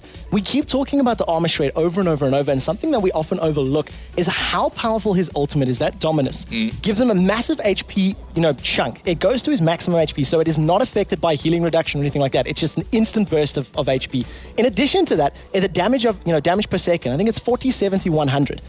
Constant magic damage for the entire duration of his build. If he ends up adding a Sunfire Cape to that, that's like 100 to 150 magic damage per second to the entire enemy team, to creeps. If that lasts for 5 seconds, you're talking 1,000 to 1,500 damage just from those 2 abilities alone before Cull the Meek, before Slice and Dice. It is huge numbers, and at the moment, the Wolves have got a nice tanky lineup. Singed, Thresh, Volibear, they've got HP, they've got defensive stats, and if Varus gets locked in, I'm going to be very excited because this is going to be potentially a very explosive bottom lane. Well, I just like the Wolves lineup right now. I just love Volibear and Singed in the same lineup. Actually, me and Jason played bottom lane and we're really good. But you can never underestimate the double flippity-floppities. You're all over the place. You're like, all right, guys, I'm going in. Wait, I'm out. Oh, no, I'm back in again. Like, that whole disruption that you get from 2 flips in a team fight, not to mention the fact that you've got Thresh in there who can do all kinds of crazy things in the middle of a fight as well. This is going to be really interesting to watch. Obviously, Varus, we've seen a lot of it from Yellow P on Evil Geniuses. He has up until now done great with that Varus. Moving on to the other side, because Against All Authority going pretty quickly with this one, Sona in there as a support for the Ezreal, and Orianna in the middle. Well, we've got a massive teamfight comp here coming out of Against All Authority. There's so many, AoE type abilities, AoE damage, AoE stun, knockback, pull in, etc. So it's quite a strong focus on these team fights. But with Volibear and with Singed, if the Syndra does get locked in, there was a lot of talk about whether or not Bjergsen was going to pull the Syndra out, and it would be very, very exciting to see it. But you've got a huge kiting potential from both Volibear and from Singed. They've got movement speed abilities. They have chase capabilities. They've both got the flings. It's going to be up to them to position themselves away from the shockwave, away from, Xin Zhao's knockback, etc. And how quickly can they re-engage once they've been hit by one of those abilities is going to be key to them winning team fights. Well, these team fights are going to be absolutely off the wall. I mean, Against All Authority have got a team that are going to be going in there with Xin Zhao, with Renekton. That ball's going to be on either one of them, and bringing them all together. You've got the crescendo to come in from Sona, and then you've got Singed and Volibear who are going to be right in the middle of them. Syndra's going to be throwing things all over the place. You've got Thresh pulling or, being pulled to. It's just going to be a crazy matchup with these 2 lineups. Copenhagen Wolves, if their coordination is not on point here, things are going to go badly. Because whoever gets caught by that hook is then going to get tossed by Singed, is then going to get thrown even further by Volibear, and it's just going to be, heading all the way back. Thrown to the Nexus. The key, though, to this is I can see the engagement coming out from Deficio. If he follows up on that death sentence and dives himself forward, puts the box down, it just creates this instant zone of control that you either run through, take the damage and get slowed, or you run around. It buys the rest of your team time to deal damage. But there's another flip to that as well. If Syndra decides to scatter the weak, she puts her ultimate down, scatters the weak, gets all of the champions knocked back, knocked away, they're going to hit the walls of the box, take the slow, take the damage. But it all comes down to communication, to calling, and to landing those abilities. So if the Wolves haven't recovered from their defeat earlier in the day, it may make them misplay, miscall or something like that. So there's a lot of pressure on them, but it's a very exciting combo if they can pull it off. Well, both of these teams looking for their first victory here in the European LCS. So if it wasn't an exciting bunch of champions in there, I'd be quite disappointed, because one of these teams is going to be walking out with their first victory of the tournament. It could be a 0-for-7 for Copenhagen Wolves when they get down to it, or a 0-for-2 against All Authority. And as we said earlier, neither team wants that whole rolling victories coming in against them. Copenhagen Wolves already are in that position, but against All Authority won't want a similar thing to start happening to them here. This is also something that we touched on so often in week 1 and week 2, that once you've got a bunch of losses to your name, once you've, at the bottom of the ladder, you've got nothing left to lose. There is nowhere to go. So why not pull out the Volibear, the Singed, and the Syndra in the same game? Because if it works, it gets you a win. If it doesn't, well, it's not really going to affect too much in the grand scheme of things. There is still 22 games left for them to play, and if they win half of them, for example, it's going to put them in relatively good standing when you look at the middle to lower half of the board. Well, here we go then. We are going to get into game, and with all those flips and what have you, what do you expect here at level 1, Trevor? I mean, there's a potential for a really volatile start to this game, surely. It's very difficult to measure because there's a lot of potential, CC, but it's difficult to see. It's not guaranteed in that sense. You need to get Singed and Volibear in range. You need to land a death sentence from Deficio's Thresh. Earlier in the week, myself and D-Man were talking to Snoopy about early level games and ward placements and understanding. These teams know what side they're going to be on. They know who they're playing well in advance, well ahead of time. And even during the previous matchup, Hosan was pointing out, I think there's going to be an Explorer Ward put down at 40 seconds in the river. And, it just shows they've got this understanding. And you can see immediately here, defensive wards coming out of Copenhagen Wolves and defensive positioning from against All Authority. They're using themselves as wards and not letting themselves get caught out. Well, Wolves all stacked up there, all 5 of them in that top river bush.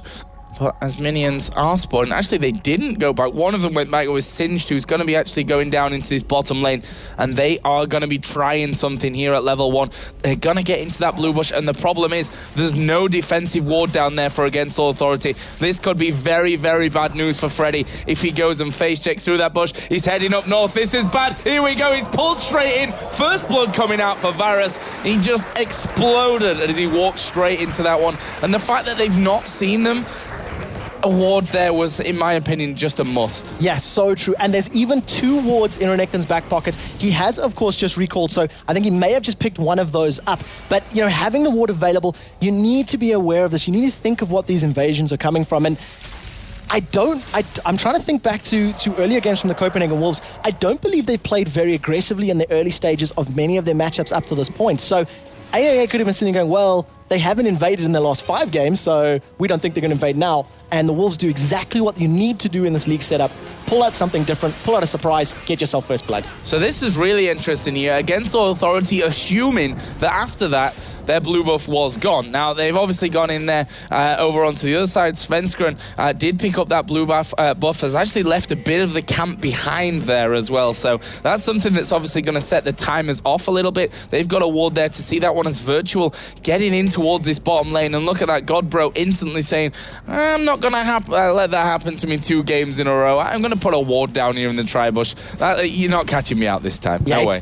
It's definitely the important thing to do. In the previous matchup against Fnatic, of course, giving away that first blood and that double kill, it was just so disastrous. So it's good to see a bit of an understanding and a bit of a learning from mistakes. We'll see how well he can CS underneath this tower as this lane swap. We keep talking about who's it going to hurt, who's it going to hinder, in tossing Nono back under the tower, but without tower aggro. Just a little couple ticks of the poison. And Svenskeren now, this is what we've seen out of Cyanide. Is Freddy going to go down?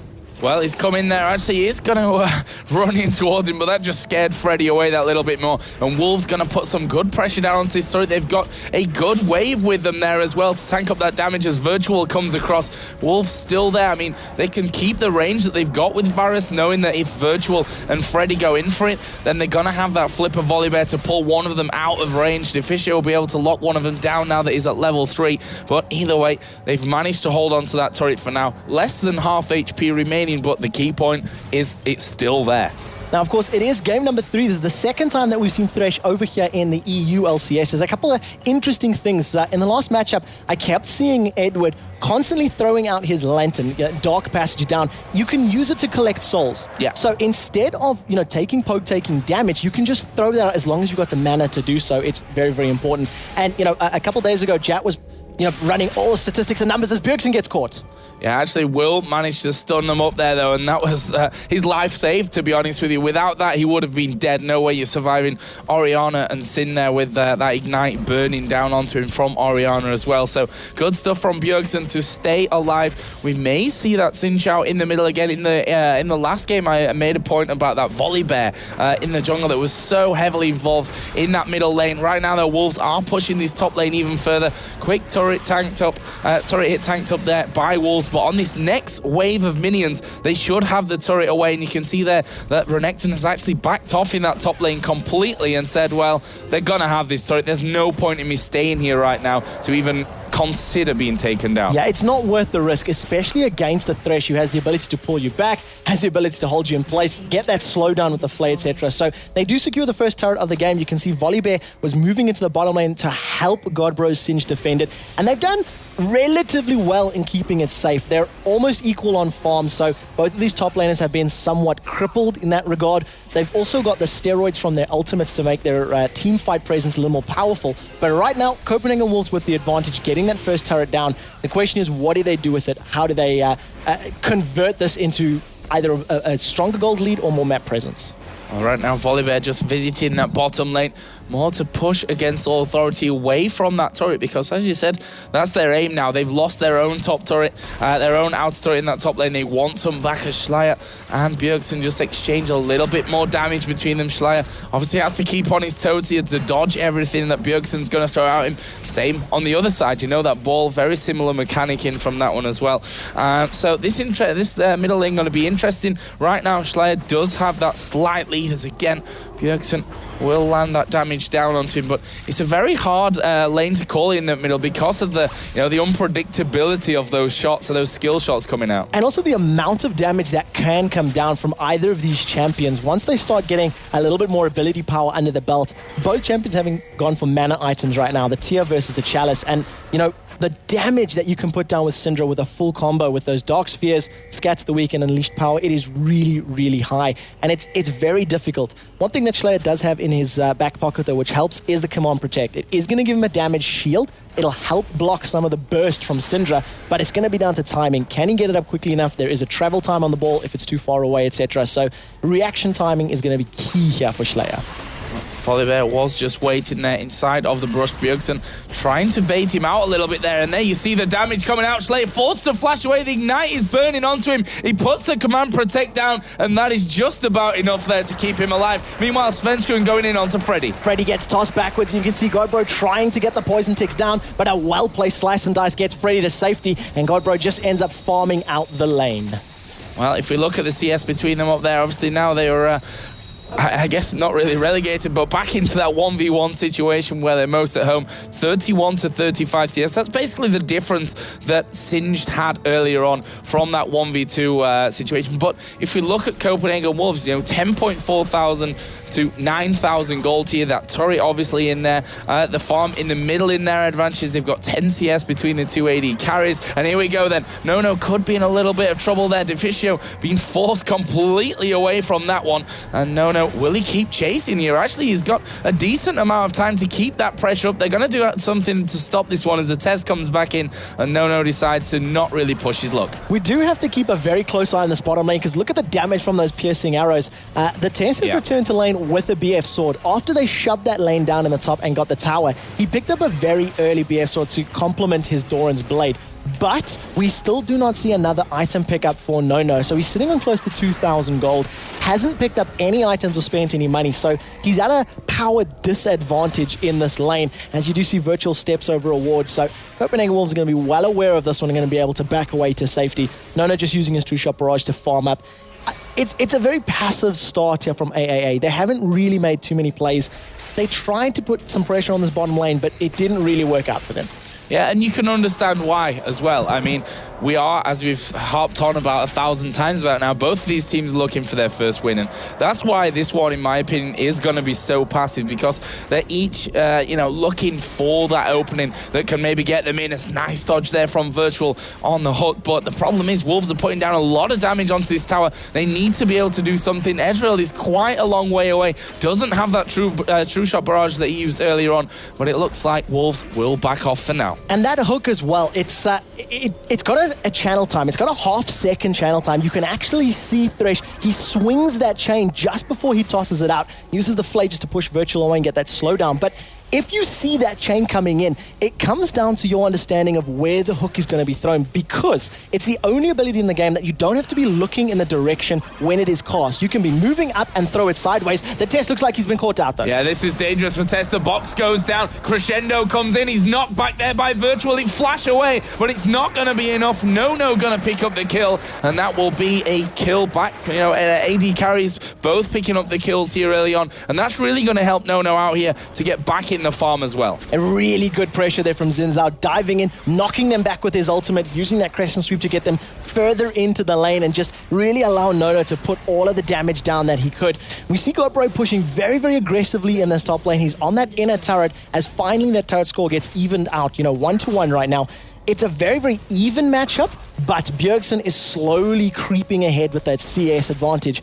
Whoever he decides to target in a fight is probably going to get blown up, because Orianna, very squishy. Ezreal, very squishy. Sona, very squishy. And it's going to be up to Xin Zhao and Renekton to run those meat shield protections for their carry positions. And that's with him having 16 AP, by the way, right now. You saw earlier on how much damage it does.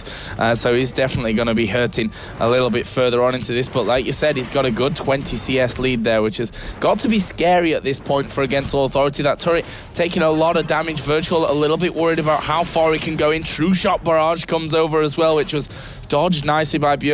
Not sure if he actually saw it coming from those wards in there, as we are going to see Freddy going in on towards Godbro. And, well, can he chase the Singe? That's the real problem here. No one really should be chasing a Singe in their right mind, as we do see him finally going in there. Godbro tries to run to safety. Volibear coming in. Where's the fling away? There it is. Singe still alive as the heal comes around from Sona. Svenskeren has to back away from that one. He's not very healthy up until now with just that Madras Razor, but here comes Bjergsen from the side. Virtual going to be the target. Flashes away from the shockwave. That was brilliant. Virtual going to go down. Sona is thrown back in there by Volibear. What can they do here? They're all having to stay back because they're all very, very low. Svenskeren picks up the kill in the end, but he's now under pressure from Slayer as well. The auto attacks causing problems. He flashes over the wall. Against All Authority with No trying to chase him down. There's a ward there. He did have no mana. And, well, they now back away, but Slayer is still chasing in. How Svenskeren going to play this one? Was going to try and get away, but I'm not sure that he will here. He's going very low. No will pick up the kill. Crazy fights in the middle, and we can just see how dangerous it is there, those flings amongst the team of Wolves. And he got the barrier out of Nono. He got the barrier out of Nono. Nono was so scared of that frenzy bite that he burned the summoner spell. Copenhagen Wolves went huge in those engagements. They used their flashes to dodge so many ultimates. Bjergsen flashing out of the shockwave was immense. He not only avoided all that damage, it allowed him to stay so much longer in that engagement, and only losing Svenskeren for that entire duration was great individual play. But Godbro on Singed, he was trollolololling, running around with that insanity potion on. He survived the ignite. He re-engaged at the perfect moment to use Fling and get him in range of Volibear, and it was just really good individual play from each of those champions as Bjergsen gets caught out this time. Not going to avoid this shockwave, is he? He's got no flash available and is going to go down to Virtual. Nicely played by Against Authority. There's a True Shot Barrage just to secure the kill if it was needed. And now Against Authority peel away towards the Dragon, which has already been started off by Freddy. That Renekton coming down, as we saw earlier, to force the bottom lane of Thresh Varus to back off. And this Dragon is going to be taken by Against All Authority.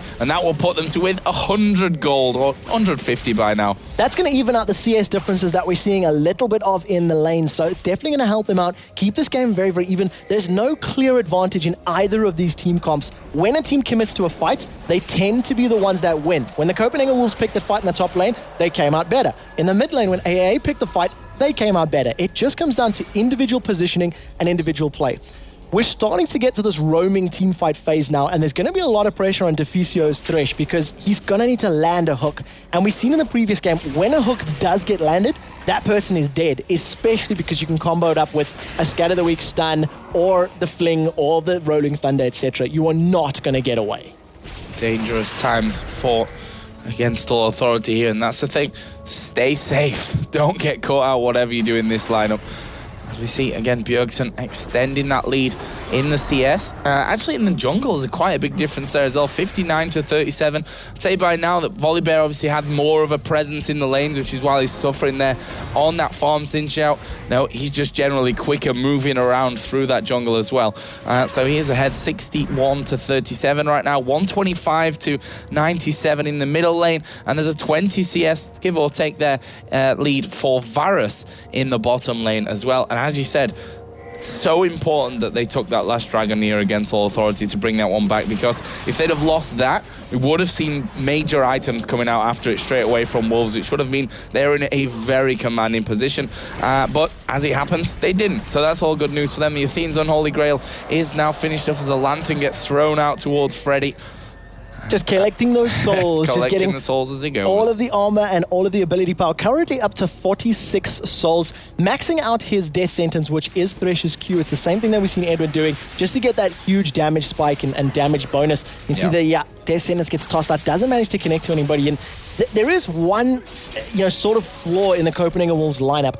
If they get into these team fights and the team fights get drawn out and last longer and longer and longer, if Syndra cannot blow somebody up or Varus gets down very, very quickly, the damage from Singed and from Volibear, while good, it's not going to be the same as that from a Renekton and from a Xin Zhao. So ideally, what Against All Authority want to be doing is stalling out this matchup, getting tanky, getting HP, getting defensive items, and then drawing out the battles. If they lose a Sona to an ultimate from Syndra, but they carry on fighting, it's going to do well, and it just looks like the Wolves want to take this middle tower. Yeah, and that's the interesting thing about these team fights as well, because, yeah, you've got Singed and Volibear in particular in there to stop this Xin Zhao or the Renekton diving straight in towards their carry in that back line. But if they've been hit by the Shockwave or the Crescendo, for example, they're going to have that split, those moments of time where they can't actually stop anyone getting in the back. Now, Varus's ultimate is probably going to be key in that. He'll probably end up saving that for a little bit later in the fight in case someone does make a beeline for him and he can root them straight down. Yeah, especially because you do have Xin and Renekton. They are going to be making those beelines. They're going to be diving through the lines.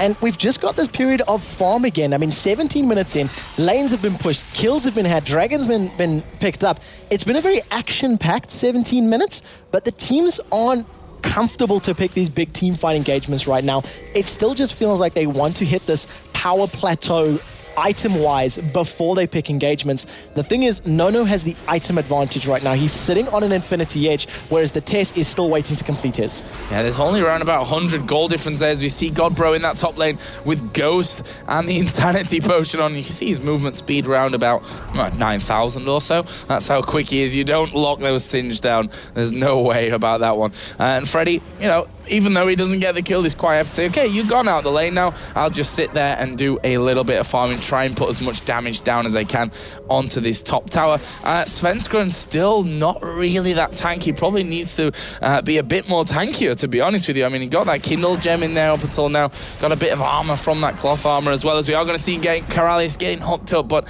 he was right at the max range there from the Q and couldn't really do much to follow him in there. And as I say that, Bjergsen actually flashing in, doesn't pick up the kill, but will that be enough damage to force them away with 4 men coming down as Virtual is going to go in there with the ball on him. There's a True Shot Barrage coming across as well. Svenskeren's still alive. Varus won't get that quite. And now Deficio, they're going to be one under pressure as Virtual was thinking about going off towards Svenskeren. In the end, he can't do it, and that is 2 kills coming out for Against All Authority. Schleyer has godlike reflexes. The flash came out from Bjergsen and Command Protect immediately went down onto Corellius. It blocked so much damage from that ability. It allowed him to survive some of the bursts. I don't know if the shield was, the only thing that saved it, but it was a great play nonetheless. And immediately committing into the engagement after that, we do see him going very aggressive as Bjergsen gets knocked up in the air. This is going to be bad for Bjergsen. Can they finish? Yes, they can. Singe was almost, I feel, at fault there. He was kind of the bait, as in, I'm Singe, come get me. And they said, no, we're not going to do that.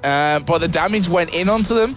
and that meant that Bjergsen was pushed too far up, singed off to the left-hand side of him, couldn't do anything to protect him, to save him at all in that fight, and they end up losing a man, and that will be 6-3 in kills. Equates to a 2,000 goal difference right now as we are tied on the turrets. Obviously, middle outer turret and the bottom outer turret has been taken down, whereas the top lane and the bottom lane in favor of Wolves. So, you know, the vision that's lost from Wolves' side here with losing that middle outer turret could prove crucial in these next moments when Dragon is up. And their own buffs. You can see that Varus starts the blue buff, then decides to back away, waiting for Bjergsen to get there to pick it up. And if AAA have got the timing on this, or they get some vision down here, which you can see Corralius is moving to set up, they could challenge for these buffs. And exactly as you said, Dragon is alive, Pink Ward is down, they're going to clear out the vision, and Virtual's going to start that immediately. Does have that Locket of the Iron Solarius, has got the defense shield in addition to the Command Protect if they decide to, or if they do get jumped on, but an easy Dragon for AAA, and it just looks like the Wolves were too slow to react. Oh, they're coming in though, they managed to lock down Slayer. There is a shockwave coming in, it's brilliantly timed with the Ezreal ultimate as well. Wolves losing half HP instantly, but it looks like they're not done from this one, which kind of surprises me, considering how healthy Against All Authority were there. I mean, Slayer did end up dying in the end, but still, they'd managed to hold them off with that shockwave. And it was just a miscommunication there as well. You know, that was such a great shockwave. The rest of AAA were moving away, were backing away. Slayer thought that might have been enough to save him, and you got to question now, the ultimate from Xin Zhao is available. If he had dived in and followed up, knocked everybody away,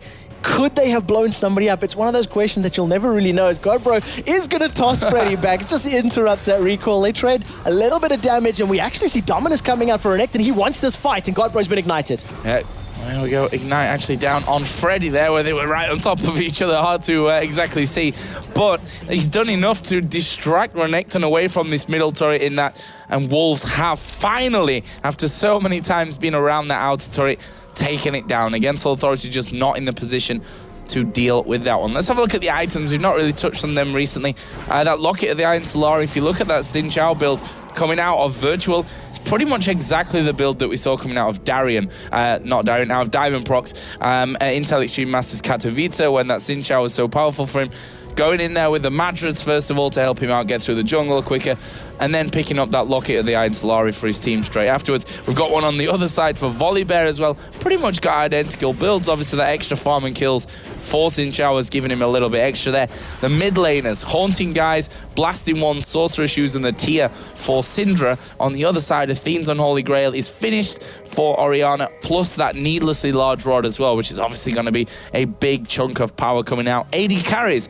Infinity Edge for them both. Zeal on the side of Varus with the Vamp Scepter as well, whereas on the other side we have Ezreal currently with just that BF sword.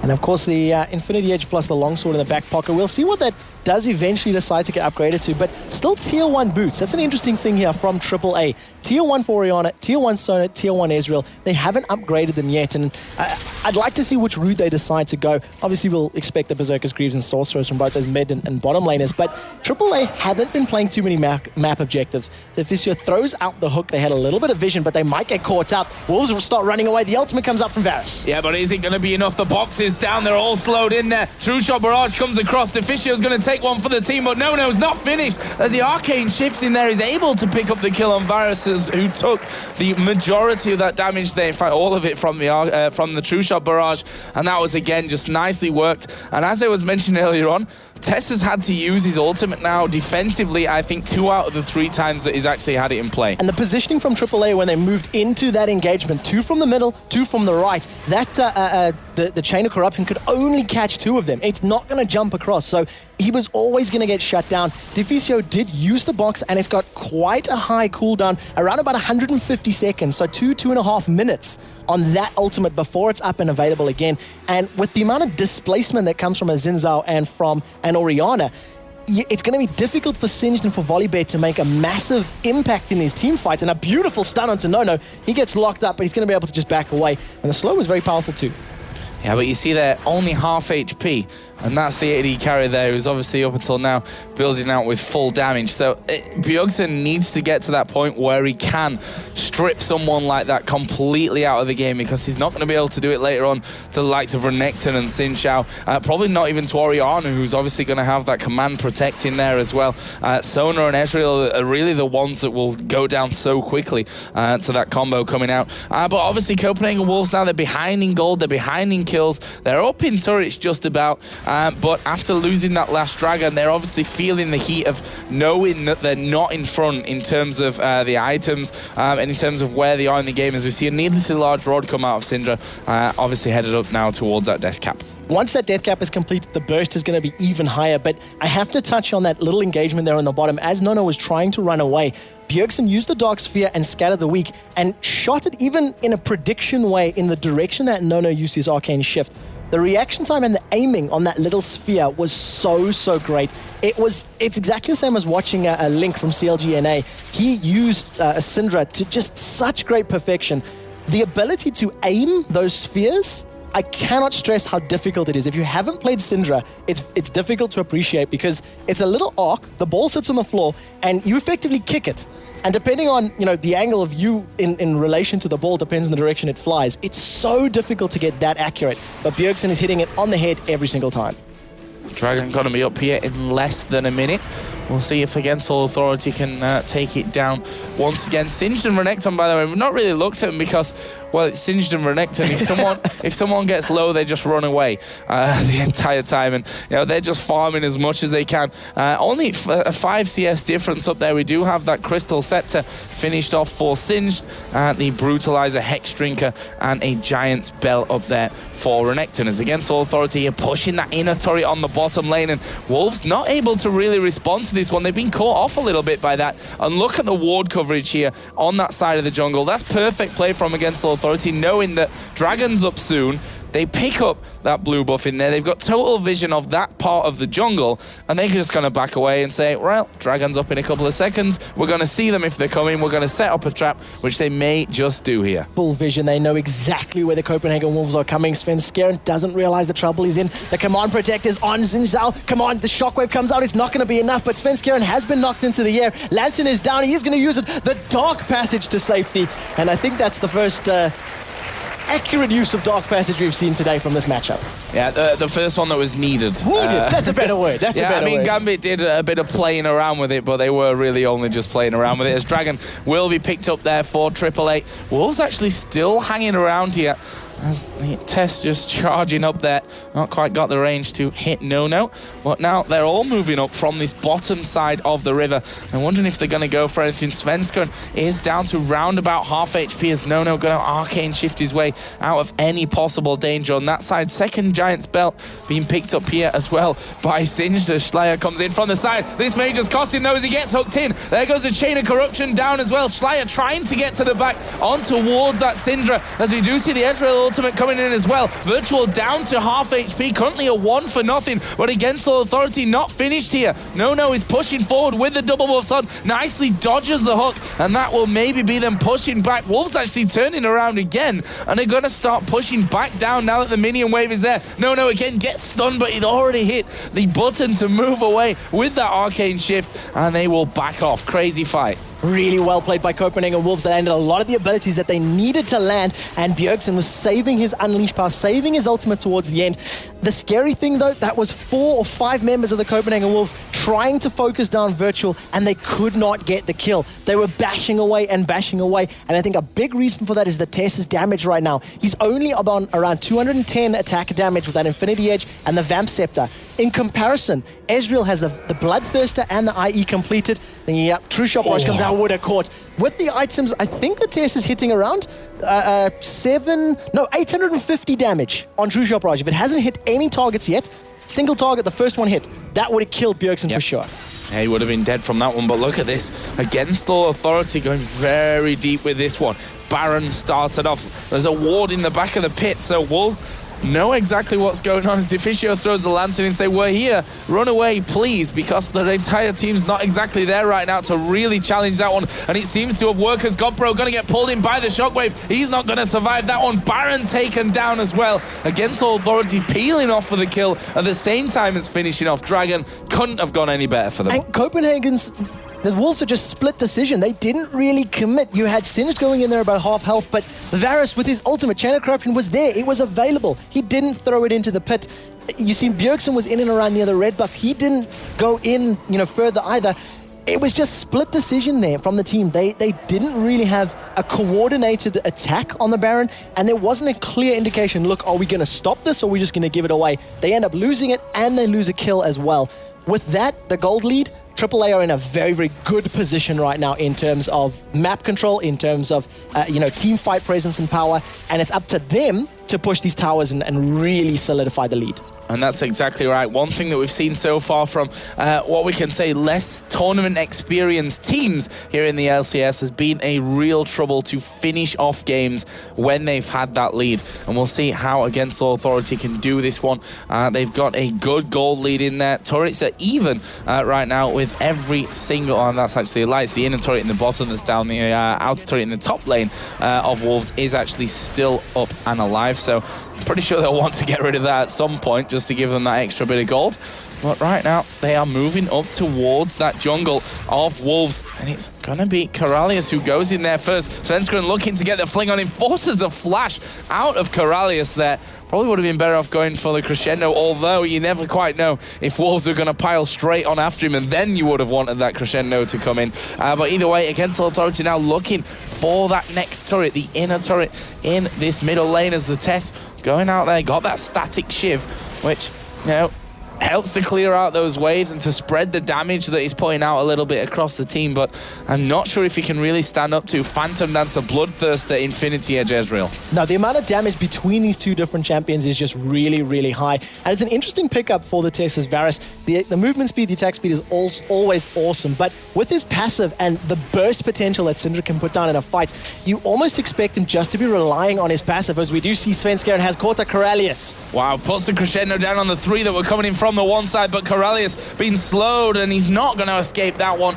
He goes down to Bjergsen in the end, and that's a kill for free for Wolves. And if you gift too many of those freebies over, that's how you end up losing games. Yeah, you cannot afford to give away the advantages that you have. The stun lands into Freddy. He's going to be able to slash just to increase some speed, some distance between him and the remaining Wolves players. But Freddy's Renekton, a slightly different build to what we've been seeing from many of the other Renektons. He's gone almost damage first, and now he's building tanky. Hex Drinker, Black Cleaver, as if the slice and die shred when he's above 50 Fura wasn't enough. Now he's going to be taking even more off. That could help out the Tess's damage, of course, by shredding that armor away, removing it, and allowing the auto attacks from the Tess to deal, exponentially higher numbers. Right now, Schleier and Freddy going to be pushing this middle lane out. Not much time left on that Baron buff, which means they're probably going to be going home here shortly. We can see that 1,300 gold on both Renekton and Xin Zhao to spend. Varus on the other side has 1,500, almost 1,600 gold to spend when he does, in fact, decide to go home there as well. If we compare a couple of lanes here, 2,000 difference in gold in the AD carries in favor of Ezreal.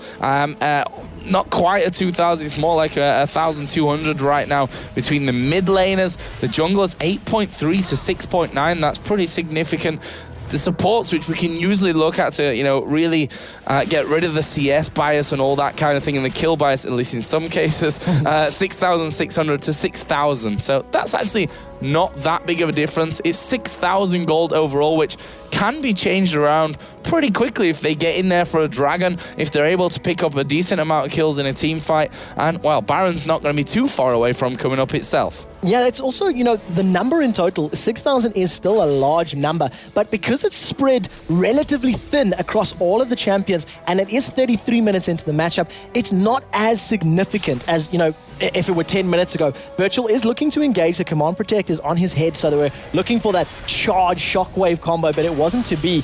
It's going to come down to positioning. The only way the Wolves can actually win a fight is if they avoid that shockwave and jump onto a single target. But you can see the Wolves, they're running scared. They've got their tails between their legs, and they're not ready to commit yet. And I think rightly so there. Once they'd realized that dragon was actually gone, they just thought, well, we can't win this one. Let's just get the hell out of here. Get back to safety. As we see against Authority, turn instantly. They're going to go straight up again, push this middle lane out there. Getting a little bit caught by the Singed poison. I mean, they are decently tanky here, the Wolves, but as you said, that Ezreal is a really big factor. They have to get onto him. They have to get in there and stop him being able to hammer away on them, because he will be doing a ton of damages against Authority, getting closer again. Minions cleared out pretty quickly. That Varus in particular can really, with Syndra of course, really get rid of those minion waves quickly. So they've not got that much there to be pushing quickly onto these turrets. But you know, Virtual is super tanky. We saw earlier on how much of a trouble they had when they were throwing all kinds of things at him. It didn't really lose that much health, and that will be a worry for Wolves. Yeah, and you know, you touched on the fact they got to jump onto Nono's Ezreal, and it's going to be so hard with a knockback from Xin, the pull in from Orianna. You can see Svenskeren trying to chase Freddy, slice and dices in, Dark Passage is down, so if anyone wants to retreat, they have that escape path, but no real commitment from either team right now, and it just looks like the Wolves once again are going to back away. Well, Virtual actually getting a little bit quick there, got the movement speed boost, but I think in the end, by the time he's slowed about 3 or 4 times from the various different abilities and items that Wolves can throw at them there, he decides, okay, not going to push that one. Tess going to be having that red buff away from his side of the map. Seeing pings over by the blue buff, which has actually just spawned in there. That's going to be No helping out Schleier to take that one down. And the Baron will be up in 30 seconds. Interesting to see whether against Authority, obviously after having the last one got the exact timer down, will be there right on spawn to make sure it's secure. Yeah, you can see they're backing off right now. They're going to spend what money they have and then possibly position themselves either to challenge or to take it. That's probably going to be the next big power shift in this battle. If the Copenhagen Wolves can secure the Baron or a good team fight, they can pull themselves back into the matchup. If it goes to AAA uncontested or for free, you know, or you know, if AAA pick up some kills, I think they're just going to stamp their authority on this match. But it's the second time we've seen against All Authority, and we can't really judge their overall play, but it's something that we've seen out of the likes of Copenhagen Wolves, where they get to 35 minutes, they have an advantage, albeit it's not a massive advantage, but they're not really making big plays. They haven't barrel rolled a lane for tower. They haven't pushed 5 members into the jungle to steal buffs. They're playing fairly passive, and I think you can feel the tension in this matchup right now. Both teams want the win, and AAA don't want to, throw it on a misstep or a misplay. We have the Oracle Elixir running right now over with against All Authority. It's Corrales who has that one, just clearing out that ward in the back of the pit. And there's not really many wards available to them. As I say that, I noticed the 2 in there on Volibear as well. But we'll see what they do about this one, because at some point, they're going to run out of wards here. The one benefit that the Wolves do have is that Dark Passage Lantern. Once they do run out of wards, Svenskeren has 2 more in his inventory there that he can put down. They're going to be able to throw that Lantern in there for vision, but it is a very, very high cooldown, and it does mean that if AAA decide to engage, it is not going to be available. Godbro is playing very, very standstill. You do see the engage. Shockwave comes down. Bjergsen was targeted there. They completely knock him away from it. The tanks are right in the middle, trying to get onto that back line. That doesn't quite work out for them. Deficio going low. The Tess is the target. Varus gonna get finished off here. Singe running south. They should just totally ignore him and go back towards Baron. That's what they gotta do with Volibear and Varus down. There's not really that much that Wolves can do. All the 3 remaining players are all around half HP, and against Authority, especially with that Sona in there to heal the ones up who were getting low, will be able to take this Baron. Nothing that Wolves can do. Copenhagen Wolves were spread so thin on that front. You had Godbro, who was up deep. He was away from everybody. You had 2 or 3 of them in that river grass area. They got caught by the shockwave. They were not in a position to fight. They were not grouped up. They were not stacked up. They were all over the show, and it just cost them. As soon as shockwave landed, they weren't together, first of all, and they just didn't react in the appropriate way. They got shut down and picked off one by one, and AAA, as a 5-man unit, literally just steamrolled over the Wolves. Yeah, and look at No. He really, really hurts right now. He's got 1,600 gold to spend, 505. We talked about how good his Ezreal was in the qualifiers when we saw it, and he's proving here once again that you probably want to take that Ezreal away from him if you can manage it. Let's have a look at his 4,000 gold ahead, actually. He's just picked up that Quicksilver Sash as well as he went home. So he has got a lot here to stop him being locked down, and that's the thing that we pointed out. Yeah, Volibear and Singe, they're going to be great for flinging flinging people around, but if he can't get to that back line, what do you have to stop that Ezreal from really doing anything? By the time Shockwave and Crescendo have gone down, that Ezreal can actually probably just kill Svenskeren outright. Yeah, the amount of damage, the amount of kiting ability, and also the fact that Ezreal is really difficult to lock down to begin with. You know, he has that Arcane Shift. He has Phantom Dancer to move, avoid minion block. As you can see, Volibear having a bit of a dance under the turret. It's just a really good pickup and really well played from Against All Authority. For the first time in a long time, we see them trying to push down. As we do see, Nono has been caught. Chain of Corruption comes out. He's immediately blown up. The fight continues, and everybody is everywhere. Against All Authority, they're underneath the tower. The Zhonya's Hourglass was popped by Schley as he starts to run away, but Godbro is troll-a-lolling. Freddy 1-2 is low. He's forced out of the fight as Godbro maybe goes down. He's managed to actually pull the Sona back in there as well. They're going to finish Sona off finally in that one as Godbro gets the slowdown onto Virtual as well. He is running out the side of him, going to fling him over to the other side. Schleier coming in, Box goes down. Wolves taking a lot of damage from that one. They may have gone too far in this one. They are losing everyone. Godbro going low. He will die there in the end. Test trying to get away, but won't quite manage it. Now the question is, can Deficio escape? He's the last man left alive. 4 of his teammates already dead. Against All Authority decide not to chase, and that is the crazy team fight that I was talking about in the pre-game when we saw those bans and picks coming out, and that could very well decide it here. I mean, 3 for 4 men in the end.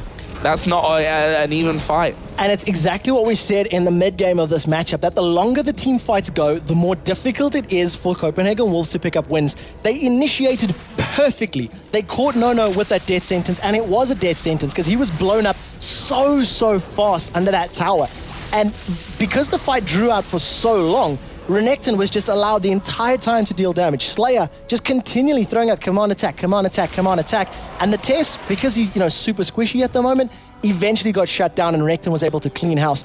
The ability to mop up a fight from AAA is stronger than the ability to mop up a fight from Copenhagen Wolves. But also the chase there. I mean, Wolves did so well in that fight before they went too far into it. You know, they were like, okay, guys, we got this one. They went in, and then it was, actually, you know what? We don't. Now that their abilities are all off cooldown again, they just turn around and absolutely destroys. And the fact was, Schleier was off to kind of the top side of where they were and really caused them those problems when he landed everything coming back in as well. But obviously that Baron buff is with Against All Authority and won't have too much time remaining on it. I'm just... in fact, it just ran out, I think, as I said that, yeah. So let's see what they can do with this one. No chasing in that top lane on towards the test. In the end, the lantern gets thrown out. It's kind of like, here I am, here's your lifeline.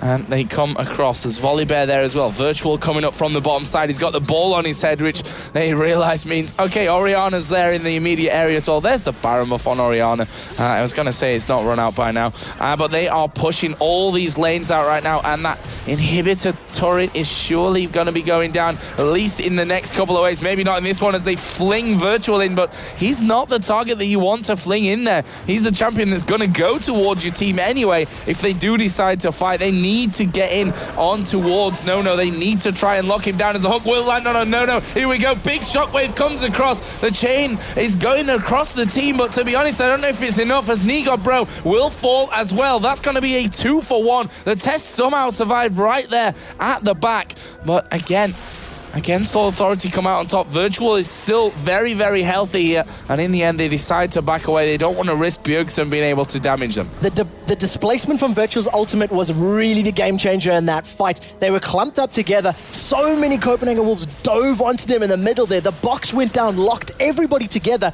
And Xin Zhao just said, no, you will not pass. Knocked everybody away with his ultimate and allowed them to convert it. They did lose Ezreal. But again, even though they're losing their AD carry who has so much gold, so much damage, they're still winning these engagements and these fights because the test is simply not safe enough in these battles. Virtual there, charging straight over towards Bjergsen, then realized the other two were behind him once they came in vision of that ward. But we're approaching a 3/4 of an hour long game right now. and still against Authority, they're making small steps, kind of baby steps towards that victory, but it's no real big push, and that's partly because, you know, these team fights haven't been 100% safe for them. You know, they've been coming out on top of them. In that last big one that we saw in the middle lane, he actually took they had to back away from it before going back into it again to really pick up more kills from it. So overall, still not a safe bet for against Authority. Baron's coming up in a minute time. That could be the kind of thing that he is a finisher of the game. And Nono's been caught twice. Both of those two team fights, he has been caught out by Deficio's death sentence, and it has cost him his life. Every single time he has been caught, I mean, both times, he has gone down. So Deficio is doing well, waiting for that Q, waiting for a clear shot. Yeah, it's not easy to find that clear shot through the team either. And, you know, because of the wind-up, because of the travel time, etc., it's a difficult skill to land. He is doing it. The problem is the Copenhagen Wolves are so far behind, and once they do dive into the fight with Singed and Volibear, you know, zoning in on a target, the power of the shockwave and that crescent sweep throws them away as Virtual's looking to set up another fight for against Authority. So God, bro, that just put on the poison trail. Say, all right, then you come and chase me if you like. Virtual, in the end, decides to back away a little bit from it. And they're going to be funneled in there by that poison off towards that left-hand side as they go through the brush. They're met with a good amount of damage there from the test. But, of course, that inhibitor is completely open in the top lane. And against Authority, again, not willing to go for it. They know that Baron's coming up here, and that is going to be the next target. The question is whether Wolves know that exact timing and whether they're going to be, you know, feeling confident enough to actually go in there and try to stop this one. I think they need to at this point of the game. Yeah, it's do or die, I'm afraid. If they don't stop this or pick it up, they are going to be in trouble, but they're going to be there too late. It's picked up before they even get there. Now the Wolves are scattered and split up. Are they going to get shut down? Virtual wants to chase. He flashes. Audacious charges in. It's going to knock up Godbro. He is going to go in there, but can they get across? The slows coming in, absolutely destroy him. No, very dangerous position again, off towards the side. Wolves, I don't think quite spotted him early enough to do anything about it, and either way probably didn't want to stick around when the rest of the team were coming in from that backside. Are they going to go for this second inhibitor turret of the game, or will they be happy to force those super minions through from the top side? The bottom lane is being pushed. There is a massive creep wave underneath the tower. It's doing so much damage to them. AAA are doing well to keep the pressure on. They weren't able to get onto Godbro because he popped that Insanity Potion as they have been stunned up, but nobody's there to follow up the damage or the stun from Bjergsen. The thing is, Bjergsen ultimate is on cooldown. If they decide to pick an engagement now, that power, that movement speed, that regen is not available for him. And AAA are doing exactly what they need to do. Rotate to the bottom, it is exposed, there's no tower there, and try to pick up the next inhibitor. Let's see what they can do. True Shot Barrage comes across, only really hitting the test there. Took about a fifth of his health away as Freddy and Virtual are both right in the middle. Where is that shockwave? They need it now as Virtual going very low. The crescendo comes around. They keep going. Still that shockwave not gone down from Slayer. There it is finally to lock down Svenskeren and the test. The test now being hammered by Nono, who will get the kill onto him. There are 3 men down on the side of Wolves. This is the second inhibitor of the game. Corralius is definitely healthy enough here to tank up the turret. They don't even need it because there are minions coming in there as well. That is going to be the third and final inhibitor of this game. The third and final inhibitor itself will go down shortly after as well, and against Authority surely will back away, or will they? I mean, there's not much mana between them. Slayer pretty much the only one that's got mana there, so I think he needs to be a little bit careful about what he does. Just a decent hook from Deficio could spell trouble for him, and in the end they will back off, but good job done there from against Authority. Amazing passage of play there. 1.5 minutes, 2 minutes down. They get all 3 inhibitors. They waited for the creep waves to push. They only went for the big map objective, the Baron Nashor, once those minions were on the bottom lane tower. Then they rotate to top because the minions were doing the damage. The minions took the turret down for them. And it just shows a great understanding of the map, of the play, of the meta at the moment. You know, only push objectives when you have the advantage to do so. The entire time through that fight, Nono was relatively untouched, and it just shows how much of a difference it makes in these team fights. I think he hit the test for about 650 damage with a crit. He sold his boots and now picked up a Zephyr as well. I mean, it's just so powerful. And that's how dangerous he is. But at the end of the day, if they do lock him down, none of those items are going to mean anything because he's dead instantly. Very true. If they jump into him, the problem is how much do they need to throw onto him to pick up that kill? Because we've seen it previously. They've thrown everything they have at killing Nono, And that's great, they get their objective, but then they die because they're so far overextended, they're a bit split up. The shockwave and the crescent sweep hits everybody, and Renekton and Xin Zhao just say, well, thank you very much, we'll happily clean house because we're super tanky, we deal loads of damage, and you know, you've used everything on everybody else. So here we go then, super minions coming in from the middle and that top lane. It's going to be forcing Wolves to sit back, soak them up, and get rid of them as fast as they can. Sinch there just flinging one out the way. He's currently tanking 3 of them up, which he will be fairly happy with anyway. No real problems for him. Ward's going down inside the base now, so they've got even more vision against All Authority, and it's just about getting that right pick in there, getting the exact target that they want as they go forward. The minions start streaming through. Nexus turrets, of course, going to be the next big focus for them, but they've got to get this one right. No already losing about a quarter of his health. Obviously does have the lifesteal in there to get that all back, but are they going to be able to pull this one off? Here we go. Hook lands onto Schleier. They're going to go in for this one, and it's not going to go well for them, surely, as Schleier finally gets shut down there. It's Syndra that picks up the kill. Godbro falling. Svenskern's going to fall, and they've gone through. They've tanked through it with Orianna taking all the abilities onto them. Bjergsen is trying to force them away. Actually will finish off Ezreal there in the end, but they've already lost 1 Nexus turret. There's loads of super minions in there as well. The Nexus itself is going to go down, and against All Authority, going to put Copenhagen Wolves 0-7 down, and more importantly for them, pick up their first victory. Game number 2 of the LCS for AAA, and they win. It took 30-35 minutes for them to get control, but once they did not let it go. Great play, and no. He stood up and he shone. He did. Sorry. He certainly did shine in that one. We didn't manage to get that out there in the end, but impressed with his play with that Ezreal either way. We're going to throw it over to the guys on the analysis desk. They're going to break down everything here from Wolves versus against All Authority. Yes, clearly no limit was reached for... No. There's no limit.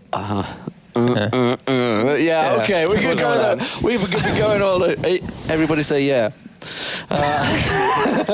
It's really keeping that song going. We could just keep going. But yes, well... Still, 0-7 for the Copenhagen Wolves. That is not a good sign. And actually, we were talking about it at the start. Against All Authorities played very shaky early on in that game. And you were saying to it yourselves, nobody wants to be the people that lose to Copenhagen Wolves. You got to play them tomorrow now. You could be that guy. Yeah, I know. That's kind of not helpful. Not helpful. But we do have a replay early on, and it really showed the first game nerves. Yeah, we'll go ahead and set up the situation for you guys, just so you have an idea. It's 14.2 thousand gold to 14.3. Wolves with the 100 gold lead, 1-1 in turrets, and it's 1-1 in kills. But this is the first big fight that we see that really sets the tone of the game. As we'll go ahead and take you into it. And Hosan, just walk us through what you see actually happen. Basically, Nagadbro and Freddy were training. Then Svenskern came to help. Karalius was kind of trying to save Freddy. They were running, but they got surrounded. Bjergsen just came, put Virtual really low and outplayed Schleier. I mean, he just flashed and killed Virtual. But basically, Schleier is really defensive right there. Like, he left all of them really low because he didn't want to go in. Though he was really safe. Like, the nerves there just didn't allow him to go.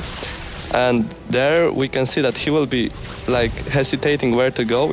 He should have gone top. Killed both Nagadbro and Svenskern, but instead he just goes and kills Svenskern with Nono. Well, Nono even uses a barrier when he's safe because of the nerves. Yeah, I mean, that Nom was so close to finishing him off, and we even had, just 3 members. I mean, Bjergsen was really low. Svenskern, as you mentioned, does die, and Godbro escapes by the skin of his teeth, but still, in the end, a good trade for Wolves, but it unfortunately wasn't enough, as they ended up falling behind. I like how passive he is now that he's on camera, because when we were off camera, he's like, why are you not going top? You get kills, multiple kills top, and now he's on camera, he's just like, I can't be like this. He could have been and done this, and all passive. He's a different person when that camera's not on him, I assure you, ladies and gentlemen. But the second replay we have for you, it was really the big tower dive. It was a pretty close fight for both teams, honestly. Yeah, and Hossein was even saying that. There's this one play, which I'm sure he's going to spot during it, where it really kind of turns things around. It was an amazing play by Schleya, but to give you a little bit of a context here, it's 11-6. We do have Baron buff on against Authority. It's 4-3 in turrets and 57.7 thousand gold to 47.9. It was looking relatively good for the Wolves in the beginning of this fight, but it ended up turning out against them. So it's going to get that on the screen and show you, or have at least Hossein tell you how it kind of developed. Yeah, it begins when the Physio picks up the Q on Nono, takes him in and just combos, like... Yeah, we'll slow it down because he dies extremely quickly. 3, 2, 1, and there it is. There, he's just gonna get comboed. But the same happens to Bjergsen at the same time. They both die, so both carries are dead on each team. Now it's gonna be like we're in the danger because there is the turret. Schleya is just gonna flash out in the danger of the test killing him. They're just gonna back off a little. Karalius is gonna die in a sec. Yeah, he ends up getting flinged back into the enemy team. Yeah, like their Karalius will back off to Schleya. I mean, after being flipped back. Unfortunately dies. Well, let me ask you at this point. We'll pause it right here and keep it on your screen. But should Wolves have backed off here because they end up, going in and dying? Like, is this a point where they should have taken their advantage and kind of rolled with it and not really overcommitted? I think they forgot about Schleya. I mean, they thought he's kind of low. Like, he got really high somehow with the Baron region, and now they were just grouped and got killed by the AoE. Like, it has such a low cooldown and such a big damage that they just got killed there out of nowhere. And that's the thing you have to ask yourself at that point is, I mean, Wolves, they were extremely far behind. It was almost 10,000 gold, and they had to make a big play, but do you think that was the big play they should have made? Yeah, I think the Q cage by the Physio was a good thing. They killed. Bjergsen has flash up. I don't know if it was up in the fight, but if he survived the Sona ult, the Renekton slice and dice and stuff, then they would have clearly like 5-0 or something. Yeah. And that would have, like, there is Drake up. There's everything. They could have done so much. But and they were against a Baroned up against Authority. You have to keep remembering because that's not an easy thing to win. That fight where you're down 10,000 gold and they have that Baron. I mean, they just one-shot at AD. That's a big difference. Like, the whole meta now is about protecting AD. And actually now he has 4 items. So it's like he can two-shot most of people in team. And he just died without doing anything. Yeah. So that was main reason. But still, Bjergsen died and they couldn't do anything. I mean, they just chased them and Schleya out of nowhere cleaned up everyone. Hey guys, I'm back with 75% health. Yeah, the Baron healing is just really big at this point. So, interesting point. And what, anything in there, would you have done differently? Other than not dying at the turret 100% straight away. I don't know. Like, do you mean on the Wolves side or? Yeah, well, I mean, as the AD carry, I mean, obviously he got caught out. Is that simply a case of you would have to go back and look at that and say, okay, my positioning in this game was actually not solid because he got caught a few times there by Syndra. Yes, I mean, basically we saw later Nono when they tried to push the inhibitor top turret. We saw him get grabbed again. Get caught again, yeah. It was actually a miss. He like aimed at Sona and hit Nono again. So the scumbag gets out of the way. Karalius is just like, yeah, I'm just going to get out of here. Just die, no, we win the team fight anyway. But yeah, he got Varus ulted again. He actually tried to flash and he got Bjergsen ulti for half HP, so it was no chances to survive. But I think he should look mainly at the trash. His mouse should be pointed backwards, and he should just E the moment. Just be ready to get arcane shift straight away. He sees the hook. As soon as he sees him winding up, he's winding up. Yeah, we were talking about that. Do I go left? Do I go right? Yeah, he should just E away. I mean, if he doesn't have E, he doesn't come close, and if he does, he just looks at the trash right in the eyes. It's like, you're gonna cast it, I'm gonna cast my E and run away. Stare down his eyes. Well, ladies and gentlemen, we are gonna see whether he is too unlimited. It is No with Shocks. Absolutely. I'm here with the man himself, No. So deciding in the qualifiers, so deciding here in this first win for AAA on Ezreal. Can you lead us through the game in your own words? How did you manage to become so strong? Maybe because I could farm a lot, because my team did an amazing job. I had nothing to do, just right-click the minions and that's it. And I did it perfectly, I guess, so I could manage to win. Tell us something more specific about going against that lane with the Thresh in it.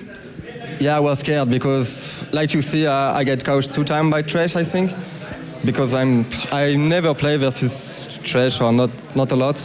So I just need to practice versus him. But it's a strong champion, I think. Obviously, you're a very good AD carry. I'd like to pitch this quote to you from Doublelift, AD carry over in NA, who said, well, if the game stays the way it is, I don't know what my role will be like next year if it'll be around. What are your thoughts on that? Yeah, I was starting to think like that, because there is a lot of assassins like Janna, Kha'Zix, Zed, but not anymore. And I think Doublelift says that because he plays with a lot of tank in his team all the time. So maybe, I don't know. So we asked our viewers, who do you think has a team that has the most potential? Do you feel like you could be that team? Maybe, I don't know, but I think for me it's Giants, because, I like them. Okay, final question. We don't know your team that well, but we're getting to know you. Who is kind of the shot caller in your team? Who makes decisions? Shaya made the decision. He's smart. He knows what to do. Froggen. He knows what to do and stuff. And I think he's a good leader. So thanks to him. Thank you very much. Merci beaucoup. We're about to take a short break, but first, don't forget about today's Twitter question. Which LCS team shows the most potential? As always, your answer can be tweeted at @LOLesports, #LCS. We'll be right back with our last match of the day, and what a match it is. Evil Geniuses take on Fnatic. Don't go anywhere.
welcome back to the European League of Legends Championship Series here in Cologne. We still have one match to come, but first, as you can see, I'm standing here with a member of our lovely audience. It's Ina. Now, Ina, who did you come here to support? Well, basically, I like all the teams, but especially EG has made so good games. And do you play yourself, and which role do you play? Yes, I play myself majorly support, but I also like playing AD carry. And who are your favorite champions? Well, Sona is really like the all-rounder. I really like her. You can not make so much wrong with her. And Caitlyn is like, she can outrange almost everyone. All right, and do you have, if you're here in the studio and you see all those pro gamers, do you have a wish to maybe become a professional one day yourself? No, I think gaming is more like one of the best hobbies you can have. Now, EG versus Fnatic is coming up. You say you like EG, but how do you feel this matchup will go?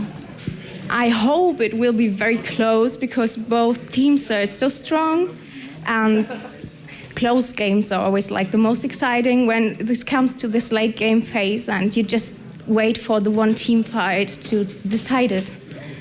Absolutely. Thank you very much. Now, in the beginning of the show, we asked you which LCS team shows the most potential, and we have a tweet here from, let me check my tweet, from I'm Noobgoat, and he says, well, Dragonborns, totally unexpected results, a team that is clearly skyrocketing. So I'd like to pass that over to D-Man and Jason and Hosan. Do you think that the Dragonborns are the team that is skyrocketing?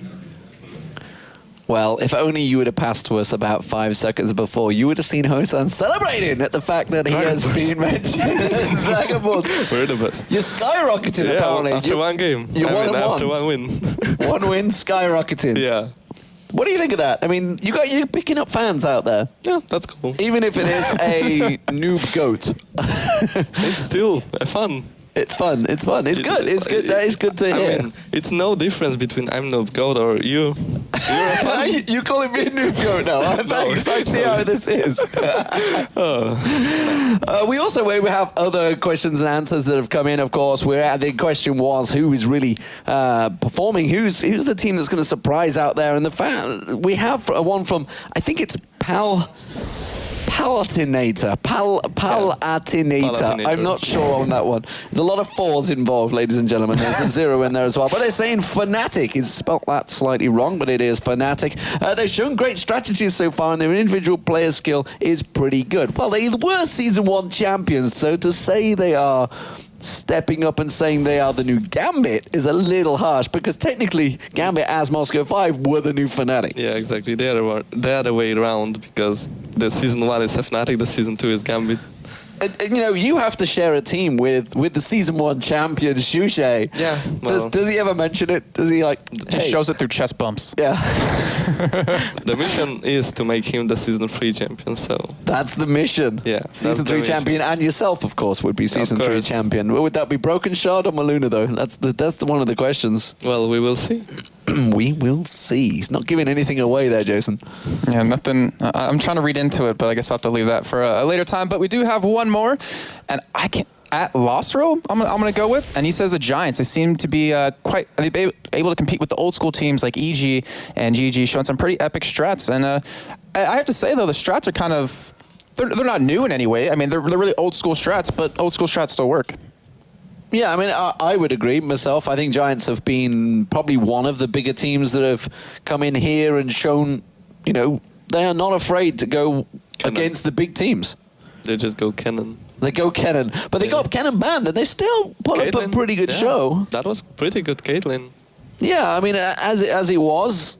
Is there anyone in here really that's surprising you particularly? You know, you obviously scrim these teams. You've played pretty much every team here. Is there anyone that's surprising you that maybe are performing above or below what you'd expect them to? No, not really. At the moment, like, it's more about team play than solo individual skills. Right. But some picks are like strange. Like Volibear came lately. Like we saw Cyanide jungle teleported. We saw few people top play it from the solo queue player A something. he just spammed it and like everyone played it well. I want to see the Ramos, like someone plays Ramos top lane. Oh no. If this comes to LCS. The dark days of Ramos returning to the jungle. He's like super goldy. It used to be, was it Cyanide that used to play that a lot, wasn't it? I don't know. If I think Cyanide, back. played him against SK, didn't he? In Katowice. I think he did play it, but I'm thinking back to season 1 days. okay. I'm thinking when Ramos was king, and you used to have 5 Sunfire capes, and you just get boots, basically, and come in and kill Actually everyone. really strong. I mean, I saw him like teleport bot lane 2v1 without losing any HP. Like, what the hell? He's champion. Just pop your ulti and taunt, and away you go. Yeah, it's definitely, there's a few champions out there. I know, you talk about Ramos. Is there any other champions out there that you are seeing maybe in scrims or in solo queue that are starting to make a big difference but haven't made it into the LCS yet? Obviously, don't give away any strats that you may have. I saw one a little bit in LCS. It's Draven. I was gonna say that. I don't know.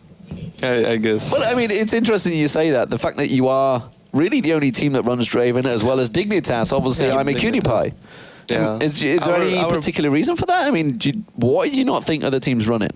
I don't know. It's like kind of hard to play. Like I heard people talk. Even Cyanide tried it. He told me that he rage quitted after not being able to catch the Is that because you're just following? You're just like tunnel vision. Oh, where's my axe going? Where's my axe going? It's like the hardest AD, I think, but it pays off if you learn it. And I remember hearing Candy Panda talking about it last week, basically mentioning the fact that it's actually, he didn't think it was very good because it tells the opposition, well, you're going to go and walk here, you're going to walk here, you're going to walk here, so they can telegraph and maybe do something against you. Yes, because if you don't know it perfectly, you will just, like, I catch Axe, I have more damage. Okay, I catch Axe, I get like Varus, Leona, Syndra. Something that happened Ezreal last game. Because he's gonna be at this spot at this time. You know this, so you just throw all the stuff there and he dies. You just can't focus on axes so much. You have to read the situations like, can I get that axe? Will it put me in danger? Yeah. Every second you throw in this thing. Like late game, you should just throw it back each time and like back off a bit, go in, back off a bit, go in, and catch every axe like this. Not like you're gonna jump into the turret with flash to get. Yeah, I need my axe. I need my axe. That's probably the issue that us mere mortals have. We just tunnel vision on these things, and there's something about catching them though. It's just beautiful. I got my axe. Oh wait, yeah, I got it, but I died. Yeah, I've seen. I played ARAMs with people that do just that thing, and he's like, I just needed to get my axe. Well, you kind of walked into a 5-man team to get that axe. Yeah, well done. Here comes the Ramos, like down 5 seconds. Here comes the Ramos. Is there any other champions other than AD maybe that's you thinking may surprise us?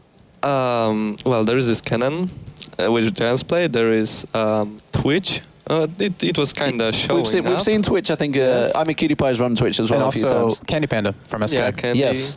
A few other people. Not gonna say names. And another AD that we've seen, not on AD role, but I'm not gonna say who. Not in an AD role, or no, not in AD role, but we've seen this champion. We've seen Cannon top lane before. AP Ezreal, and we've seen AP Cannon top as well. Kinda. There are many strategies. I'm trying to think. What do you think? What do you make of Thresh as an AD? Because they were talking about that earlier. We were talking about it in the canteen bit, and they were saying actually, he's pretty legit. If he gets built up pretty strong, he can one-shot people. Yeah. Just the problem is magic damage against him. Like right. You have 10,000 armor and 10 magic resist. So you're like one ulti from Syndra, you're dead. You're just gonna get popped. And the range is really low, so yeah. And I guess professional teams, rather than in a solo queue game, the pro teams are just gonna focus you pretty easy. Yeah, exactly. Like it might be this harder AD than Draven to play. Yeah. It might be the next level. The AD. next level. Oh wow. There's a challenge there, ladies and gentlemen. Who can pull it out? Will it be the Koreans? I wonder if we'll maybe see Captain Jack suddenly pull something like that out. Or Wei Zhao, who knows?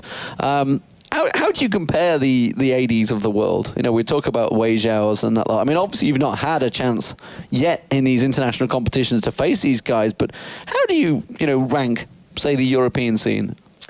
From what I've seen, like in America, people aren't like too skilled. I mean, everyone is talking like this. We don't know how it will work in NA versus EU. Yeah. But from what I've seen in Korea and just Asia, it's not that they're really much better. They just have control of the team fight. They just remember who used what, and they can just position themselves against that. They're aware of the cooldowns. I've seen the plays with like Sivir, with Cleans, with her shield, with the Banshee. Yes, that was Captain Jack. I think. That was Captain Jack. So just one CC off, one CC off, one CC off. It's like immortal and does so much damage. And then with his ultimate running, he's just like, I got this covered. Because this is what this game is about, the positioning and reading the team fight. And knowing the positions. And we actually saw the interview, I think, last week with Gambit. Alex basically saying, we thought Vi's ultimate was down. And that's simply a case of knowing your cooldowns. Yeah. Yeah. So. Like, Vi is just Vi ults and someone is dead. Well, obviously, I mean, you're, I think, the only team still that's run Vi in the mid. Is there anything in there? Is that just simply Shushe going, no, I'm going to play this? Shushe is like, oh, this is cool. Shushe is like, this is fun, so I'm going to play it. I don't care if it's good or bad. Then he's going to master it, and it's going to be bad. It's going to master it, it's going to be bad. It's going to be good. It's going to be good. Not sure if Freudian slipped there or not, but the next team's coming up. It's, of course, Evo Geniuses versus Fnatic. These are two pretty much of the top teams in Europe right now. How do you see this one going? I think that if Fnatic wants to win this, they have to pull some aggression. As we saw EG playing passively, mainly in bot lane. On top lane, they kinda aggressive. So I guess Soul will be like trading and stuff, but bot lane has just to go and do something. Because other way, it's gonna end like our game. Like on bot lane, we were winning hard the farm, we were keeping the jungler busy, but still there was no pressure top and mid, so basically there were a few kills on Akali. They got fed, and they just snowballed and teamfighted. Well, what about, in particular, their junglers? Because we had Sanai play Volibear earlier. We've had him playing actually quite a bit of different champions. And Snoopy, who's finally started branching out into some more aggressive junglers. You think that's going to be a big matchup? Yeah, I think this match will be the most interesting one today. Like, the second one was kind of cool, because Nono was caught, Bjergsen was caught, like one-shotted. It looked amazing, like you get 5 ultis on your face and you just die. But this game should be more interesting. I mean, it's EG, it might not be interesting as they just 70, 80 minute long farm fest. 2 hours. But then, if they pull it to 2 hours, then it's gonna look like, okay, everyone has all items, everyone can die in 1 second, depending on the builds, of course. But they should pull something awesome. I have an interesting question about the difference between, say, the LCS playstyle at the moment with the European style is. We've been obviously doing the duo lane, switching, going top, going bottom, pushing the towers early. But as it isn't, you really, at the moment in the European LCS, is they'll get those 3 outer turrets and then they'll move into a 20-minute farming phase. Whereas if you look at, say, Korea, they'll get the outer turrets, then go for the inner turrets, and they'll just keep on being aggressive. But in Europe, everybody, as it is, seems to fall into this, okay, we've done that, well, let's go back and farm. Yeah, as I said, the problem is the positioning and what to do in teamfight, how to make the teamfight, how to just prepare it. Like, Asians just have better memory for this. They just know what to do, they learn it, they study it from other games and replays. And that's how they just manage to, like, they see someone top, they just go bot, 3 turrets, inhib, GG. They simply go for the position. If they see that 3 or 4 man dive top, go down bottom, clear it out. They're just really good analysts. I mean, if Europe, I think that if Europeans would learn to analyze the team fights and just gameplay overall so well, we might have been the strongest continent. We might have. We were close. We were close. I'm kind of torn since I'm from America. We got joined in Europe now. Yeah, but you're North American, so you know do you claim in Europe now? No, you're over here. For League of Legends, yes. I go with the better content on that one.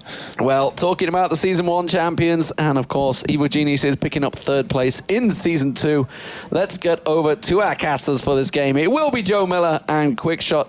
And honestly, I don't know which way this one's going to go, guys. This one is very much open. Will it be 6-1 EG? Well, that's a really difficult thing to call at this point of the game. They've not played for a while. Obviously, the last time we saw them was back at DreamHack Winter 2012. You had the pleasure of casting that one, Quickshot. Yeah, it was an awesome series. It was the first time Evil Geniuses were really, I mean, they were still CLG back then, that they were really pressured and put under the knife, so to speak, under the hotspot. They won the first game, they won the first matchup, and the following 2 Fnatic picked up. Fnatic actually won the 3rd decided game with an all-bruiser comp. They had Lee Sin, they had Jax, and they had Xin Zhao, jungle, top, and mid lane. And they just played it to perfection.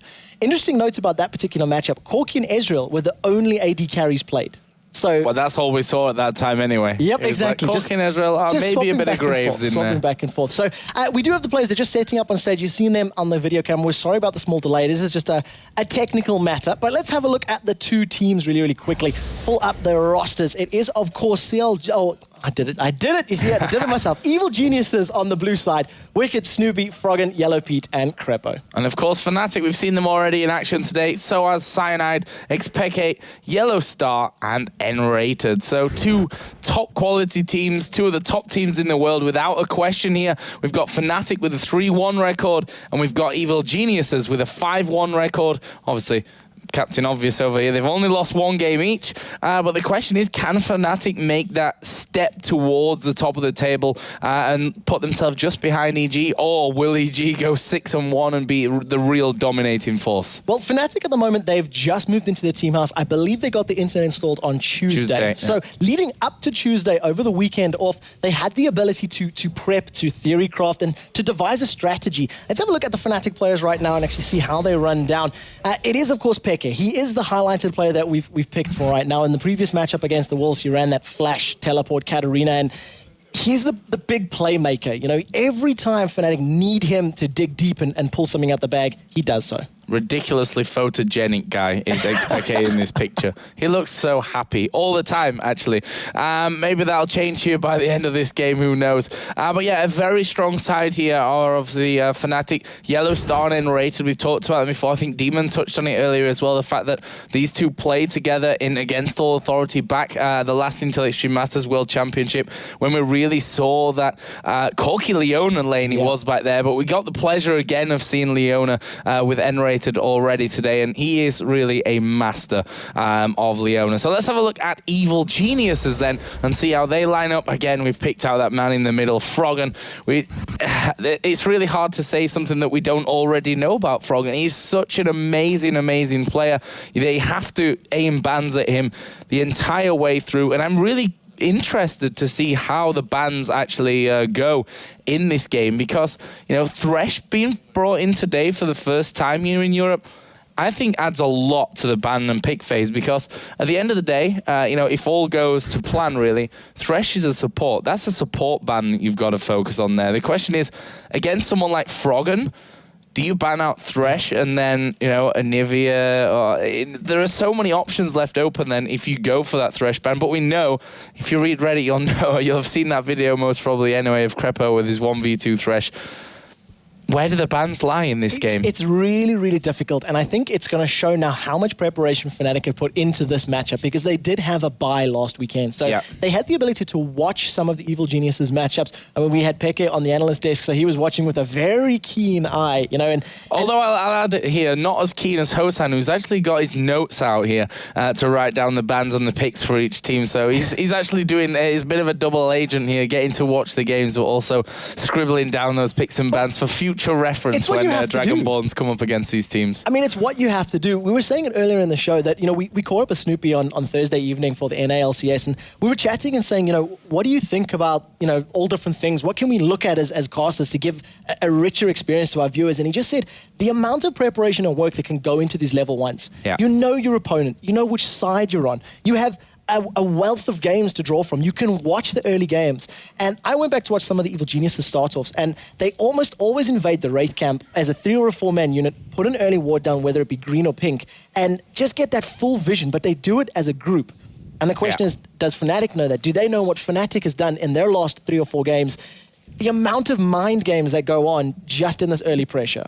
Yeah, you can almost guarantee there'll be a pink ward with Crepo in there. If they have a sniff that there's a ward down, that pink will go down as well. They've done it pretty much every game that we've seen it so far.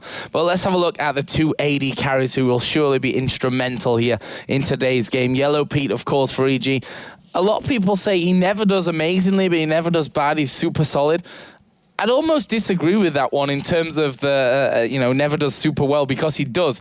Never does really bad, I would definitely agree with, because he is very, very solid. Yellow Star, we know how good this guy is. We've seen him in a couple of different lineups. He's the one that's qualified twice, actually, coming in here into the European LCS. So he's got a wealth of experience, especially with his support player there, Enrated. Not that Yellow Pete doesn't experience his Crepo, obviously, but just to add that in there. And these 2 players are surely going to be instrumental today in, who gets forward and who can carve out that early lead to finish. Well, touch on the stats just a little bit right now. Yellow Pete, an average KDA of 5.2. He's only played 2 champions. It's either been Varus or Caitlyn. And that has been comboed with either a Lulu or a Sona. That's the only 2 champions that they've run in that bot lane for Evil Geniuses. Over on the other side, Yellow Star, we've seen a couple more champions being played. Misfortune, Cogmore, Caitlyn's been thrown in there. His KDA, 3.1, and quite a big difference in terms of their gold per minute, 307 to 368. To be fair, though, Evil Genius's games have been significantly longer. So he's... Surprise. He's had the ability to farm for a longer period of time, earn that gold up. So it's a little bit of a skewed stat, but it does show, 50, 60 gold per minute. If the game goes that long, Yellow Pete could get his lead in that regard. They've also had more games up until now as well, when you look at their average gold total. Don't forget, guys, you can find all the statistics over on lolesports.com. Don't forget, if you've not caught up with the games in North America or in Europe for the past days and weeks, don't forget to hit that spoiler button at the bottom to stop everything being spoiled for you when you go down there and look through all the statistics. We should be pretty much ready to go here in just a few moments. But the question is, quick shot, before we see any bans and picks, which are obviously going to be instrumental as with any game, who's your money with on this one? It's so difficult to pick where the money is, because these teams are just so phenomenally good. Fnatic put on a clinic in their first match of the day, so if they can keep that momentum and that focus, I think Evil Geniuses are going to have their work cut out for them. I think so as well. I think we can expect Fnatic to be quite aggressive here against Evil Genius as well. Try and throw them off of whatever they got planned. But either way, game is about to start here. And as per usual, we had a chat with each of the teams to see what they thought about today's game. Blah, blah, blah. Can't get my words out. But anyway, the video.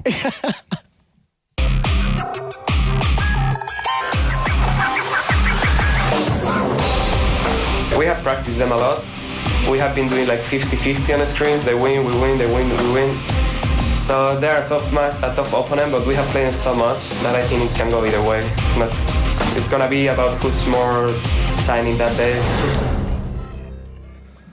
So either way, I think is what we gathered from that one. They'll flip a coin, and whichever side it lands on could be. But either way, it's going to be an amazing game. I mean, EG versus Fnatic. All the all the signs are there. Hopefully the stars align if the snow clears for a moment here in Cologne. That this should be an amazing game. The thing about this particular matchup as well, both teams have the ability to theorycraft, to step away, to think, what can they do? If they do this, we'll do this. And on the other side of the coin, you'll have Evil Geniuses going, well, we think Fnatic will think, we think they think. It's going to be one of these situations where each team will obviously put a lot of work and a lot of thought into this matchup. And who is going to come out above with their back and forth in terms of planning? So who thinks what they're thinking is the right thinking of the thinking? You lost me with that one. Well, I was lost after two thinkings. That's the problem. But you might be right. Each team, when you theorycraft, it's like, okay, they think that this is going to happen. Exactly. But that's maybe not what we're thinking. Yeah, you're right with that. It's a very hard one to figure out. And as you said, Fnatic have had the internet since since Tuesday, finally in their house. So they've been able to put in that extra legwork coming into this matchup against Evil Geniuses. But we are into Champion Select now. The bans coming thick and fast. No time wasted here between EG and Fnatic. So far, we have a Vi ban for EG. Lux banned out there by Fnatic. Kassadin banned out by Evil Genius. We all know what Expeke can do with Kassadin. Xin Xiao banned out there for EG as well. I mean, we've seen how good Cyanide is in the jungle. We know how strong that Xin Xiao is in the jungle. And a Caitlyn ban there as well coming out for Evil Geniuses. And the final ban from Fnatic was, in fact, Thresh. So this is something that was a talking point that we brought up right at the beginning of the day. We actually caught up with Crepo and said, well, what's going to happen? What do you think is going to be in there? What's going to work? And what Crepo did actually say was, if Thresh gets banned, I'm going to pick Sona. And you can see its first pick, insta-lock. He's got that support locked in. They haven't revealed their cards. Evil Geniuses have played so many different champions already these last 2 or 3 weeks. On the other side, though, we see Enrated. He's going to be rocking his Blitzcrank, and everybody knows how powerful Enrated is on that electric golem. Well, it's like, come on, guys, if you're not going to let me play Thresh, then at least let me play Blitzcrank. At least let me have some hookability in this game. And he has gone for that one. Obviously, Kayle locked in there as well for Fnatic. At the end of the day, the beauty of Kayle right now is can go pretty much anywhere, can be filling a lot of different roles. We saw, how powerful that Kayle ultimate is. I say we've seen that more than one time over the last few weeks. Right now, EG sat with a Renekton. We know how good the Wicked has been with Renekton, and also with Shen, where he got his Bricked name, but the Renekton was where he really stood out there. He's played it 3 times, and he's won 3 times with that Renekton with an 11.3 kill-death assist ratio, which is just phenomenal. That's something that's so scary. He's not only playing a champion that he's extremely comfortable with, we know how solid he is in the top lane. I was reading a tweet that he sent out earlier saying, I'm so happy to play against Soaz in the top lane again. I hope he doesn't run to bottom lane. So they're getting a little bit of bait, a little bit of taunt coming out there, but some very exciting picks, because it does look like Leona's been locked in, and Leona was used in the jungle over in NA. So Leona jungle, it's slow clear time, but extremely powerful ganks. Could this be the jungle champion for Fnatic? Well, it could be. It could be Jungle Blitz. I mean, look, it could be Jungle Blitz as well. So we're left guessing. More importantly than us, forget about us, Evil Geniuses are now like, where are they going to go with this one? What are they going to go for? There's a Volibear, which doesn't surprise it. I never thought that I'd be sitting here saying, oh, there's another Volibear in the jungle. Doesn't really surprise us at this point. And guess what? They didn't ban out Nivea. Immediately locked in actually before the Volibear, and I seen Snoopy was actually practicing Volibear on his stream earlier in the week, getting to grips with it, wrapping his mind around it, and trying to pick this composition up. I imagine this is going to be a jungle Leona, and the reason I think that Blitzcrank is a really good counter to Sona. In those early levels, if you can grab her, it's pretty much going to be an insta-kill. With a little bit of damage from double up and some DPS coming down from those impure shots, it's going to reduce the healing. It's going to be a very easy kill if those hooks can, get landed. My question here is now, if that's going to be a Kayle in the mid lane, my assumption is this might be the top lane that's going to be picked in. This is my guesswork right now. The Enrated, the look of focus, chatting to the rest of the team. And I think they're even deciding where they're going to go. Maybe this is going to be Kayle top then. Maybe. Blitzcrank top, Leona top. They're obviously going to be switching around here. That's going to give us a bit more of an idea for this one. Right now, Soaz is running Ignite Flash. He's just switched to that, and it looks like he's going to be playing this Blitzcrank in the top lane. They could switch, obviously, last minute. Yeah, there's 38 seconds left, so I'm not going to get too excited until they do the last swap, but a Blitzcrank top against Renekton, if this is actually going to be the way it's been played out, it's going to be there's some theory crafting behind it. The silence, the knock-up, the pullback. He's going to be able to just throw on that overdrive to run away once Renekton does engage in a fight, get the silence down so slice and dices are cancelled. And the ganks with Kayle will be very, very powerful because it's a lot of CC. Silence, pullback, knock-up, slow, etc. 8 seconds left on the clock. We're going to see if this does get swapped out, but potentially double teleport, Blitzcrank top lane from Fnatic. There's Snoopy looking as focused as ever, and it's looking like it will be that Blitzcrank in the top lane. No last-minute switches coming out. Fnatic, it should be noted in there as well, are running double teleport in the top and the middle lane. A complete map focus. You can... This is just the players chatting at the moment. I'm sure you can hear it on the stream talking about Volibear, talking about... Yeah, we have picked a teleport, but that's what I mean. Here we go, talking about the teleports, the play. It's great to actually listen in and hear the players at Cyanide there just chatting about how they're going to pick these engagements. It's so difficult to see how this is going to work, and I think Froggen's going to have to be on point. Look, I'm not questioning Froggen's Anivia, right? Don't get me wrong here. You'd be a fool to do that. Okay, but if those crystallized walls are even a tiny bit off, Volibear and Renekton, they're not really going to be able to be as impactful. But of course, once somebody has been tossed back, put that wall down, block it off from Katarina, from Blitzcrank to jump across. But you got all these abilities. Katarina can just shunpo over. Bullet Time's going to be effect over the wall. Leona can dive through it. Blitzcrank can pull somebody back. So that crystallized wall is going to be important, but it's not going to be absolutely game-changing like we have seen in many different compositions, like when they ran it against Gambit Gaming. Well, let's see here. What do you expect here at level 1 quick shot right now? They're on opposite sides of the river to each other. EG again going as that unit that we've seen before, putting that ward down again. Crepo does have that pink ward for him as well. So a pretty standard start in terms of what we've seen so far for EG. We see Fnatic stick a ward in there on that curve brush in the bottom lane. But again, my question still stands. Are we going to see anything here? It looks like it. The thing is, Fnatic are probably going to walk over this ward right now. I expect that they will be aware that there's vision. You can see on the minimap as they're hovering around that raid camp, they know that there's going to be some vision in and around the raids. Evil Geniuses have gone north. They've gone through the tri-brush, which is a little different to what we've seen out of them previously. They're going to try and steal this red buff away, which will slow down Cyanide's early jungling and early gank presence somewhat. A huge number of pings, and you can see they are spot on. They are on one another's heads. They know exactly where they are. And it's just this Mexican standoff right now as each team is waiting for the other to draw, and whoever does it first is potentially going to get shut down because a Blitzcrank hook is so powerful at low levels. We've already seen a exploratory one as Peke is going to start backing away, puts a ward down for some vision. Yeah, and there's the pink ward coming straight out from Crepo, as we expected to do as soon as he gets a sniff that a ward was put down in that position. Yellow Star actually up in the tri-bush. He's going to be hitting recall right now, and that's not a position he can afford to get sandwiched in. And in the end, actually, I mean, he's got flash anyway to escape over the top to the rest of his teammates, as blue buff is going to be taken here early on by Snoopy. Forced to use the smite just to be sure.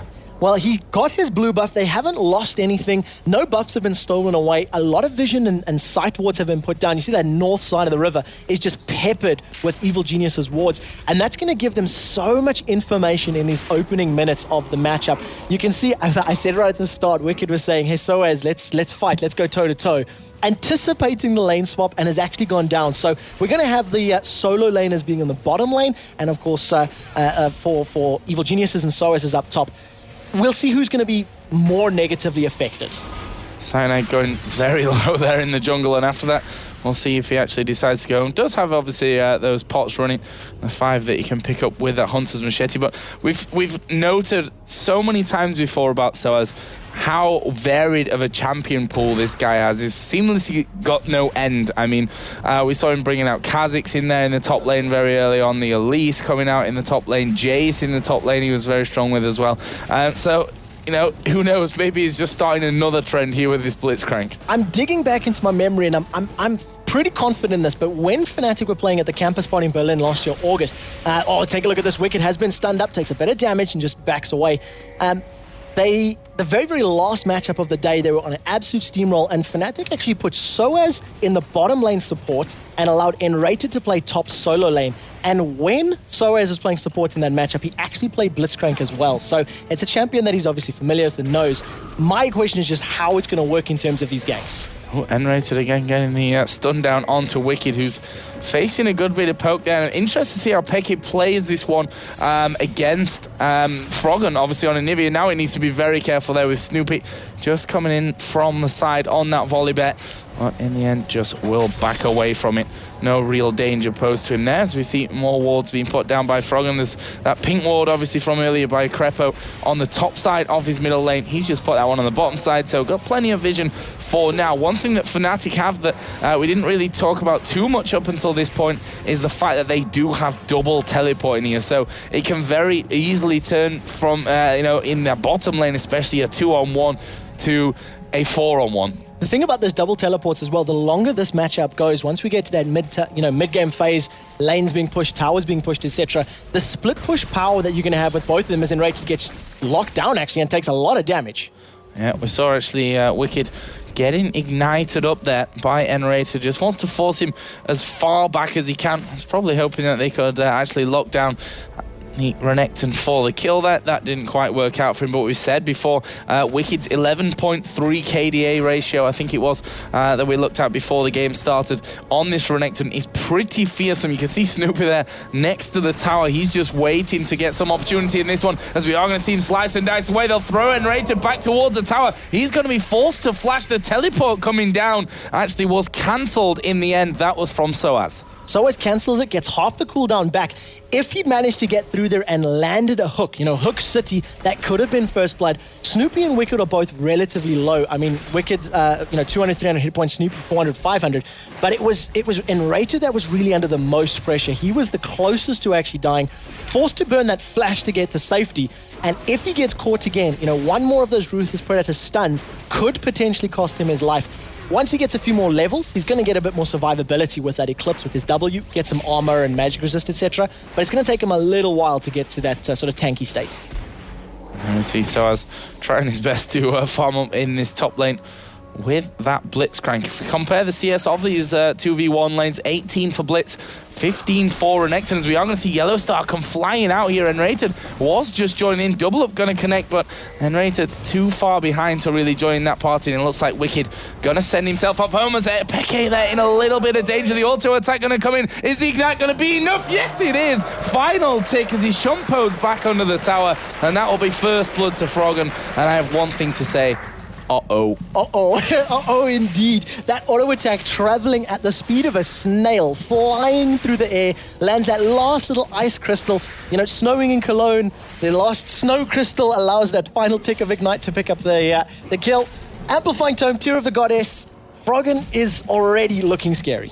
Yeah, and still, I know so many teams ban out Anivia against Froggen, and when we don't, we generally see him doing amazingly well on it. So I still think it's a ban that you have to do. I still think it's a ban that against Evil Geniuses should be standard for every single team. I'm from Fnatic's point of view, sure, I feel free to prove me wrong on that one. I in a way hope that they do here, because that might open up a bit more Anivia for Froggen in the future. He's always saying in interviews, my Anivia is not that strong, but I think that's more of a bait. So we'll see if it actually works or not. We were having a chat to some of the developers and NA guys last week from Riot with regards to Froggen's auto attack animation, and Riot Magus was saying he'd love to see a more crisp and a more fluid auto attack from Anivia. No, you'd like to see slower ones, because it just makes it all that more painful, as we see here Enrated getting stunned up by Wicked. And I tell you what, he's going in here for Enrated. He's going to try with this one, but has he overextended?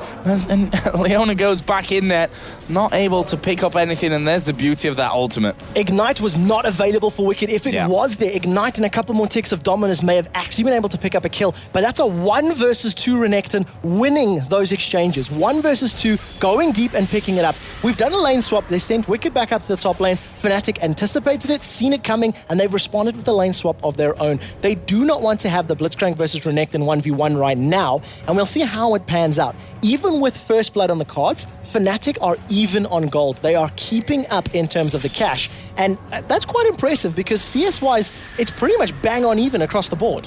Yeah, really close one right now as again, Peke just get in there to harass Froggen, who does have that blue buff now.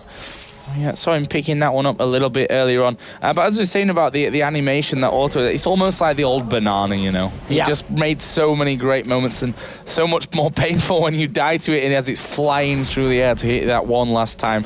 But yeah, I mean, I still think that Anivia, I think it's going to come back to bite Fnatic. The mechanical skill and knowledge of Froggen, as we were discussing and talking about, he's like, no, actually I wouldn't like that. Because of the pace or the speed of that auto attack animation, you can last hit CS and farm and back away before the attack hits, which means you don't pull any aggro of the creeps. So, just the complete 100% understanding of how it all fits together and works is the reason that Froggen is so powerful on that bird. Up in the top lane, you could see that Cyanide was sniffing around, moved towards trying to set up a lane gank, but fortunately Wicked is just too deep, too far out of range, and unfortunately decides to back off. And we've just had a relatively slow start to this matchup. Yeah, holy crap, really close there from Soaz. Obviously, Yellow Pete got plenty of mana. Couldn't just arcane shift away if he, if he doesn't get knocked up and silence in the whole time of it. But we can see the EG now on the Dragon. The question is, will Fnatic be able to respond to this one with the numbers that they really need to stop it happening? Peke is off towards the side. Dragon is fairly low. Peke is going to come in. It is taken in the end. Snoopy actually fairly low. There's a true shot barrage. In comes the Kale ultimate. The stun not quite connecting. Peke trying to escape. Soaz going very low as well. But EG just don't quite have enough damage to finish them off. And they didn't have the movement speed to keep chasing. They got them so low. Peke's Death Lotus did practically nothing in that engagement. Started channeling it, immediately tossed back, and just, the amount of damage he could put out was shut down immensely. I believe Soaz got off the silence right near the end of the fight, but he'd actually used it to farm up as Yellowstar gets stunned and Wicked goes for the kill. Yeah, standing turret side of him. There's Leona coming around the side. We're going to see the teleport coming over from Peke as well. Wicked going low. He's going to try and do as much damage as he can here to Yellowstar, but he's not escaping this one. As we see barrier being used there by Yellowstar to get rid of this Ignite. And one more tick. Probably would have had him there, but they've survived it. And that is the very much important part. However, EG trying to capitalize. They've done good damage to mid tower, and they're going to take the bottom tower. That'll be the first of the game. And Yellowstar was standing, tanking up that immense creep wave for the entirety of that battle. Wicked moves back into the lane to get some more damage from Dominus, get the Ignite ticking, and allow his creeps to actually deal some damage. Froggen just gets interrupted by one of those sinister steals from Peke, and he's just going to back off, but almost picking up that kill. And it's the reason that Wicked is just so scary on Renekton. He knows exactly how much damage he can deal, almost picking up a kill in what was a 1 versus 3. Now we see middle turret is going to be pressured by Fnatic. Wicked actually will be working himself up towards that one to protect it. Cyanide takes a hit from the tower. Well, he'll pretty much that back off actually with those double buffs on right now.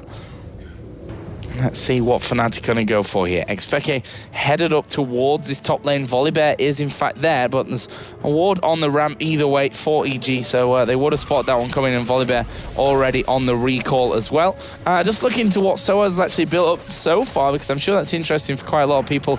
Kindle Gem, Philosopher's Stone, so nothing really too big and surprising as of this point. Still be interesting to keep an eye on that one as we go through though. And now Cyanide actually getting a couple of hits from Yellow Pete. He's just going to speed himself up and get out.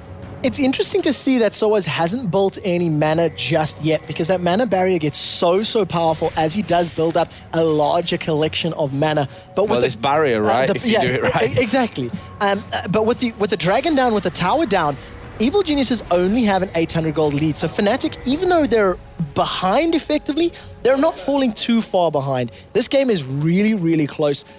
The towers are down, their bottom lane, and Fnatic are grouping up here in the middle lane. They want to shove this map objective and start playing this team game. Start getting the silence from Blitzcrank, the Zenith Blade from Leona into play, and really trying to shut somebody down, because if they do catch somebody, it could be an easy kill. Look at those wards just around the corner from each other. Like, almost on top of each other, but out of sight. The interesting one about that. Let's see then what Fnatic going to go for. You're obviously looking for those hooks over the top of the wall. They obviously don't know that one's there. There's a nice wall being put down as they try and get the blue buff, and they only get that small lizard out, which, is a bonus, I suppose, but at the end of the day, it's not exactly what they were aiming for from that situation. But as you said, the gold's still fairly close. Is Yellow Pete here going to be pressured by Yellowstar? Yellowstar's early damage, I mean, they've got pretty much identical items right now. Only really the dagger is what separates them out. And Fnatic are headed as a group to this top lane. Fnatic are showing they want to play the team game. They've stuck together for the last 2.5, 3 or so minutes. They literally trying to push down the middle lane, didn't really have the creeps to do so, and now they've decided they want to put some focus in this top lane. But 3 members of the Evil Geniuses are there to defend it. True Shot Barrage to clear out the wave. They're going to get a little bit of damage down. Yellow Pete's been caught. There's no shield at Daybreak. Finally comes down. Solar Flares up, but a great crescendo from Crepo. Yeah, but is it going to be enough? The grab coming in onto Snoopy. He's pulled back in there. That's 2 kills. Will it be more? Xpeke obviously getting helped out there. Getting the assist in for that one. He goes in towards Crepo again. I think he felt it was a trap the way he was recalling in the middle of the lane like that. In fact, it wasn't. Crepo is going to go away, but Fnatic will pick up that outer turret in the top lane. That will bring them even now in turrets. Obviously, their bottom lane went And they've picked up that top one. Peke going to be headed home again. In the meantime, Blitzcrank had to just head off Wicked, who was pushing that bottom lane up towards the inner turret. Yeah, forced to use the teleport. The entire time that fight was going on, Wicked was just, AFK farming, pushing that wave down. He's already got a 20 CS lead. Giant's belt in his back pocket. Got some money to spend. But after that Zenith Blade landed and, Yellow Pete used his Arcane Shift to put some distance between himself and Enrated Leona, I thought, okay, good, he's got away, he's safe. But no, Enrated showing why he's considered to be one of the best Leona players. Flashed in, landed the Q, the Shield of Daybreak, stunned them up, and then right on top of it, Solar Flare. So Ezreal was completely stun-locked and could go absolutely nowhere. See that Fnatic got a good hold in terms of ward coverage on that top side of the EG jungle. We'll see what plays that can bring them in the near future. Dragon is up in just 40 seconds time, so we'll see if Fnatic will be ready for that one. They actually have a couple of pink wards down there on that bottom side by Dragon, so really trying to gain the vision advantage on that side of the map. Yellow Star is actually in the top lane right now, and with 20 seconds to go, we'll see if Fnatic can hold onto that one, especially with the fact that Froggen is in here. They're going to get the stun down onto Soaz. Soaz has been caught. Overdrive is on. He's trying to get away. The slow is there, and we just see Peke just backing away with the Shimpo. Soaz was caught. They didn't exactly all in. True Shot Barrage still available. Wicked wasn't too close in terms of diving in there, but it just felt like poke. Evil Geniuses didn't want to pick an engagement. Dragon is up, and we'll see whether or not Fnatic can challenge. Oh, Froggen just about avoiding everything there as the pull comes in, but that could actually be disastrous as Peke gets right into the middle. Snoopy and Crepper both very, very low here. Neither of them finished off just now as Cyanide will go down. Snoopy is still low. Yellow Pete will actually flash there to try and get away from this one, and that's not going to be a chase coming in for Fnatic. That was a 1-for-1. You can see how low both teams are after that engagement, though. The great focus from Evil Genius as they put so much damage down into Peke, which meant even though he got the reset, he was too low to carry on fighting. He couldn't dive back in there with the Shimpo, even though the cooldown was available. So forced to back away, and that hook, even though it landed, it was probably the worst target. It grabbed Wicked. He just went, oh, I don't need to flash in to carry on with this fight. I'll just throw on my ulti, put some damage down. They trade 1-for-1, but Fnatic do get the middle tower, which means at the end of the day, they came out in the superior position. And the interesting thing is, of course, that Dragon wasn't taken in those last moments. So Dragon is still up for the taking. Who's going to get in there first? It's Fnatic that are going to get it started off. Yellow Star with that red buff on here. EG certainly not going to be giving that one away as another pink ward comes down. We'll give them the extras as they put one on top of the other Fnatic pink ward that was put in place earlier on. And that means that EG not really got much to work with in terms of sight as another ward strangely goes right down on top of it. That's going to allow Fnatic an extra 25 gold. And the longer this drags out, the closer we're going to get to ultimates. Keep your eyes on those cooldowns. Dominus is almost there for Wicked to Renekton, and those Thunderclaws from Snoopy are available. Very, very key is the Solar Flare from Enrated. Leona's got that CC, and if they continue to stall, we're about to get bullet time available as well. So this is going to be another massive engagement. Wicked, a couple of seconds left before his ulti is available, and if Fnatic continues stalling, it's going to be a reset of the previous engagement, and whoever lands his abilities first will be able to pick up the win. Fnatic now going to be starting off Dragon, but will they trade an outer turret and be it the middle one, an important one in the grand scheme of things that will go down? They have now picked up the Dragon. Where does that leave us in terms of gold? 24.8 to 22.7, 2,200 gold separating them right now. 4-2 in kills, but level on turrets. You can see there the individual gold. Froggen got a 6.2 to 5.8 thousand gold difference, obviously in the lead between the two AD carries. Actually a little bit more significant, and that's with the 3-0-1 that Yellow Star is currently dragging around with him, plus the CS advantage as well. Yeah, and such a huge creep wave there for Wicked to pick up and just nom and get that farm to work towards his Sunfire Cape, which is looking like what he wants to build and get towards. We'll see whether or not Fnatic have learned that against a collection of magic damage from Anivia, from the AoE from Wicked's ultimate, from Sunfire Cape, from the magic damage from those Lightning Claws, an Aegis of Legion into a Runic Bulwark will be very, very important. Yes. One of the things when we were looking at the gold, though, Yellow Star had about 1,200 gold advantage over Yellow Pete. So at the moment, in terms of carry versus carry, Misfortune is a little bit stronger. Yeah. Let's have a look at the items as they did just go back there. Bloodthirster, Pickaxe, and the Berserker Greaves currently done for Misfortune. And you see that gold difference coming into play there in terms of the items, what they've got extra on top of that one. Yellow Pete obviously not having that Pickaxe in there going forward. Wicked has got the Sunfire Cape now finished. Spirit of the Elder Lizard done for Kale. Haunting Guys, Revolver, Sork Shoes, and an Amp Tome for Katarina, compared to Will of the Ancients, the Chalice, and the Tear in there for Frog and Zanivia. He's got that lifesteal, which is going to be so important to survive the massive burst that's going to come down from Katarina, from Misfortune, the bullet time, as well as Death Lotus, Sinister Steel, etc. So the longer the fights go, the better it's going to be for Froggen. In terms of itemizing an Anivia, you never know what he's going to build, because he's used pretty much every single item as Yellowstar's been caught. Yeah, we are going to see Enrater go in. There's the bullet time coming down as well. Froggen going to get egged right in the middle of the team. He is a dead man from that one. And what a pickup. I mean, Yellowstar was caught on the other side of the wall, didn't really react to it whatsoever. And he was like, well, you come get me. And that's exactly what happened in the end. Fnatic picking up a vital kill in that one. And without that Anivia, it's going to be really hard to control with his minions coming in, how Fnatic push on this tower. And as you can see, they start to back off. So important. And as Misfortune got caught, I wondered, why was the intervention being used so early? Cyanide dropped his ulti onto MF as soon as that began, and it ended up saving her. She's got no damage on her at all. The rest of Fnatic just collapsed. The shot caller, take a look at this. Yellowstar's gone so deep. Forced to use the barrier. They try to focus Yellow Pete, but he manages to get to safety. Peke going in there, though. He's going to finish off Yellow Pete here. That's going to give him the chance to jump over. He jumps over to the wall, uses Q, which will land, finishes off Sona. Shumpo's out again, showing his skill there with that micromanagement play. The question is now, what is Fnatic's next move?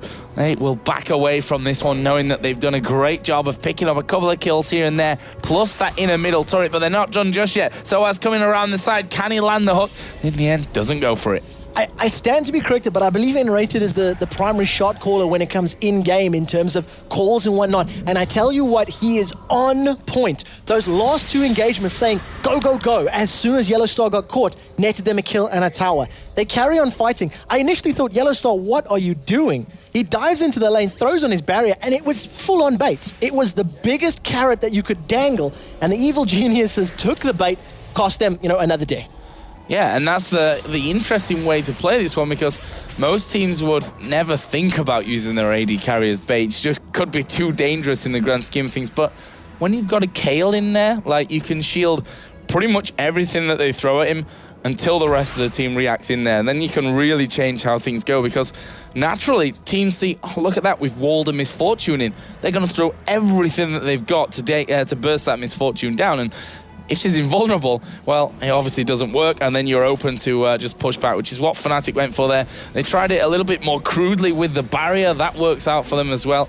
But we'll see how that goes here in the future. I'm sure EG wising up to that old trick. Well, I'm taking a look at the team compositions, and I'm having flashbacks to DreamHack Winter, where, in the series they were playing, Game 1, Evil Geniuses won. Fnatic were playing sort of a standard comp in that regards. They lost the game. Game number 2, Peke was playing Diana, and he was simply impeccable. He did not make expeccable. He was expeccable. I like that one. And he sort of carried the team to victory. Game number 3, you could see Fnatic going, all right, what do we do for this matchup? And they did something a little different. I mean, the Bruiser meta was really coming into its own at that time, but Jax, Xin Zhao, and Lee Sin, they just threw all three of them at them. That's how they managed to beat Evil Geniuses. This matchup, they've thrown Blitzcrank into the solo lane. It's something we don't see. It's different. It's a bit oddball. But it's 006. You've got, Yellowstar 502 at the moment. They're playing their oddball composition perfectly. And Evil Geniuses just seem a little unsure how to deal with it. How do you survive a Blitzcrank hook when you're pulled into 5 members? Well, one thing that they do have, and you are having your flashbacks to DreamHack Winter. I have my flashbacks to DreamHack Summer when I see Evil Geniuses behind with an Anivia on the team. We could be in for a long one, as we are going to see them pull that blue buff out the back. Crepo's like, damn it, there you guys. They just pulled that blue buff away and took it away from us. And that's what Fnatic are going to be aiming for now, starving them on every possible occasion and pushing out when they have the chance. We see Xpeke down the bottom. He's got teleport. He can afford to do that all day long and still get in there with his team. Yeah, and both teleports are up as well. So if Soaz decides to do something similar, they can, of course, have that map presence. And, Evil Geniuses are so good at map control. They will only push a tower when they have creeps available.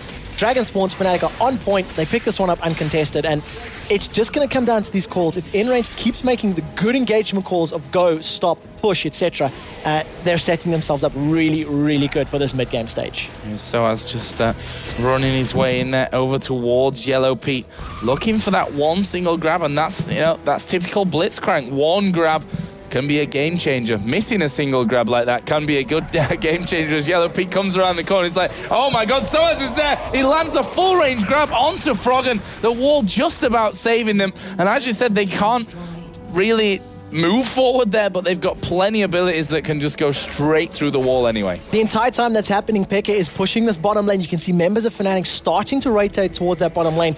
If they had creeps in the middle, if there was creeps there, they could possibly have taken that inhibitor turret. But instead, they're going to shove down this bottom lane, probably pick this tower up once Yellow Star gets onto it. And another huge rocket grab from Soaz, really setting the tide of that engagement. That was a grab from Blitzcrank over the top of the wall, narrowly missing Snoopy as well. EG all as a team reacting to the action in this bottom lane here.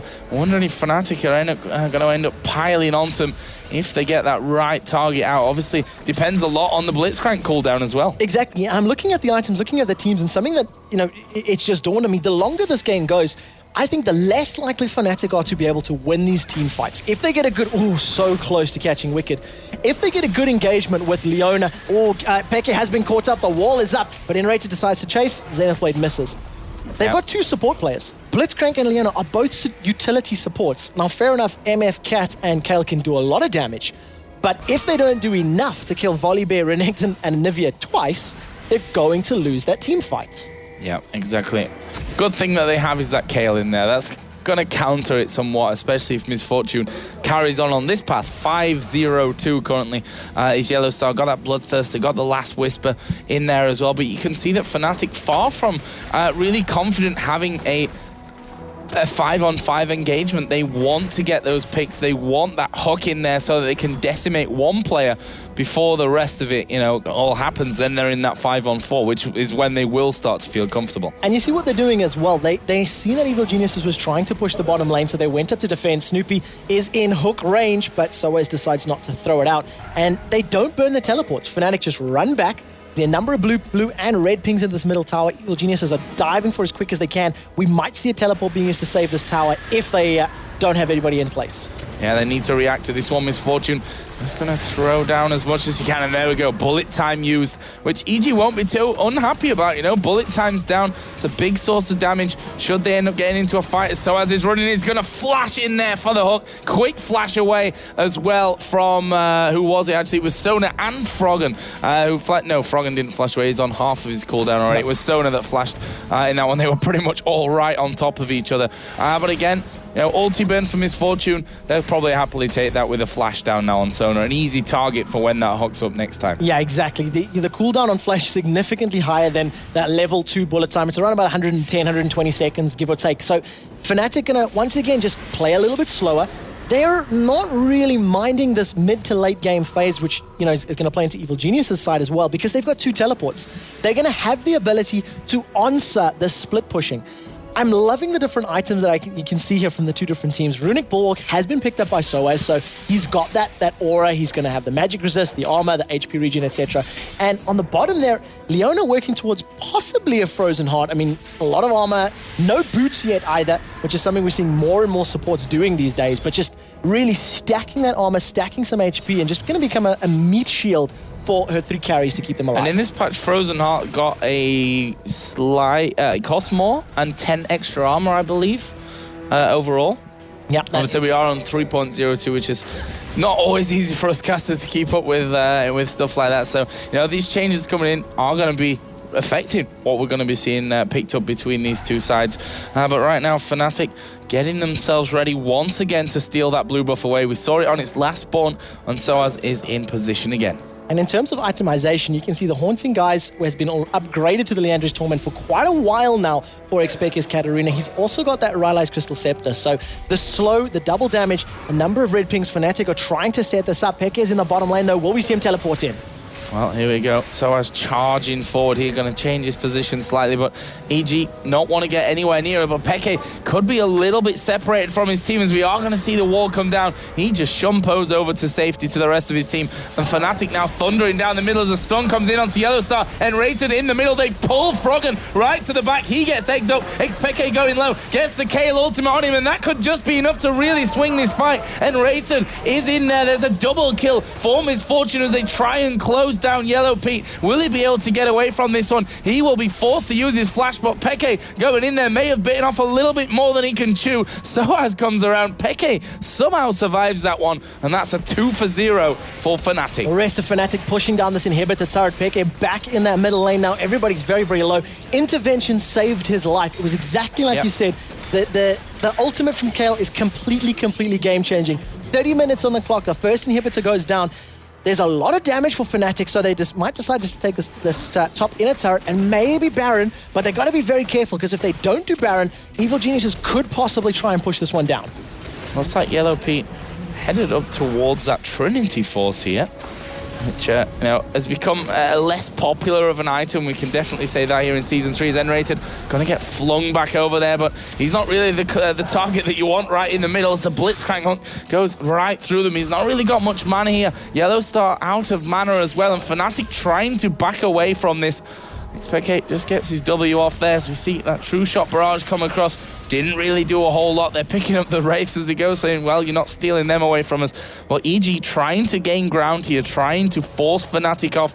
Are they going to back away and have a go at Baron themselves? Ultimates are going to be available very, very soon. Solar Flare is there. Death Lotus is available. Bullet Time almost. Evil Genius is thinking maybe it's a bit too risky. And look at that massive creep wave in the middle lane. They cannot afford to, fight Baron. Try pick that one up with all those creeps bashing on their Nexus turrets. Crepo's been caught up. The slow lands. Peke is diving in there. He's going to give up a kill. And with Crepo down, you have to think maybe Fnatic are going to try take Nasha. Yeah, and that was a little bit unfortunate for Crepo. You could probably say he should have gone a little bit further, but it was stood on top of a ward as well, which I suppose with Baron up there and the 31-minute timer right now, you should probably expect that there's going to be wards around there, especially since Fnatic got that inhibitor down, got those 2 outer turrets down. They're going to have control of the vision on that side of the jungle, as Froggen is also stood on top of a ward. They're going to go in towards his position, but will it be just a case? Yeah, there goes the wall. He knew that they were coming his way. Yeah, he manages to just block them off and get them to safety, but in Crepo's defense as well, it looked as though Fnatic were backing off. It looked as though they were going to reset, spend some of the money and come back into lane, but it was not the case. We do see that N-rated has upgraded some items now. It's actually probably going to be the Randian's Omen, not the Frozen Heart. So he's going to be working towards that debuff, making sure that Renekton and Volibear are slowed, their attack speed is debuffed.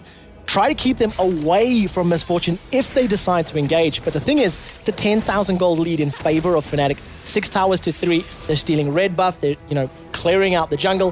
Phantom Dancer, Bloodthirster, Last Whisper, and a Giant's Belt in Misfortune's back pocket. She's looking very, very strong. Is Yellow Pete going to get caught? It looks a little bit like that right now as he gets pulled in, knocked up, and killed off there by Yellowstar in the end. He's now 8-0-2. Flash rocket Third grab. in her turret is going down, and this is bad news. That's really the one thing that EG have got in their arsenal right now is the bird. Soaz actually pulling in the minion there, just covered up where EG were positioned. But can Fnatic put enough pressure down now with those super minions coming in the middle? It's a matter of time. We've seen this before from Peke. How good he is at split pushing. That time he was playing an AP Nidalee, but with teleport you can do that across the board. And take a look at Blitzcrank. He does manage to catch Wicked. He's knocked up into the air before that slice and dice can go. Finally, he puts some distance between him. The bullet time comes out, but it doesn't get a full channel. The Death Lotus from Peke hasn't been enough to pick up any kills. Enraged, still tanking the tower. He's been tanking the tower the entire time. Reset City as Snoopy gets pulled backwards. Peke gets tossed in the background before a last auto attack from Yellowstar manages to secure that one. Fnatic decide they want the win. They turn their attention to the Nexus turrets. Do they have enough to pick it up? Well, first Nexus turret is going to go down. See there, Anivia trying his best as Froggen to stop them coming in. Gets a stun down onto Yellowstar, and lucky enough, because he could have ended up being finished off there. Fnatic are going to go in for the Nexus. Froggen going to get egged right outside of the fountain. Yellow Pete finished off. Katarina will pick up a double kill as he went into the fountain there. And there is the Nexus going down. Fnatic going to beat Evil Geniuses. What a game. They clearly showed they had a game plan. They executed it well. congratulations to Fnatic. Yeah, they certainly had a game plan. Look at that score, 15-2 in the end. A good gold lead for them as well, and that will leave Fnatic feeling very confident. You see the sportsmanship there. These two teams know each other all too well. Certainly good friends in and out of the game as well. So that's it from us here on the caster desk for now. We're going to throw it over to Hosan, Jason, and Demon to analyse the game. And what a game it was. Fantastic stuff there, and some new picks coming out. Yeah. Blitz, Crank, Lane Crank in the top lane. And Hosan, let's talk about the picks and bans, because we were debating it right at the start. You think actually Fnatic completely mentally outplayed EG here? They had it sussed from the start. I mean, they knew that if they ban Thresh, they will go Sona. Sona gets easily pulled. Then, after they picked the Blitzcrank, they forced Yellow Pit to go Ezreal instead of his Varus, which he's been playing, yeah. Yeah, because like you can escape. And that's just like, they also left the Froggen, Anivia. They left it open on purpose. They knew exactly that they were going to go for it. Yeah, but they just left it. They made him pick it. And that's how it worked. They just pulled him and killed. We have totally mind-gamed. Yeah, I mean, and obviously the Blitzcrank, everybody thought, okay, that's unrated, but no, they went Leona. Yeah, exactly. Top lane Blitzcrank. Hello, ladies and gentlemen, and welcome to the European League of Legends Championship Series. We have a new champion in the top lane. Well, I mean, what they did was they ran a DPS jungler, so they kind of canceled out instead of having a support jungler. They threw the support top, and actually, you know, you talk about the jungle at the start. To be honest, Fnatic were really screwed at the beginning. They were, you know, EG completely outplayed them. Yellow Star was caught out of position.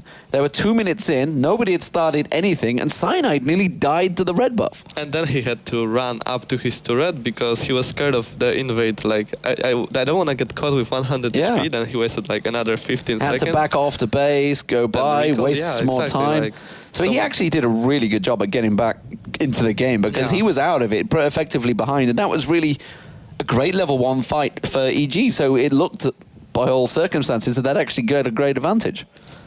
So we have this fight in the mid lane, and it was all about the hooks again. It's always all about the hooks when we have Blitzcrank. Not only, actually, like Froggen did the full combo on Yellow Star.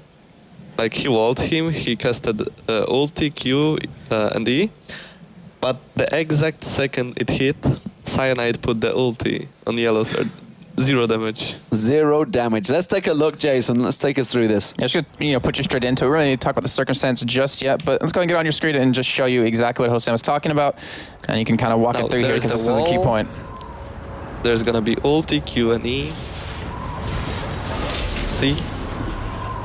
The exact moment, like 0 damage. There is the pull. There is just Froggen dying. And he just pulled him straight in. That was it. That was one of the quick turnarounds. I think it was 4-2. That made it 5-2. It was inner turret gone down. It snowballed from there. I mean, they had like 2,500 advantage. And then they just used it to take a turret. Then some kills after this. It was like 4-minute siege. They backed, they bought items, they took more advantages, and that's all. And talking about the advantages, actually, we think Fnatic were running 3 people on utility tree there with the gold. Yeah, we saw in the beginning, they were pretty much dead even in gold, even though they lost that first blood, but they had 3 biscuits coming out, so they must have had 3 people with the extra GP10, which, I mean, if you have 2 supports, it's not really surprising. And it helped. It really worked out for them. Yeah, and it kept the gold advantage, despite the fact, like you said, that when they were first blood down, we were like, well, the farm in the lanes is pretty even. Oh, wait a minute. They're all in utilities. They're still ahead in gold. But the next replay we had, it was really when Fnatic were on the charge. Yep, and we were 2-7 in Fnatic with the 7 kills and having a nice 7,000 gold on top of that, and they have the 4 turrets to 3. So overall, it was pretty close. Minus the gold a little bit. But Hosan, walk us through exactly what happens here and why Soaz pretty much bossed it up with these pulls. This is kind of chaotic, but the most important thing is that Unrated was able to just get the Froggen, able to get grabbed. They killed him on the edge. Pekka was in, but yeah, we have the Kayle ulti, so whatever. You have flash, 10 jumps, 10 resets. There was the engagement by Unrated on Froggen. He stunned him, Soaz picked him up again.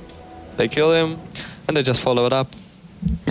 Where do you stand with this whole KO thing? Because we've been seeing it banned or picked almost 100% in America. And the 2 times we've seen Fnatic get it and go, well, thank you very much. That's another easy win for us. Yeah, Kaylee is problematic because you can go attack speed and you can go full AP. If you go attack speed, you have AoE true damage with true damage from red, like hit, like 10,000 attack speed, and you're just like penetrating everything. You can do so much damage, and you can just make someone immortal. And we saw Shushe build in full AP as well at the qualifiers. Shushe is like Q half HP and then Lich Bane second half, so Q out like that. And do you see it as basically a champion that should be banned right now? Yeah, I think that it should be nerfed a bit. Should be nerfed a bit? Yeah, I'm not sure Shushe would quite be happy with that. He plays other champions. He does play other champions. Maybe that'll open up Vi in the mid lane for him, who knows. But is there anything really that you saw in there from Fnatic? Obviously, they've gone 2-0 today, had a great day, managed to take EG down, who are now, 5-2 on the top of the league. Anything you're seeing from Fnatic there? You're thinking, wow, okay, these guys mean business again? Is that something you may be seeing from scrims? Yeah, I think that Fnatic is like a really dangerous opponent. Same to EG. I mean, their strategies are just really good. They've both played in Korea. They've been training. Like even when Shushe was there, they were in Korea. They were just training. They have many strategies. They can pull things that no one else has thought of, like Blitzcrank. Yeah. It worked really well. It just won them one game for free, basically. And what I think is like they let Yellowstar just take the kills. He got so fat, he just dealt so much damage. It all started in the team fight when they, by mistake, pulled Froggen on the Drake. Yeah. They just killed him, someone died too, so it was 1-for-1. And then just Yellowstar took some farm, a turret, another farm, and he was like ahead. Then again, like pull from Blitzcrank or some other engage, another kill, and another. Just snowball from there, yeah. And ended with 9-0-5. And that was actually the point, that dragon fight that was very, very close. As you mentioned, if Miss Fortune, as in Yellowstar, had got flash available, if he actually could have cleaned up. He might have even did the quad or penta. I don't know. Like, they had much vision, but he couldn't follow up because of. I mean, his passive is really helpful in chasing. But what you can't do is you can't chase the Ezreal, because first of all, his Q will slow you. He had red as well, I think. It will destroy your passive and lower his cooldown on E, so he can jump away. Yeah. So he's faster even while casting skills. Well, there it is, ladies and gentlemen. We are going to go across to the main stage. We have an interview with a special guest from the winning team over with Shox. Thank you. Yes, I'm here with N-Rated. Now N-Rated, coming into this one, a very interesting team comp. Did you think, well, we're going to run this team comp no matter what because it's good. We're not going to bother with counter-picking? Well, we kind of knew what EG is going to play since we know their play style and what heroes they prefer to pick. And we kind of gave them some heroes they wanted to play and just prepared for something that is good against their general play style, which is passive. We went for a double support plus hard initiate combo with 2 really hard carries with MF and Katarina. This means as soon as we grab someone, they need to engage, and as soon as they engage, we have kind of follow-up and counter-engage, so we can lock them for a long time, and in that time, Peke and Yellow will just clean up everyone. And if anything goes wrong, we still have Kayle ult. So we kind of predicted what they're going to ban, what they're going to pick, and in order to that, we picked our lineup that we wanted to, and yeah, it worked. You sound like you have that strategy down perfectly. Are you the person that comes up with those as well? Not only. We kind of managed to find out what is OP and what is not OP, and then it comes to a general startup and how we start a game and everything, and it kind of decides between the games. For example, if we feel confident with a certain strat, we can pick it against anyone at any time. But against some teams, you just have to pull up something innovative or something extremely new. Okay. So against CGG, that is the point. Is that the way to beat them? Play an innovative strat? You cannot really say you can beat EG like that. We managed to pick something they didn't expect us to pick, and we kind of played the play style we wanted to play, so it worked for us. It might not work for someone else because the champions we played are really fitting the personal characters of us. And I think you can pull something out against them, but you can pull something out against any team. So I don't think it's only innovative, it's rather like solid play style.